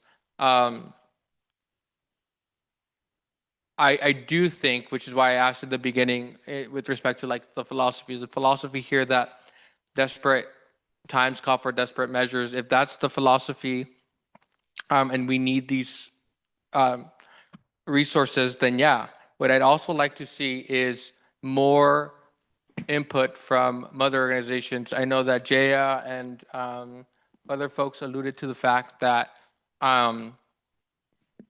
there was just from the mother organization, now that there's more clarity, they just didn't feel, or some of them didn't feel like there was enough communication, because who knows, they could have been included. And I just want to make sure that, because equity has been referenced, that all organizations are being supported if we're going to support something, right? Because there is a list of organizations here that need it. And so if we're going to pass something like that, Joy, I briefly remember, so correct me if I'm wrong, but you mentioned something about you wanting to bring back a center, but there not being enough funding for it. So To clarify, the center hasn't been built. It's still in the process of planning and perfect. securing a location. Okay, thank you for that. So like something like that could have been included in this, because for me, when I think about equity, I think about every single organization, mother organization, resource center, et cetera, et cetera, et cetera. And that means making sure that all of them are sort of represented. Of course, some need more funding than others, and that's the whole point of equity, but also making sure that a lot of them, when I'm thinking about DEI, that most of them are, because throughout this year, we've had a lot of organizations come to us that they cannot fund their graduation ceremonies, that they cannot fund these certain programming and events. And so, again, like I said earlier, if the consensus was that this is something that's needed, my job really will be and will continue to always be to pose the tough questions to ensure that we are developing the best policies. I think that's it. Before I ask for a vote, I'll say this to Tommy's comment about Prop 209. I think in the moment we unfortunately are at that point, and I think just to the point of the student projects, I do want to highlight that they are student ran, they are student governed, and damn, I lost my train of thought. Like I said, they are student ran, they are allocated from student fees. And like I think for me, it's like this funding would go directly to these resource centers, or let's say student affairs or the undergraduate education. But I mean, like we said, we're not here to discuss like what we actually want to see. We're here to see if it's fiscally sound.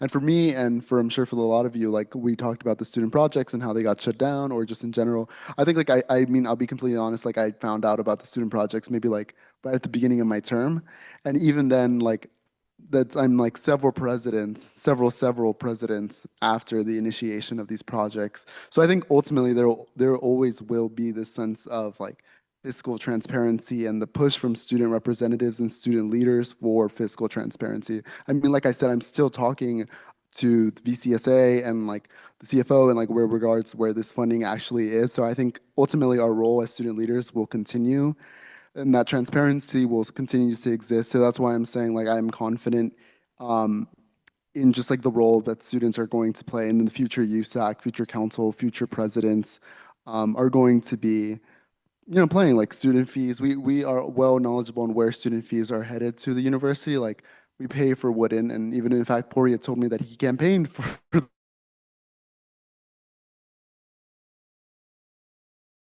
the Wooden fee when he was here.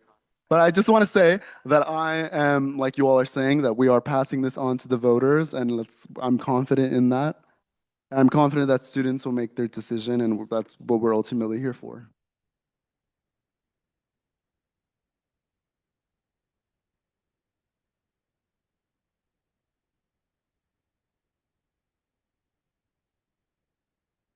I have to seek the motion, just FYI.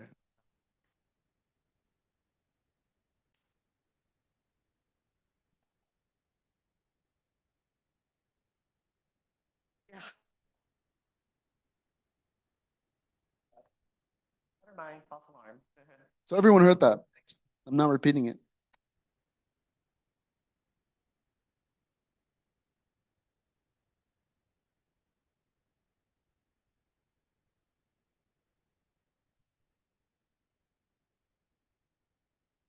Okay, can someone please motion for a vote?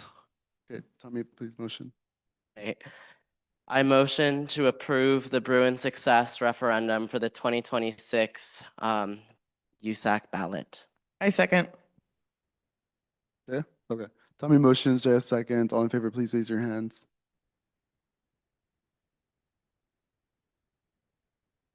Please lower your hands. All against. All abstaining. With a vote of 12 to 0, the Bruin success referendum will be on the USAC 2026 elections ballots. Congratulations, I don't know, all of us, I guess.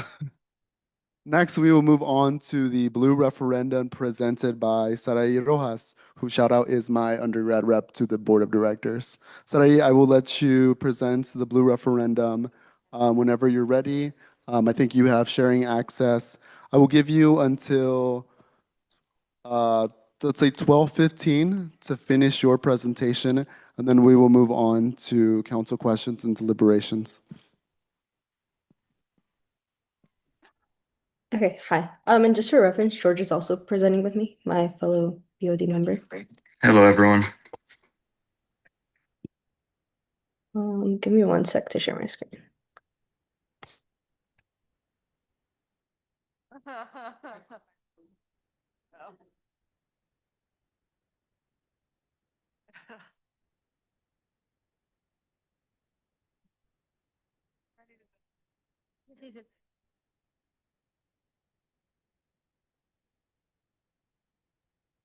Is my screen visible? Yes.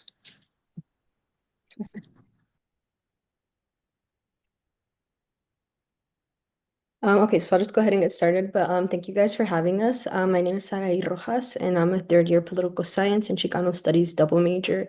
And I'm also one of the undergrad representatives for the board of directors. And today we are here presenting to you on the Blue referendum, which is the Bruin Life and Undergraduate Experience referendum. And I will pass to George to introduce himself real quick. Hello, everyone. My name is George Garzouzi. I'm a fourth-year transfer student majoring in political science. I'm also one of the undergrad representative for board of directors, and I'm the chairman for the finance committee. Thank you.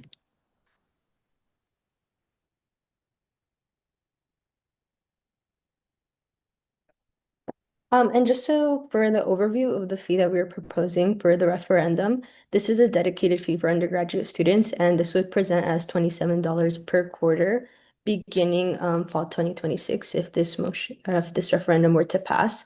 And this is also subject to the 25% return to undergraduate financial aid per university policy. Just to reiterate that this is like led by undergraduates, we serve on the board of directors and we are undergraduate representatives, and this is meant to directly go back to support undergraduate students.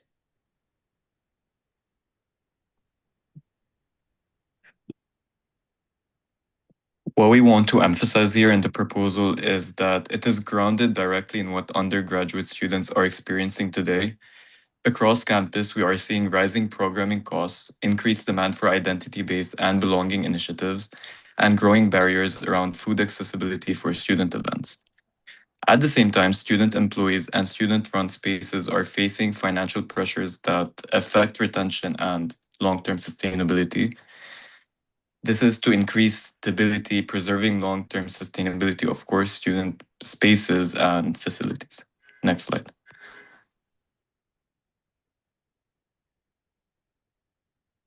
Yes, and then for the breakdown of the actual $27 per quarter, I'm going to go through this more slowly, but $16 out of this is going to go to the sustainability of student support services and services, which will be coupled with a $1 hour student wage increase.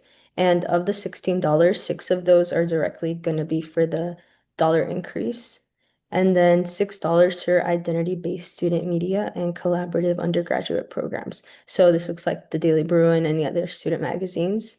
And $5 to create an undergraduate catering event fund, which any registered student organization can apply to.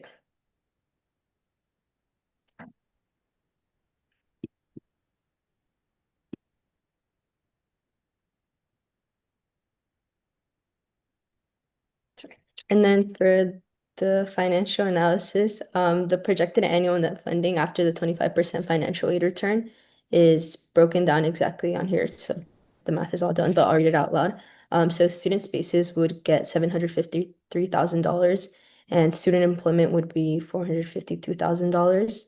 And then $452,000 would also be allocated to student media and undergraduate programming, and the catering event fund would have $377,000. So the total annual undergraduate investment equates to $2,034,000. This portion of the Blue Fee referendum focuses on sustaining the core spaces and services that shape undergraduate student life on a daily basis. These include high-use facilities such as Ackerman Union, Kirkhoff Hall, the North Campus Student Center, the Court of Science Student Campus Center, and other ACCLA undergraduate serving locations. A key component of this allocation is also a $1 per hour wage increase for undergraduate student employees. This investment will support retention, operational continuity, and lastly, service stability. Next slide.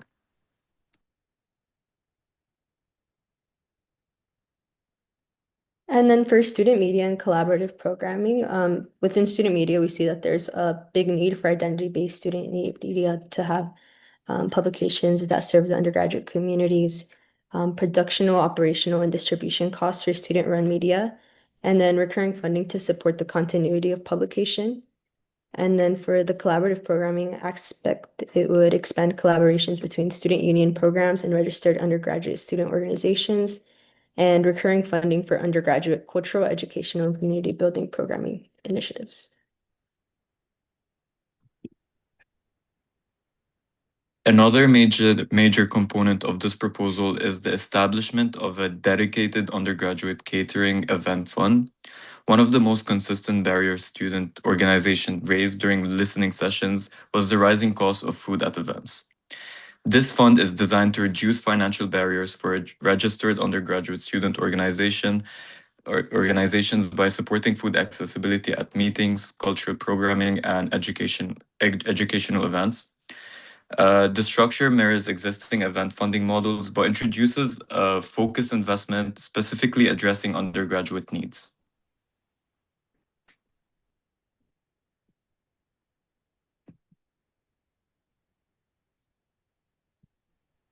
And then as for financial safeguards and accountability, as reiterated multiple times, 25% of that is returned to undergraduate financial aid.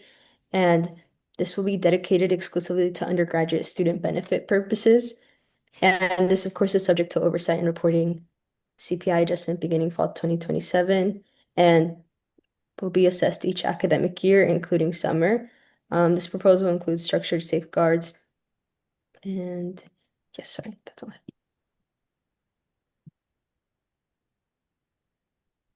On a last note, we respectfully request that the Undergraduate Student Association Council place this measure on the spring election ballot.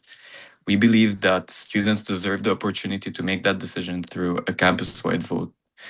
Thank you for your time and consideration. We welcome any of your questions and discussions. Thank you.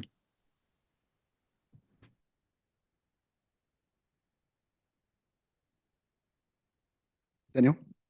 Hi, thank you so much for your presentation today. I just had one quick question that something that caught my eye while I was reading the referendum. So $5 per quarter is going to an undergraduate catering event fund. Correct me if I'm wrong, but I'm pretty sure there's already a fund that provides catering to events under ASU-CLA. Is this simply just to like supplement this fund, or is this like a completely separate fund, or am I completely just thinking of something else?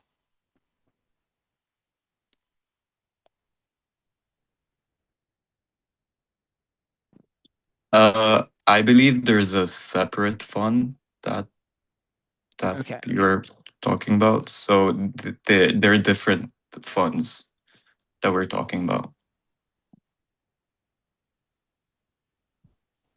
I think what you're referring to is the Student Union Event Fund, if I'm not mistaken. Thank you. Hannah and then Chris. Yeah, I just had a quick question about part B. I know we mentioned identity-based student media publications, and I was just wondering how that would be allocated because I heard the Daily Bruin being mentioned. I was just Yeah, so I don't know, because I think it's freezing a bit on our end for wondering like what media publication I will allocate it.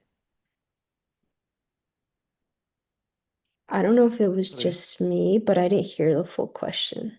Yeah, me too. Can you guys repeat the question? Because it's cutting off from our end. Thank you. She asked if how the student media identity-based publications, how that $6 would be allocated, because she heard Daily Bruin, but she also just wants to verify how like that funding would be dedicated only to like let's say La Gente or Ham or Nomo or etc. Yeah, so from what I understand, I just gave the Daily Bruin as an example, because I know there's also students there. But of the money, like if we break down the numbers, I believe 100,000 actually goes to the magazines, and then there is the comms board, which I believe USAC appoints, which kind of breaks down how that funding is spent and then allocated to student media.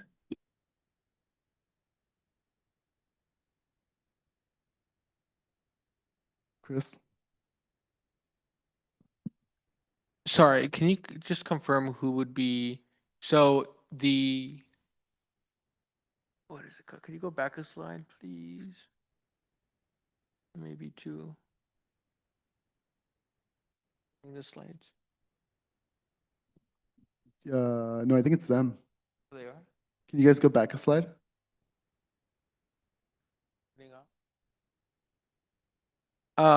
So for the catering, I don't think it's on there, but it's okay. For the catering sort of scholarship opportunity, that's in addition, if I did hear correctly from Daniel's point, to the already existing one, correct? Yes. Okay, perfect. And where is that operating through? Sorry, that's not my question. So it's an additional fund, and the referendum, because I'm forgetting, are the different magazines identified by name, or is it just like Daily Bruin as an example?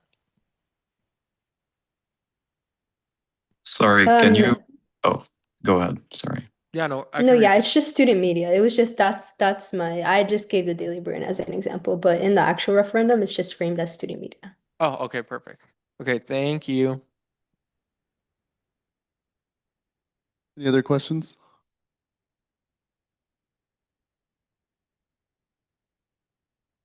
Yeah, can you please get them?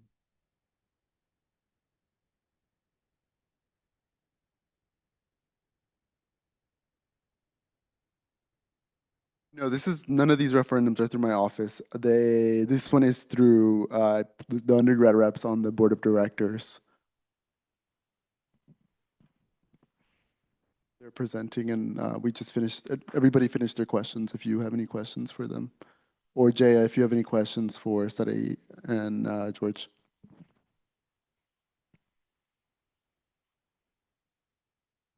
Yeah, let's motion to vote. Well, before we motion, I just want to say, I think this is a great referendum.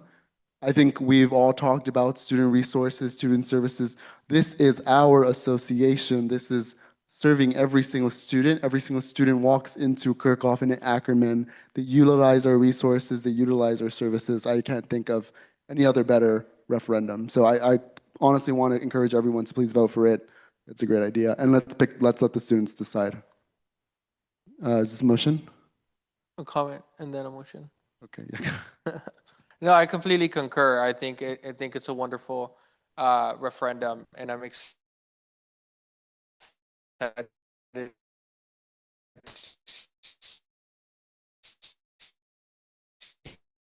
how it's going to support organizations. Referendum for the 2026 election, 2025, 2026 election cycle. Place the referendum on the ballot. To place the referendum on the ballot for this upcoming election cycle.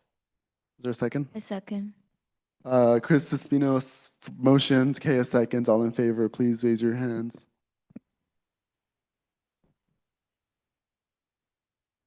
We're missing a few votes, and if they're not, then yep, okay.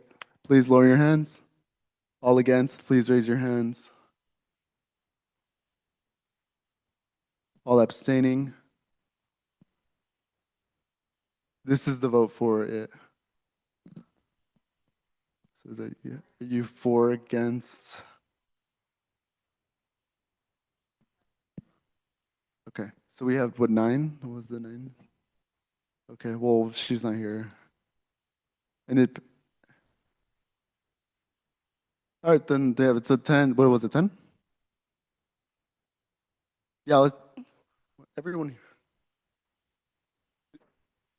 Yeah, let's just do it again. Just do it again. Can you motion again? Everyone raise their hand.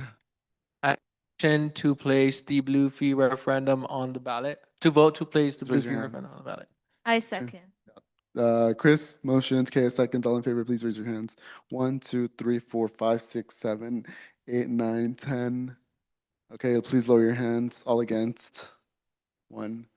All abstaining. With a vote of 10 to 1 to 0, the blue referendum is approved for the 2026 USAC elections ballots. Next, well, thank you so much and good night. We're sorry that you're here till midnight. Next, we have Thank you. Daniel, the Bruin Bash referendum. Daniel, I'll give you until 12:20 to present this, and then we'll move to deliberation. Awesome, thank you. Okay, sorry if I sound like this. I'm really tired. Okay, so Broom Bash referendum. You guys know what Broom Bash is, so I'm not going to explain what it is. I will give a brief history into how it was made. So basically, it originated in 2003 as a free welcome back concert, and it has grown into the largest student-run event at UCLA, if not the largest event at UCLA, along with EAF.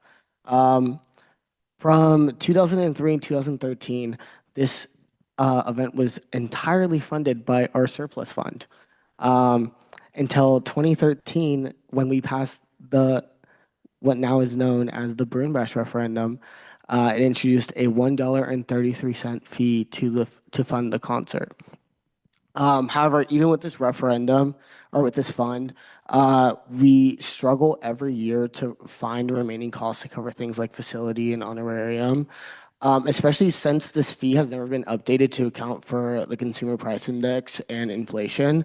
It just never included that clause because back in 2013, that clause just wasn't standard. But yeah, so every year we have to rely on inconsistent supplemental funding, sources of funding to try to cover the cost of the event, taking up a majority of our time and labor during the planning process every summer. So instead of trying to focus on putting on a great and fun experience for everyone, we're focusing on how we're going to fund this event, which is not what we should be doing, especially since it is like one of the biggest events of the year. But yeah,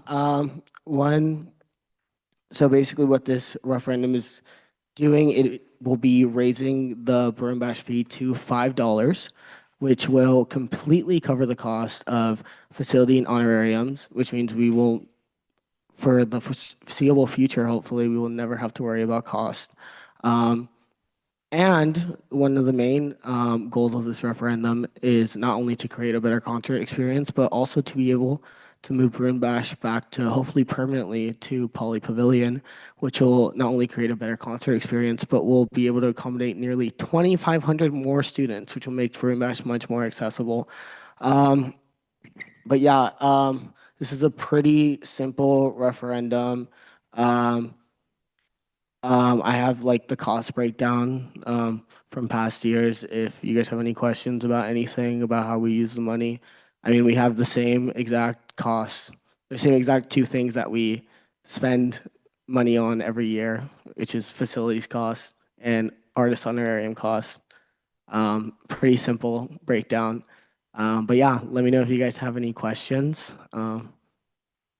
Before we move on to questions, happy birthday, Brad. Woo! Happy birthday to you. Happy birthday to you. Happy birthday, dear Brad. Happy birthday to you.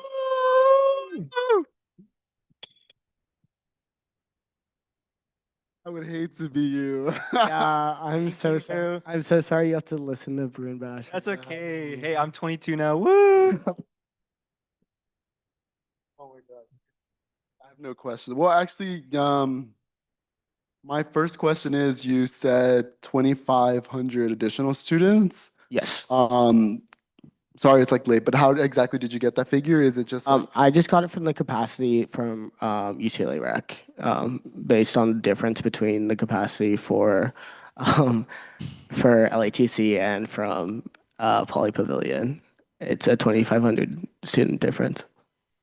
And then this referendum is honestly just going to the Brew and Bash Fund, and it's up to your discretion alongside, I think, or I don't know how it works. Yeah. But like to figure out what logistically, like, let's say you can spend more on marketing, more on, Well, like, it'll be up to the person, like the commissioner's discretion on how much they want to divide it per year to year.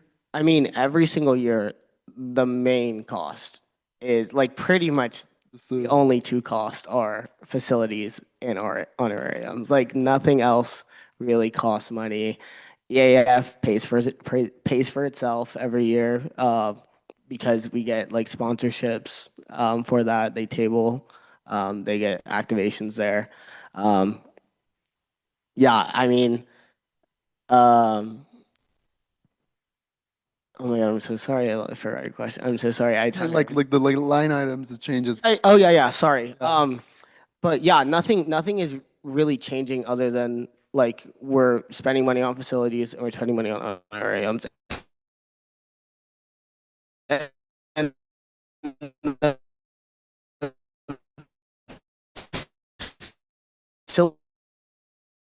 facilities cost is something that like, okay, let's say is going to be used on honorarium just because Yeah. artist cost is very high. Yeah. That's it. Divine? Yes, so first I want to talk about the referendum itself. I wanted to bring up that like I think no matter what, if the Broome Brush referendum is going to be passed, it has to be in Poly Pavilion every single time moving forward so that it fits as many students as possible. And so I just want to note that in 2024, when it was in Poly Pavilion, it costed nearly $230,000, like $229,000. So I just wanted to bring that to light since the referendum only mentions the cost of LATC. And then a nitpicky thing about the language, it says that, it lists a few artists that we've had in the past, Kendrick, Chance the Rapper, Pink Panthers, and then it says, and Grammy Award-winning artist Doechii. All of those artists have won Grammys except for Pink Panthers, so it's not Doechii isn't the only Grammy Award-winning artist, it's all of them except Pink Panthers. And so now my personal opinion on it, yes, I 100% agree that Brew and Bash needs more money. Definitely, it's been too long. And I've worked on Brew and Bash for the last 2 years, and I see how hard it is for both CAC and CEC to platform an artist that majority of students want to see. In the last 2 years, we've had to pull from both of our annual budgets. It's hard. However, I full-heartedly believe that this is not the year to move forward with increasing the Brew and Bash fee. Now that the Bruin Success Referendum is moving on in the process to be on the ballot. Bruin Bash is a one-time event versus the Bruin Success Referendum programs, like all those programs listed there. It's all year round. It provides materials and resources for students to succeed in higher education. Prospective students, prospective students, they get the chance to really see more. And I'm like one of those students who got to benefit from AAP and did the freshman summer program and all the other resources from there, and all those other centers are so important. So simply to put it, that's how I personally feel, no. But there's another thing I want to bring forward that, again, that Brew and Bash is a CAC and CEC collaborative event. And despite that, CEC still has the power to move forward with the referendum without it being mutually agreed upon between CAC and CEC, because CEC is the only signatory. And I just want to say that's so unjust. It's not like anything about CEC specifically.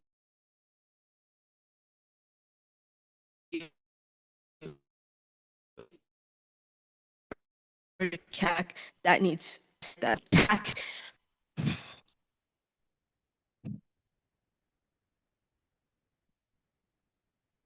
And CAC is a big reason why it has been so good the last few years. Like you can see from the language written there, Grammy Award-winning artist Doechii. The reason why Doechii was there is because CAC had Doechii at Hip Hop Congress Explosion a couple years ago. And it worked out perfectly that she just released her new album in 2024. But it's because CAC already had that connection. CEC did not.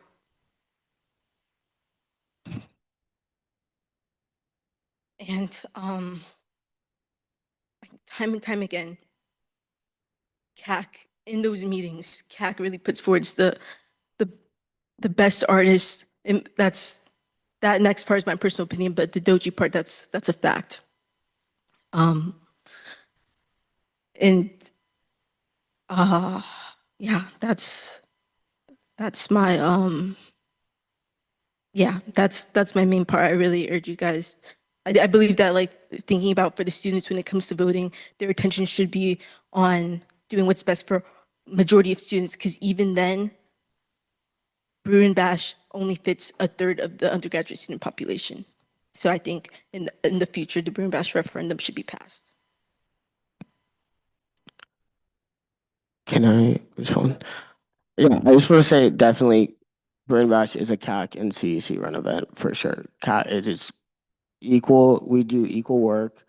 But yeah, with that being said, I do want to say I don't think that one referendum being on the ballot should affect whether or not another referendum is on the ballot.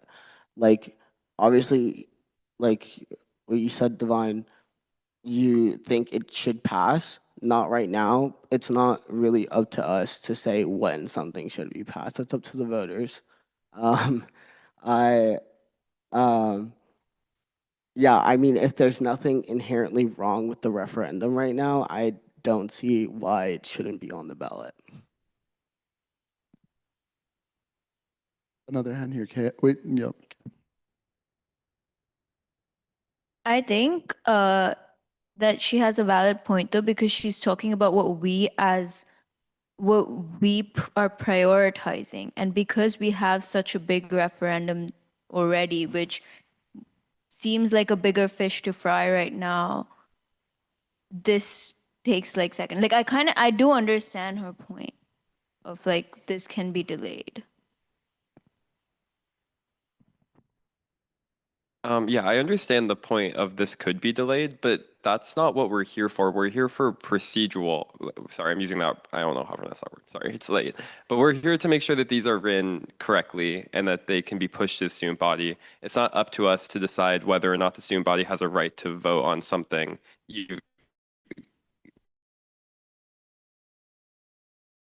just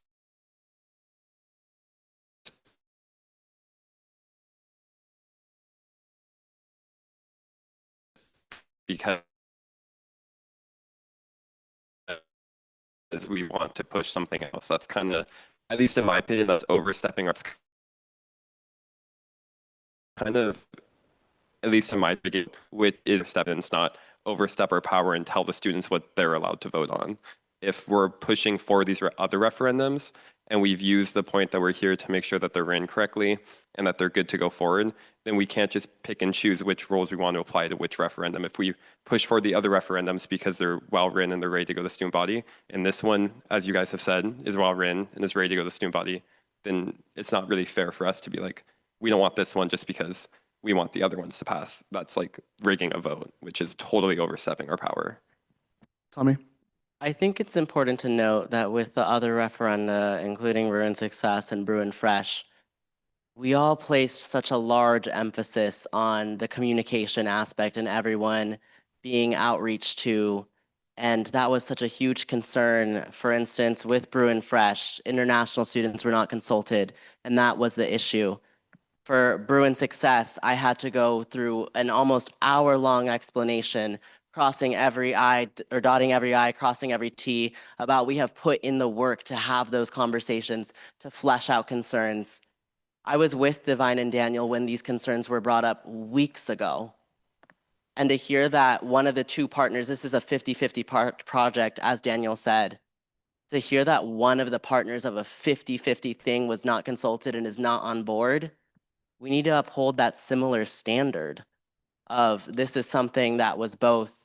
And if half of the project is not on board with this year, that's the reason we're over here in the corner with Brew and Fresh, just because there was so many loopholes of who was not consulted.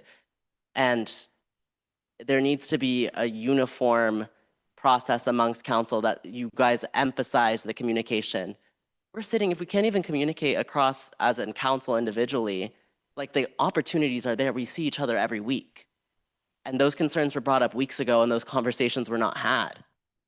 So this is something that could have been addressed and we could have tried to work through, but it seems like those efforts were not made. and that there's still dissatisfaction amongst the leaders, cultural affairs, and the campus events commission. They're supposed to work together. This project, Brew and Bash, will only be successful if they are on the same page about the future of this program.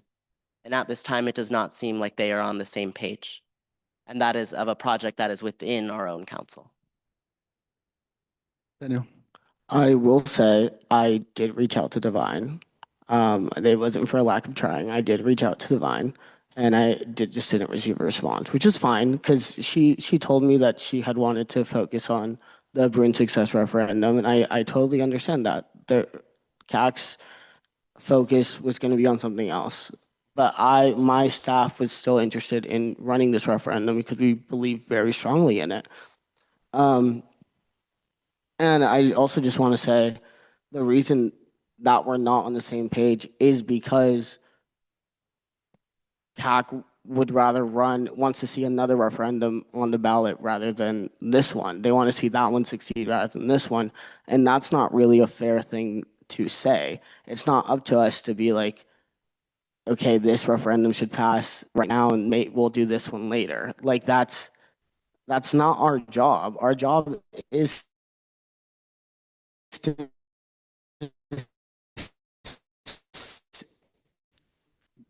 be here and be like, that can it's gonna do what it says it's gonna do, and that's really all we're here to do. Like at the end of the day, it's gonna be up to the students. Yeah. Yeah, I do want to clarify that Daniel did reach out.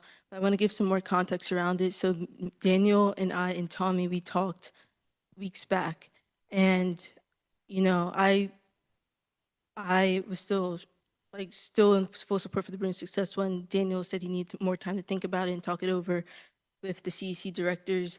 A lot of time had went by before he reached out. It was like over a week before he reached back out again. And when he did send me a text, you know, he also explained how he was busy. That's why it took a while. But when he reached out, it was the Wednesday of the week the language was due. So he texted me on Wednesday saying, I'm going to start working on the language today. You're letting me know the day you're going to start working on the language to start writing it 2 days before it was due. Like I just could not. I couldn't respond because I was just so busy. I had a midterm and all that. And my week is all planned out. I didn't have time to work on it in 2 days. So I think that is inconsiderate to wait 2 days before the language deadline to reach out to me about it. And again, like, yes, and I thank you for bringing up the communication aspect, Tommy, like what's been occurred from in the past, like from the other referendums, like some of the student orgs felt like they weren't communicated with, you know, again, what I'm trying to say is CAC and CC is a collaborative event. We as CAC and CC need to mutually agree and come to this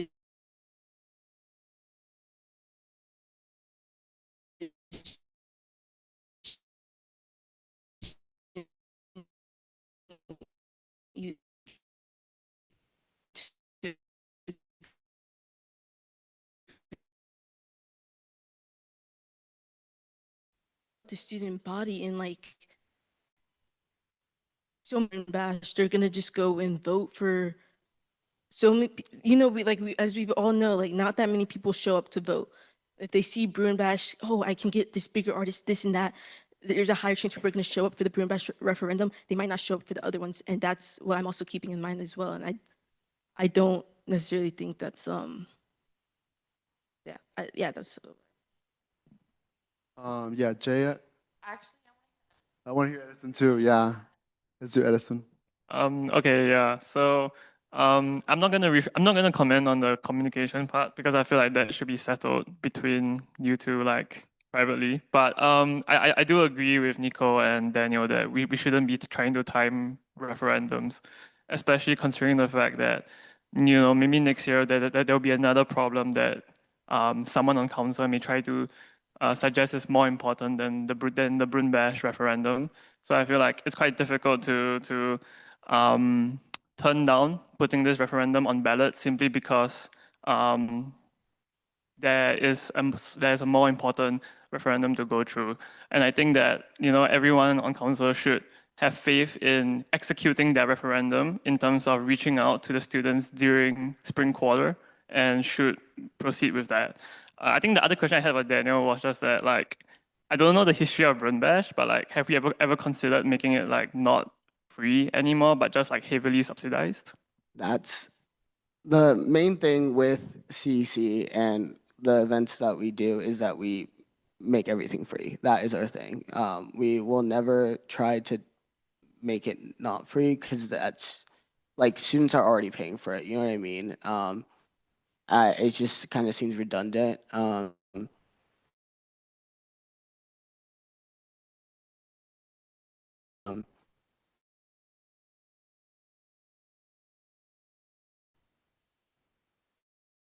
And unfair.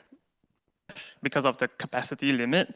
So when you mention about like fairness and I guess like accessibility, I do think that there's also the other side of the other side of the coin, whereby yes, all of the students are paying for Brun Bash, but not everyone is able to go. But I do know that that's more of a logistical problem. Yeah. Yeah, I mean, but at the end of the day, it's still gonna be cheaper than a regular concert. Like you're only paying $5. Yes, not everyone gets to go, but we just logistically can't fit 40,000 people in one place, and that's a sad thing. But that's why we're trying to go to Poly Pavilion. That's the main goal of this referendum. Like we want to be able to accommodate more students. All right, Jaya, and then Sherry. Really loved hearing your opinion, Edison. Thank you so much on that insight. Really important. And thank you, Daniel, for keeping everything free. That's how it should be. But for sake of time, want to remain on agenda.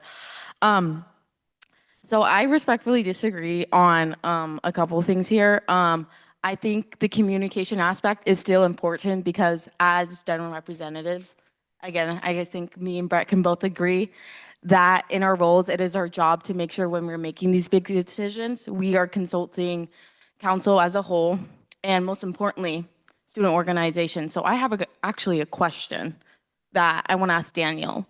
As general representative, whenever I'm making any of these kinds of decisions or big ballot asks or things like that, when I'm running, my own campaigns, because USAC is not the only thing I do. I'm campaign chair in UCSA. Is I consult student organizations before I'm putting any of these ballots, statewide campaigns, or things like that. And I guess my question, Daniel, is besides CEC staff, what student organizations were consulted into this? I mean, I don't think we really had a target of student organizations we were looking at. I mean, this event isn't targeting anyone in specific. Like I think that'd be a fair question to ask if it was some sort of targeted event for a specific group of students. But we have definitely heard a lot of feedback from the general student body, especially like our comment sections or just hearing people out loud. Like people are mad that first of all, sometimes they're mad at the artist, which obviously like we can't make everyone happy. That's just what it is. Some people don't like some music, whatever. And but the main thing that we get every single year is other than in 2024, why isn't it LATC? Why like Poly Pavilion's right there? Why can't I get a ticket? Why is it so hard to get a ticket? And that's the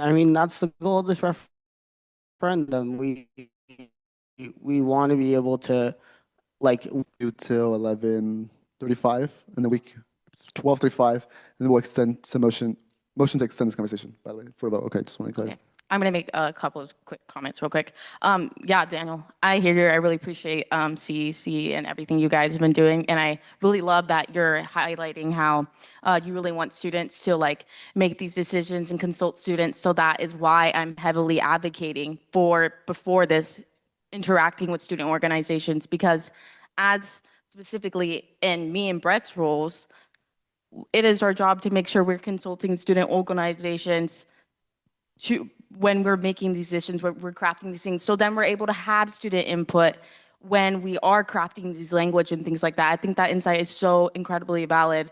And then on a second note, because I want to like be uniform. I also want to validate Divine's like things and stuff like that, just because if we were like going on with this about, well, I do think it is like an eternal, like interpersonal matter between CEC and CAC, since we were also like challenging about Broom Fresh and Broom Success communication, I do want to like highlight, like, I definitely like see the communication gap that was made, and I want to appreciate Daniel for like you bringing this forward with the language and working with your staff and things like that. But I also really want to highlight Divine, in the words that she said, no one makes me ever more emotional when Divine speaks up. And I just want to really shed my light and like give flowers to Divine and everything she's been doing with CAC and being so vulnerable and honest with us and the student body with how she felt about this to make sure everyone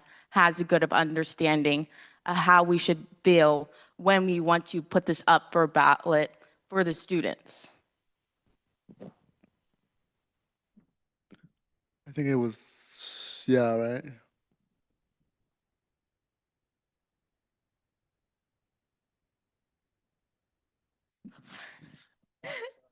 Sorry, I was outside, so I'm sorry if this is repetitive, but I know like Bruin Bash has had issues with funding with like the institution as well. And so I wanted to ask like if you have thought about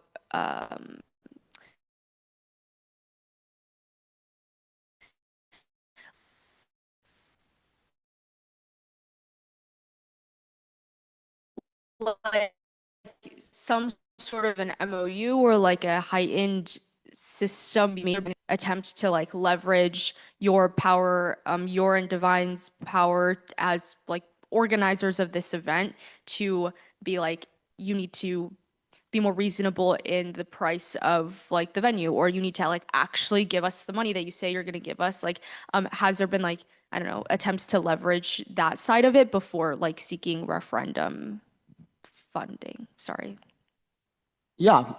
So in case you guys didn't know, every year we have meetings with admin during the summer, and we essentially try to get as much money from them as we can. And every year it is the same struggle where they're just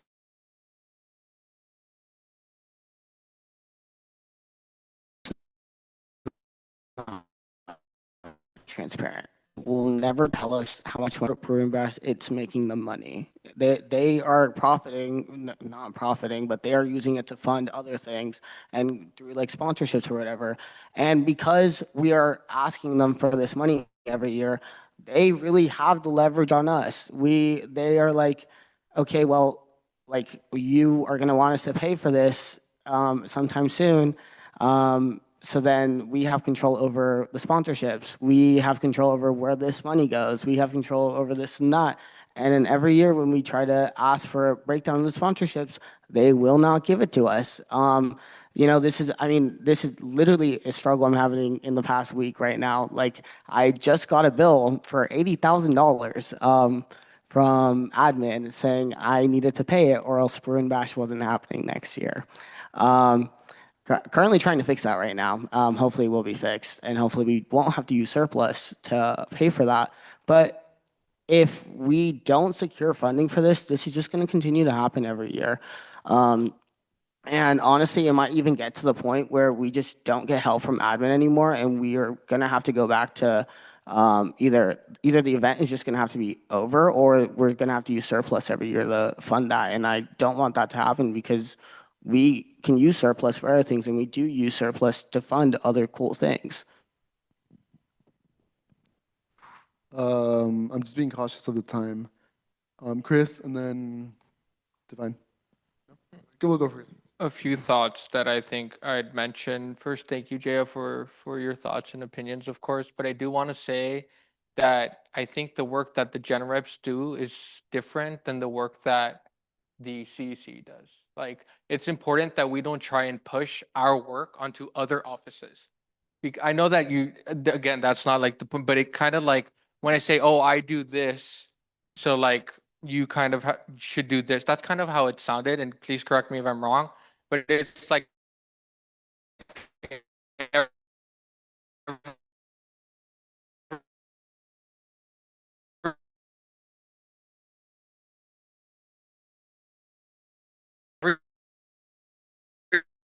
every office it have different responsibilities. If it hasn't been, who pays for Burn Bash? Is this a split thing? Who comes up with the cost? Because this you're mentioning a money. I mean, Sherry posed a question about finance and how it's being paid. How does this event get paid? Because I don't know and I want to know. Yeah, so I can try to break down the finances really quick. So basically, we get about $126,000 from the Broom Bash fee, right? I actually have it in my supplemental. We got $126,000. Our artist honorarium last year was $141,000 for the two openers, the headliner who was honestly on the cheaper side, I will say, and the DJ. Venue facility cost $176,000. Does it not seem crazy that we are spending more money on facility costs and honorariums for this concert? And the Broom Bash fee doesn't cover either one. Like it does not cover either one. But basically, what we have to do every year is we take the Broom Bash fee and we allocate that to artist honorariums. We say we have that to spend, and then basically facilities, we just kind of leave it up in the air, and we kind of have to just basically figure out where that money is coming from eventually, because we don't get that bill immediately, so we have time to figure it out. And so then that's when we go to admin. And we try to ask them for money, try to ask them for help, and they're not transparent, so we don't know how much money we have for that. And then sponsorships are basically being taken out of our hand because we're trying to rely on admin. So we don't really know how much money we're getting off sponsorships. So yeah, so we don't really know how this is getting paid up until the very end, and honestly, most of it might come from surplus. We just kind of, it's just something we're gonna have to figure out once we get it settled. Last year, we were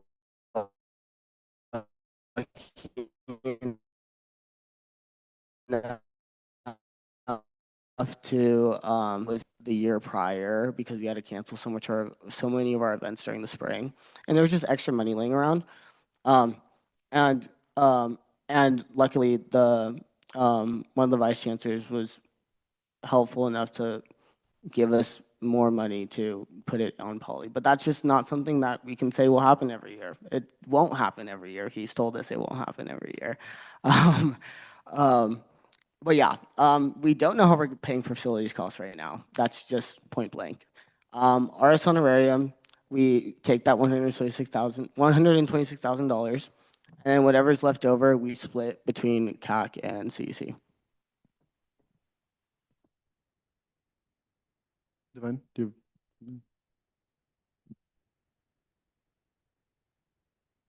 Oh, okay. Yeah, what Daniel has been saying about the costs is like accurate. So thank you for sharing that with everyone. And I want to go back to what Chris brought up about like how gen reps operate differently from commissions. Factually, that's true. But what she was bringing up was about like the communication aspect. And so I want to put it in the perspective of like thinking about it as like the stakeholders, right? You can't move forward with any referendum. I'm just gonna go back to the Burn Success because there's so many centers involved. The stakeholders of those programs need to agree to that. And just like for Brew and Bash, the stakeholders are CAC and CEC. The two commissions are the stakeholders. However, CEC is the only signatory on it, so they can still move forward with it, and that's just not right. And that's the two stakeholders are in disagreement about this. So let's say, you know, or like, yeah, that's just thinking about it that way. Like if one of the programs, one of the centers didn't agree to be on the Bruin Success referendum, and but they were on it without agreeing, you know, that's. So we are at time, I believe. If someone would like to motion for extended time, please, I ask only do one, or not even after, before. Yeah.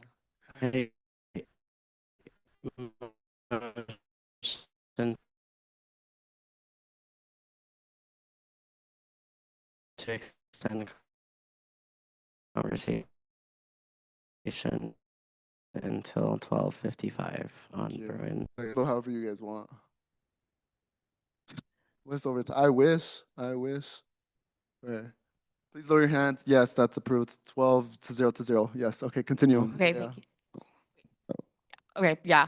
Yeah, thank you, Divine Piling Edit. Chris, thank you for bringing that up because I want to like make sure everyone understands like where it was coming from. I think being able to be on USAC and being able to have the opportunity to collaborate with so many like commissions this year, I've noticed how like CAC, SWC especially consult students, and I don't think like commissions are like, I don't know, Chris, correct me if I'm wrong, if I'm misinterpreting this, are like necessarily like immune to like reaching out with student organizations and things like that. And I don't think it's not pushing on anyone's responsibility. I do my job. I'm not pushing my responsibilities onto anyone else. I'm just simply asking, like, I just would have loved to like have heard more about like what other student organizations like the MOs would think about this and things like that, especially since, you know, CAC has a history of a long relationship with the Mother Organization Coalition, you know, and I think that's also something I really important to consider, given that CAC is openly not in support of this. Not saying that not saying I don't habitually support this. I'm just like trying to think about all these perspectives. That's all I'm trying to say. Oh my God. Daniel and then Chris. Okay, I just want to quickly respond. I'll respond to Jaya first. So, yes, I definitely agree. Getting student feedback is a great thing. But when you're looking at an event as general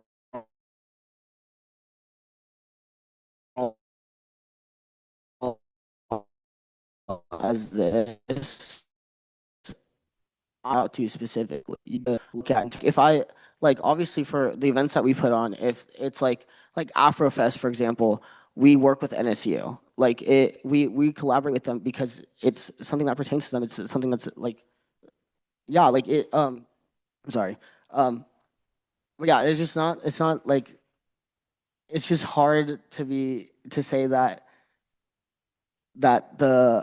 the student outreach to mother orgs wasn't there when there really isn't a mother org to reach out to for this event. You know what I mean? Our job, I think the feedback for this event would be general student feedback. It wouldn't be to reaching out to specific orgs. And then I just want to comment on something that Divine said. Yes, we both disagree on this, but the reasons we disagree are very different. Divine disagrees because she doesn't disagree with the referendum. She disagrees on when it should run. She doesn't think, or at least correct me if I'm wrong. Please correct me if I'm wrong, because I don't want to put words in your mouth. From what you were saying, you think this is a good referendum. You just don't think now is the time to do it. I don't think that's a valid reason as to why this shouldn't be on the ballot. I don't think, again, I'm going to say it time and time again, it is not our decision to decide on the timing. It is our decision to look at this logistically and decide. It's like Nico said, I think this is a procedural thing. Like it's not our job to decide whether this is a good or bad referendum. That is completely up to the voters. Chris. Diego. I think what I'm hearing is like, you guys need to pay back money, and there is no money to use to pay back. So the only other possible way is to get money from a different approach, and this is the approach we're proposing to get said money. If not, then is any other office going to pay that money, or are we going to use surplus, which we historically don't use because we're afraid to use it? Sorry, not surplus. What do we call it? Discretionary? Discretionary. Thank you. So I think really what we have to do is also the topic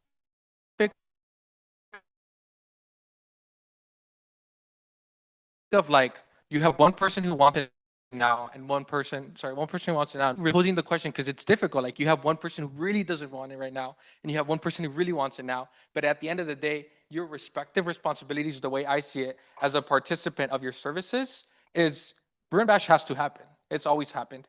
If it doesn't happen, It's like a literal welcoming activity. It's where where a lot of my friends met friends. So how do we resolve that issue? Because I don't think, like, from what I'm hearing from this conversation was happening, it happened.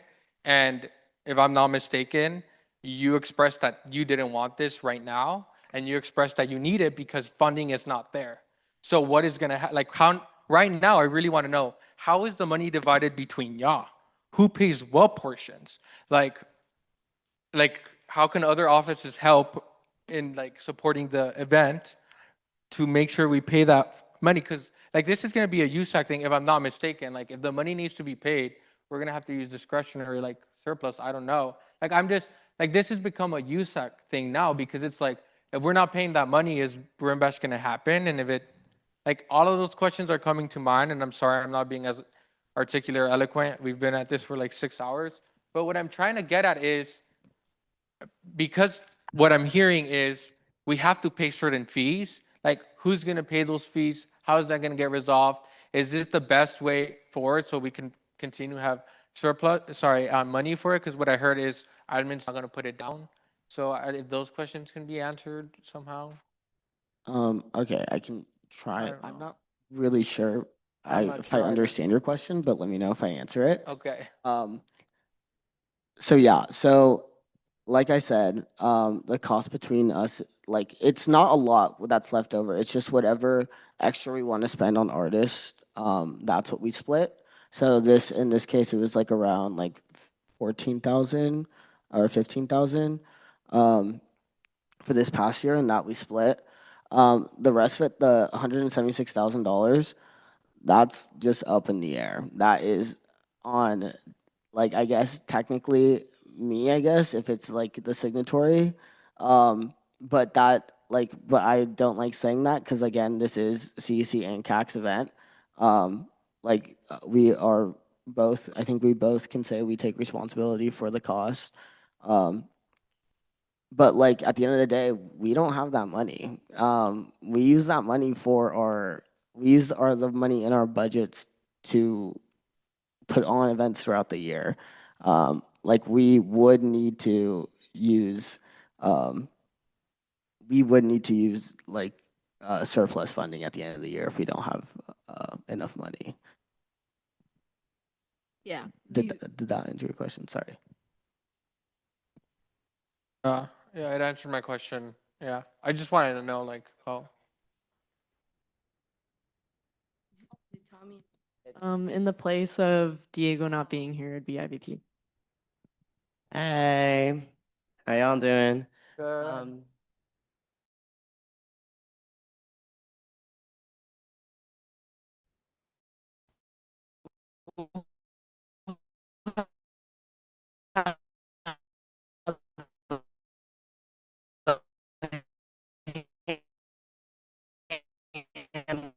Raised. Really know, like UCLA knows that this is the biggest event of the year. They always, them and JMI always like to, profit off of it. And again, like Danny already mentioned this, it's a big lack of transparency from the chancellors, from the chancellors and those other people who aren't, and like JMI not telling us how much money we're receiving for the facility costs. And then at the last few years, they'll like they'll threaten that if we don't pay it, that they're not going to help us again. But how can you do that if you're not transparent from the jump about how much we are receiving, and then you're not transparent just here? It can't not happen, and that's All right, who has their hand raised next? We still have 10 more minutes. I motion till 12:55. Nico? I don't want to like keep going back to this, but I really implore all of you to think about if you're gonna vote no just because you don't think it's the appropriate time to run it, how that can be very misleading to the student body. Imagine you're a voter and your student council is supposed to be representing your interest or telling you that you don't get to vote on something, even if you support it, just because they don't think that it's the appropriate time to run that referendum. I mean, to me as a voter, that would be kind of a slap in the face. And especially since there's been some talk about, oh, if a voter sees that Bruinbash is being voted on, they're just going to only vote for Bruinbash, close the ballot. You're basically calling voters, like, for lack of a better words, dumb. Like, you're saying that they're not going to read the ballot and they're just going to only vote for Bruinbash. I don't know, like, I can't vote no with that mindset because I don't want to look at the student body and say, oh, I didn't trust you to vote correctly because there's better referendums on the ballot. To me, that just seems like such a weird way to say no to something. If you have an actual problem with the referendum, fine, vote no, but don't vote no just because you don't think it's the correct time to run it. That is just, I feel like, such a slap in the face to our voters. And at the end of the day, we're constituents. We're supposed to represent our student body. We've seen demand for Bruinbash. We know the student body. It seems like what everyone in the room has said is that they're scared the student body is only going to vote for this, which means they know the student body wants this. So why are we, as USAC, saying you don't get this? That's not what we're supposed to do, especially if it's a student vote that we want student input on. The students should get to vote. Tommy?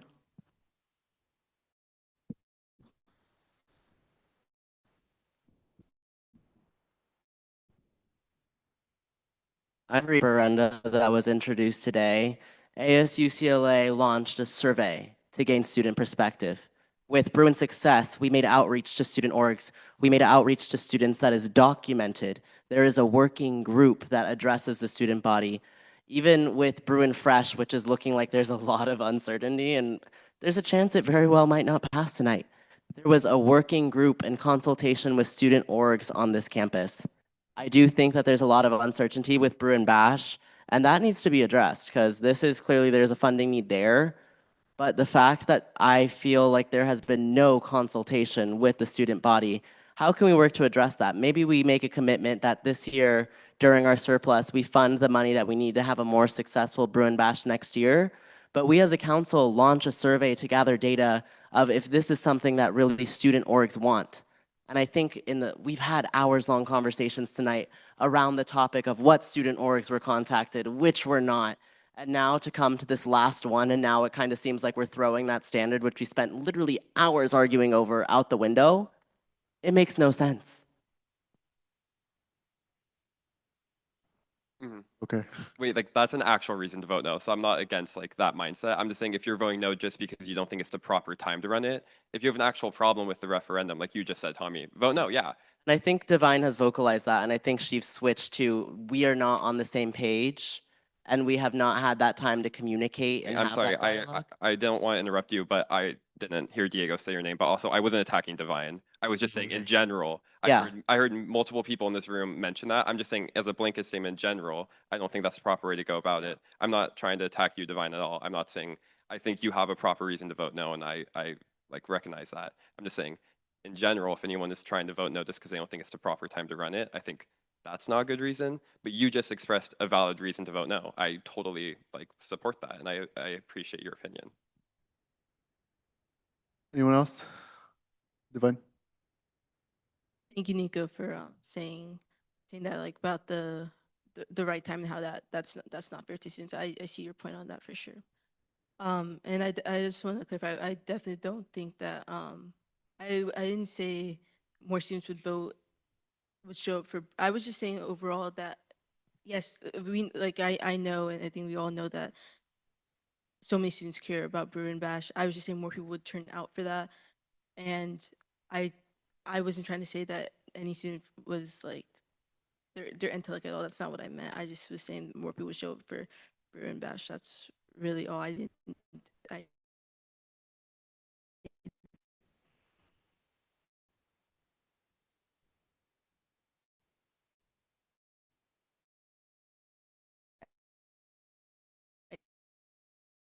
think especially we already have a very low. Yeah, returning to our conversation. Hannah, and then Sherry, and then Daniel. I guess I don't know the best way to phrase this, but I think, in my opinion, the way I've been voting on previous referendums that we've had presented tonight is it's not my decision to vote no on something just to block it from the student. Like, I want the student body to be able to vote on anything that I think is fiscally and like logistically sound. But I also want to take in a lot of the perspectives that have been shared tonight. I really recognize Divine. I thank you for like sharing your perspective. And I think more clarity would be helpful for me, just as someone trying to understand, I guess, why I wouldn't want the student body to just be able to decide on this, if that's possible. Sherry. Is it fine? It's fine.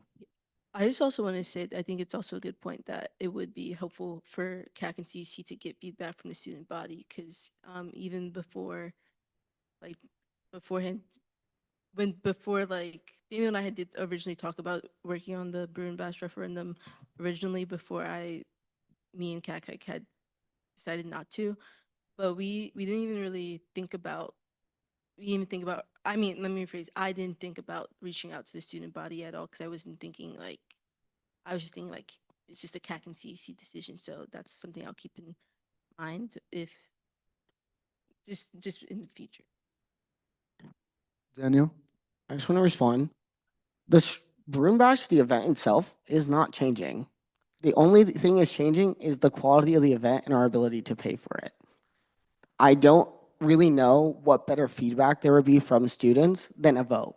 That's when we're gonna get their feedback. If they don't want it, then they won't vote on it. They'll vote no. Like it's not a complex referendum that's like making something new, that's making some new big like program. This is something that already exists and we're just voting to make it better. Like I really don't understand. I'm sorry, but this should really be up to the students. I do get where you guys are coming from, where yes, like we should have gotten more student feedback. But what would I have been asking? Would I have been like, would you be okay with raising your tuition for Bruin Bash? That's what I'm asking right now. Like that is what I'm asking right now with this ballot. Like I don't really know like what else I would have been asking. And if somebody can answer that, please do. Like You all have 3 minutes. Edison?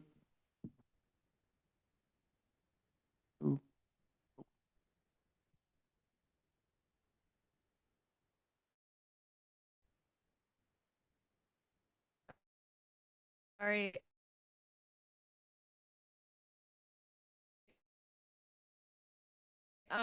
I do think that Tommy's right. In terms of like things you've heard from students and feedback, is there feedback that you and like that CEC and CAC have collected about this, like whether it's through comment sections or through word of mouth, like is there data collection that has been happening throughout the years, whether formal or informal? Like I think that is, I don't know, question. yeah, I mean, I will admit there hasn't been any formal data collection. That's not something we have done. I will say that. Everything that we get is from word of mouth. I will say CEC at least prides itself on being very out there in the public and talking to people at our events and seeing what students think at our events. And I know that's not the best metric, like I definitely think there's better ways to get student feedback from our events. Um, but yeah, the feedback is there. Like I know you guys have seen all the Instagram posts, all the yik yak posts of being like, I didn't get my ticket. I didn't get my ticket, blah, blah, blah. Like how come I paid like $1 for this and I couldn't get a ticket? Um, uh, like people are talking about this and people are mad that either A, we're not getting better artists, or B, that they didn't get a ticket. This is what we're trying to fix. Like we listened to it. Yes, we didn't do any form of data collection, but we heard what the students were saying. Like I, yeah, I mean that's all I can say. Okay, you have 1 minute. Just Denison. Wait. Yeah, so I feel like a lot of issue has been made with like Daniel's communication, but like I feel like for the first two referendums that we have been referencing, there was clearly a student group with vested interests related to those referendums, right? For the first one, it was the fact that the international student rep wasn't consulted. For the second one, the referendum was supporting specific groups of students and their resource centers. But I feel like with Brun Bash, it's an event that, you know, it's open to everyone. And so isn't like seeking student feedback basically putting it to the ballot and getting students to vote on it and seeing what the student consensus is? I also do feel like Daniel has mentioned that he has made the attempt to reach out to Divine, but like Chris pointed out, the conclusion of the outreach was not, it wasn't one that was clear on both parties, right? So I feel like in that case, then moving forward, maybe there should be some sort of like, I guess, action from CEC's part to maybe formalize CAC's involvement as a signatory for the event. But I feel like that is a separate issue from the referendum itself. All right. Thank you so much. I'm gonna now ask for someone's motion for this. I think it's clearly there has been two arguments. Everyone seems like they have their personal opinions on it. I'm just seeking a motion on. A motion. All right. I'll just, yeah. Um,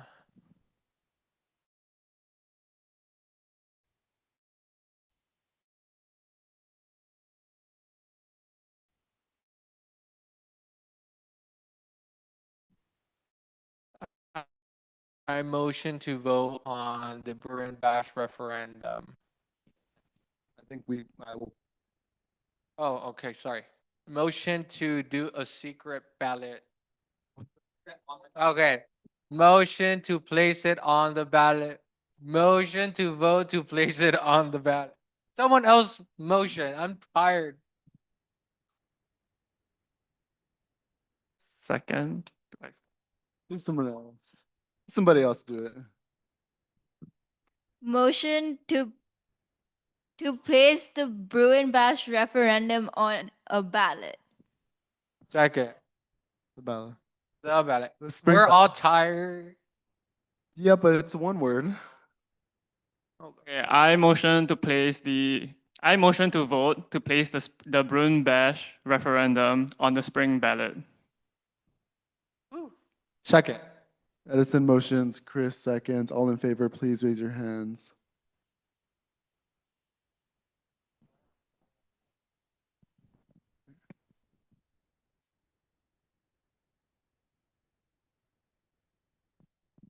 Okay, please lower your hands. All against, all in favor. This is just all abstaining. So with a 12 to 0 to 0, with a 12 to 0 to 0 votes, this is on the. Okay, beautiful. This is on the spring 2026 USAC elections ballot. Well, we still have to vote on our last agenda item. Tommy, can we finish everyone? All right. Everyone, can we please focus? We need to finish this. Let's lock in. Okay, well, So, to full transparency, we had conversations with Sonia outside. Apparently, there are donors locked in. However, they will only contribute if there is a proven investment already there. So, I mean, Wait, can I explain?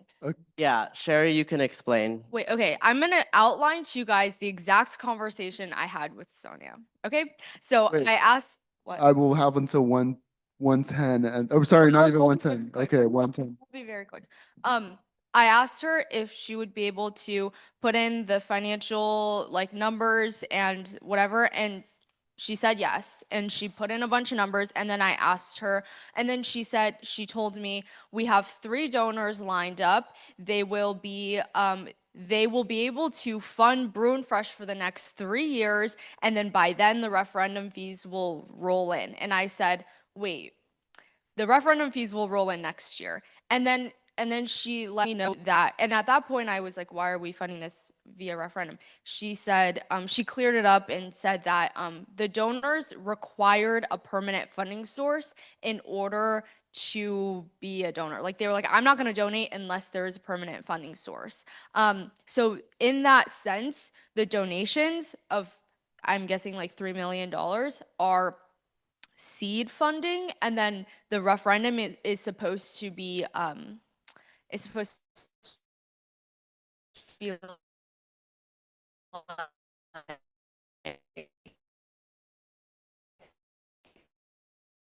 maintenance. So but it seems in that sense, a sunsetting would not work. So vote however you wish, but that is the information. Okay, no, actually, I think that's cleared it up. I don't know if anybody needs any questions. I'm sorry. I will call, I'm gonna say, please, it seems that this program has no solid understanding and it has no placement on our campus, and I think there still needs to be adjustments. So I will please ask for a vote. It seems like everyone has made their choice already. Let's vote. Let's please vote. I motion to vote to place the Brun Fresh referendum on the spring ballot. Second. All in favor, please raise your hands. Okay. Okay, all in favor, all against, please raise your hands.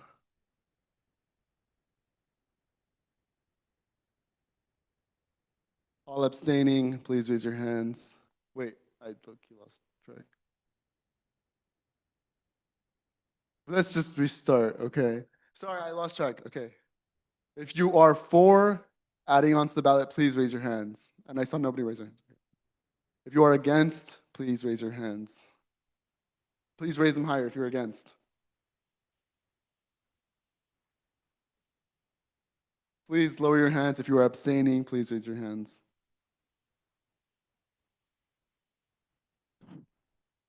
With a vote of 0 to 5 to 7, the Brew and Fresh referendum does not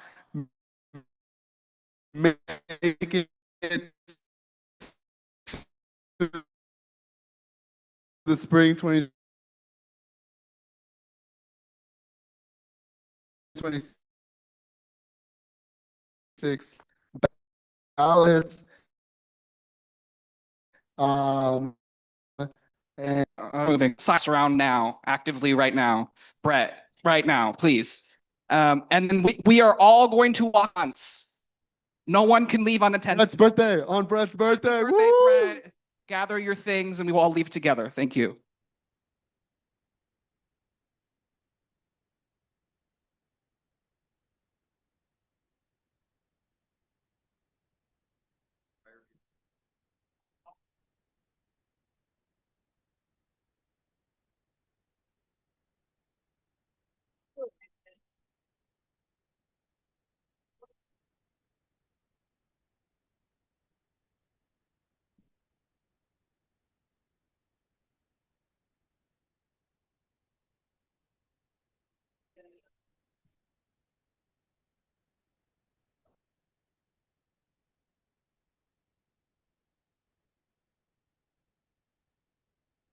If you're ready to leave, Lorelai is taking a wave out now.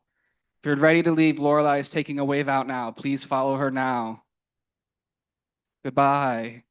It was lovely to hang out with you, but it's time to leave. Adios. Please get home safe. Make sure you signed your attendance sheet. Get some rest. Probably not. Yeah. If you need SGS tomorrow, no, you don't.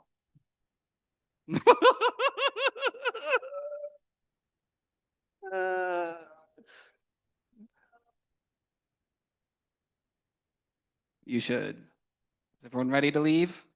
Will you quit the Zoom?